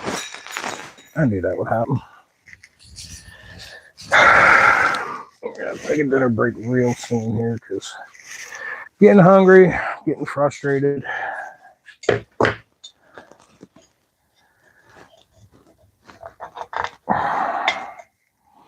Will this do something like that and pry over? I'm kind of pushing my luck with that, and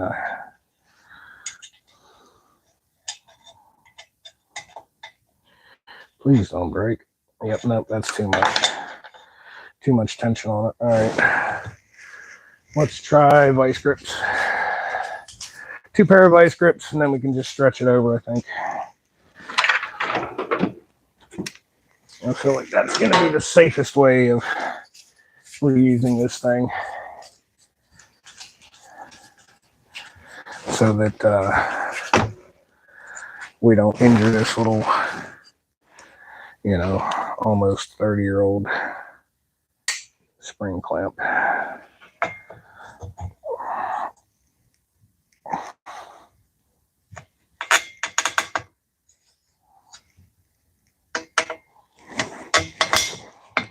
Okay, got it.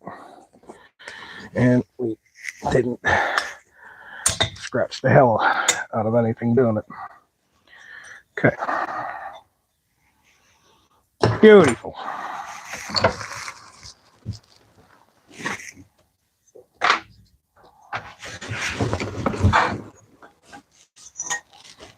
All right. You idiot.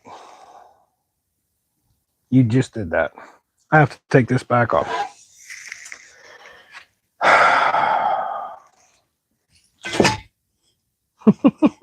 I have to take it back off.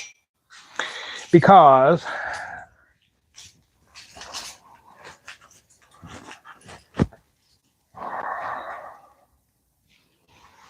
the way that it works,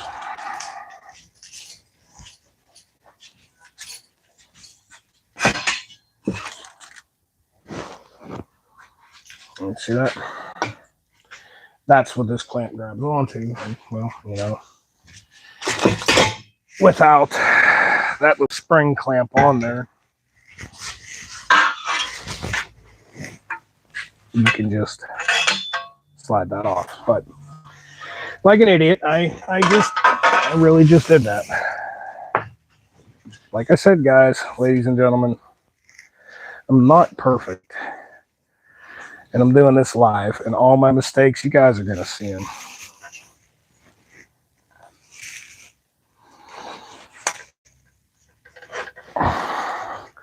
And sometimes I'm a little more nervous when I do this way than when I actually just work on my bike. So there's that. Oh, gentle. I just want to hold it. Just want to hold it gently so that I can clamp back onto that and get it off. All right, where did I put that ring? Now, putting it back on, the little ring seat's on here, okay? So this goes on this way, this facing the engine. That goes on that way.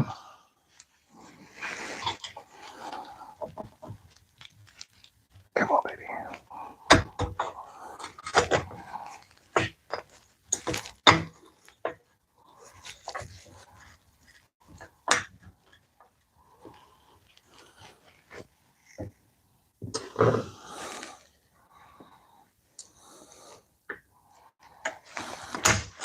There you go. Make sure to slide it up, seat it.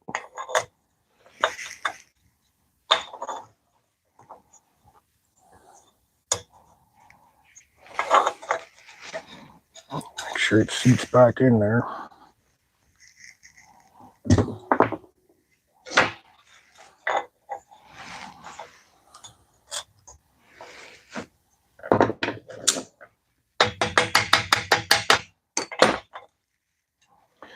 Sometimes things need a little persuasion.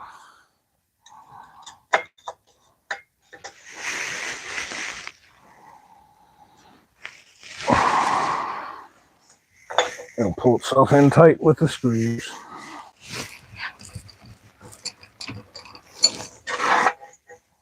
And we didn't scratch the hell out of the pipe, which is good. That's always a plus. And a little bit of time here, and we're going to hear this bike roar through 1 3/4 straight drag pipes in a very short period of time.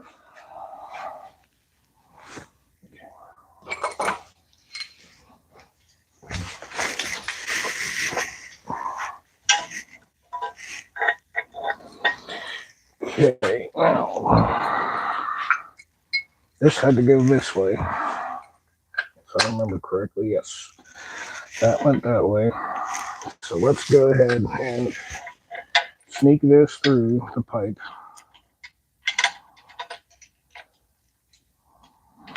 And we're just going to spin this down. We don't really want it snug. I want wiggle room. So we'll spin the nut down just a little. You guys adjusted a little better there so you can see what I'm doing. Works better the second time. Yeah, man. Sometimes it does. Told you, man.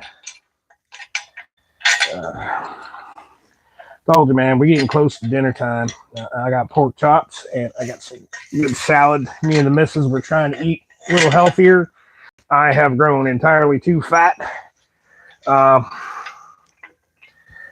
Since my life improved, my life got a whole lot better.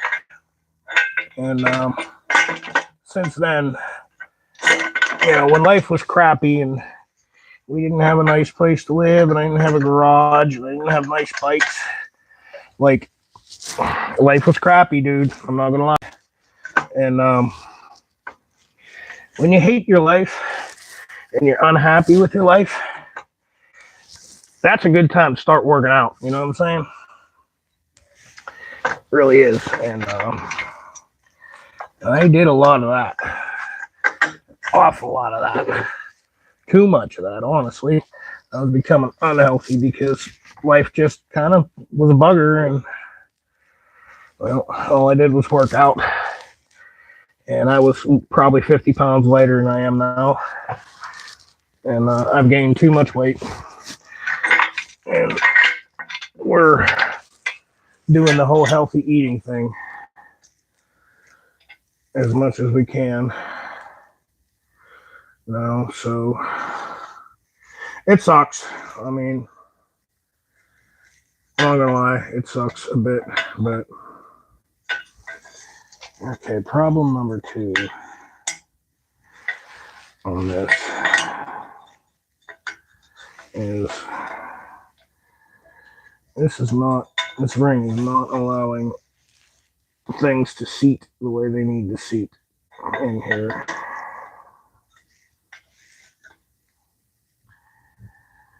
Yeah, that's going to be a bugger, isn't it? What can we do to fix that? Yeah, see, that's what's going on with that. And that ring's not tucking down inside there the way it needs to.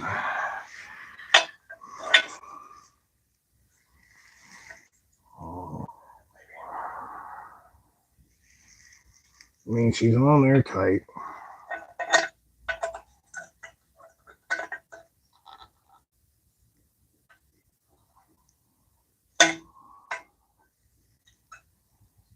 Okay, here's what's going on here, so you guys can see. See how that's recessed?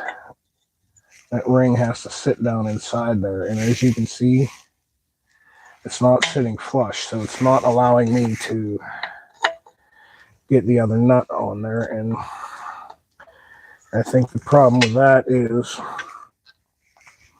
let's be honest, the build quality on these chintzy pipes is causing that issue. I have a solution. I really didn't want to do it, but we're going to.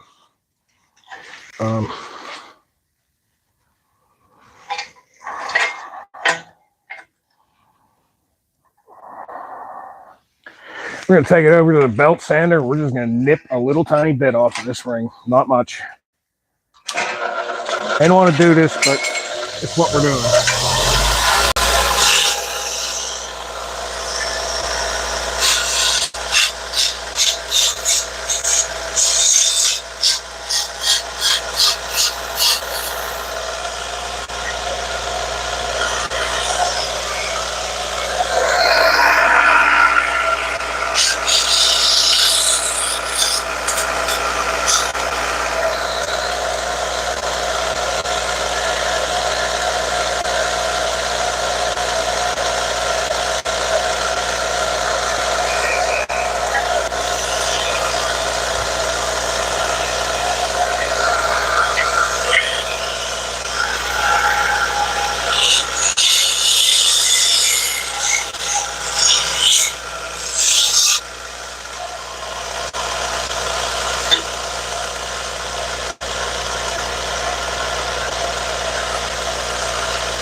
Really didn't want to do that, but here's what it is. I didn't take off much.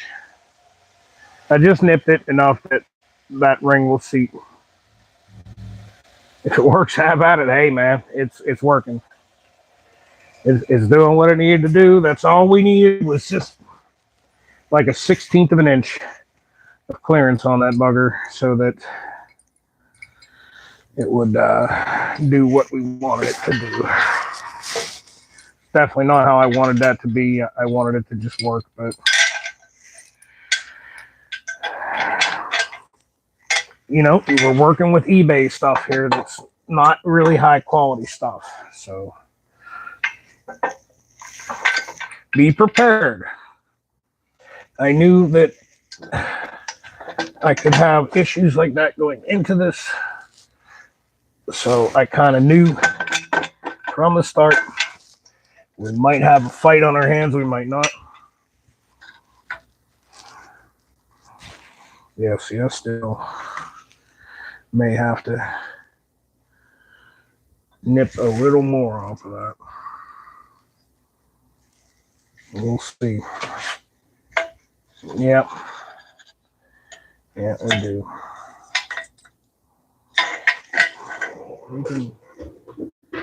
We can do that a different way instead of the whole entire belt sander. I've got a file right next to me.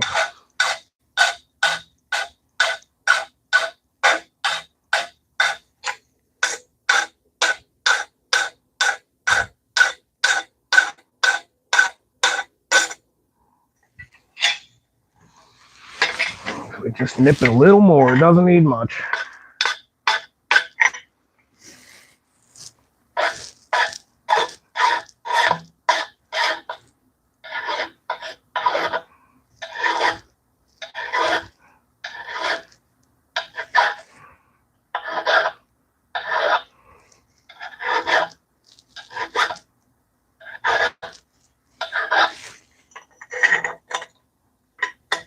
But like I said,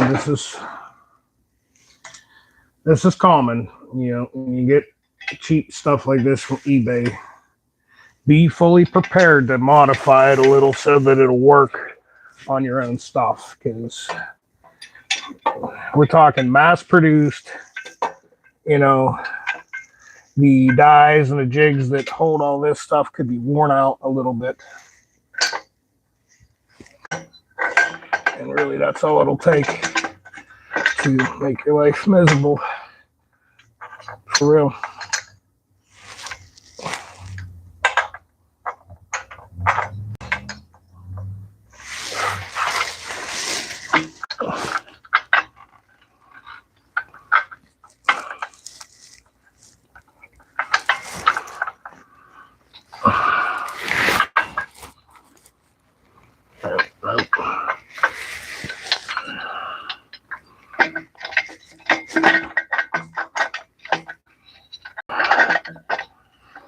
Sometimes it's like, there we go.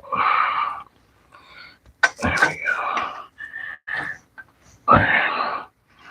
Yeah, but I can catch enough threads now that it'll pull itself in.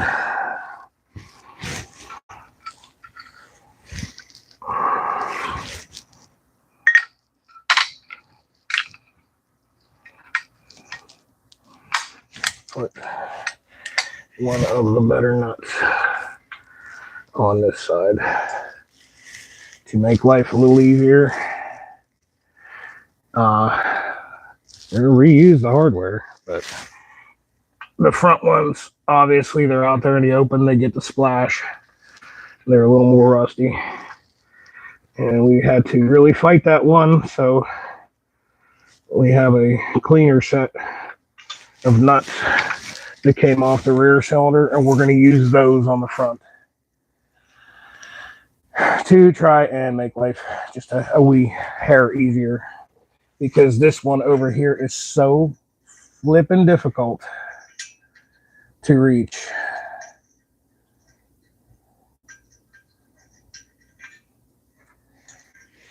Man, I ain't got but half a thread sticking out. There we go.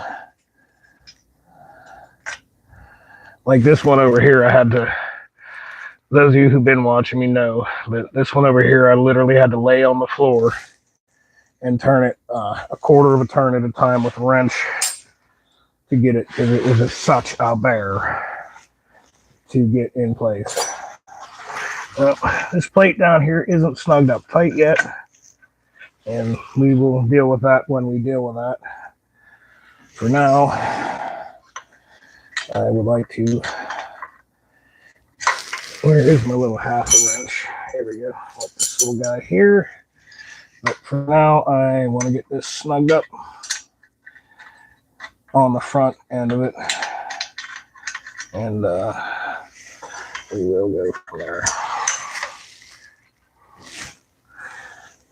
We got to go around to this side to do that one, because it's in a crappy location, and I'm using a wrench that I cut in half probably 25 years ago to fit in a tight spot. I don't even remember why I did it, but I did it, and I'm using it now.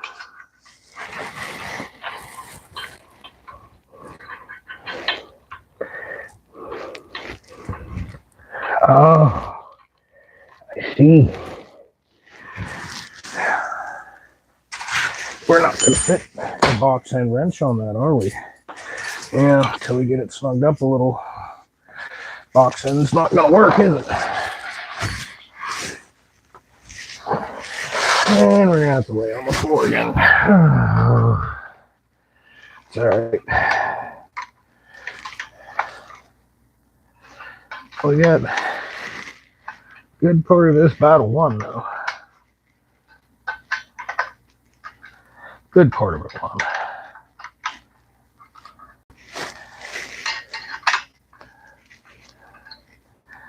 Man, let me tell you, I can't turn this devil but a teeny tiny bit at a time because of where it is. And it just, it sucks. Like, I can cry about it, but it sucks. No point crying about it.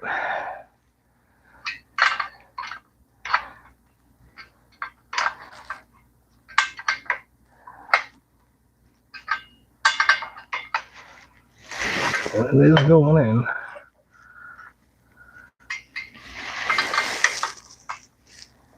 I cannot wait to hear what this engine sounds like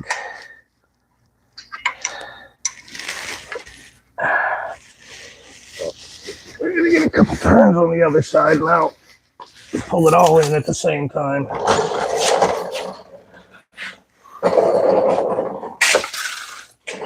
The rear pipe should not be the rear stud should not be anywhere as near of a thing. Yeah. I'm using clean hardware on the front one. The hardware for the rear is going to go in the rear cylinder where it's nice and easy to get to. And if it fights me, for real, I will just go buy new hardware and call that done. Because that's how we're going to roll on that. We're just going to put new hardware on it and call it good, right?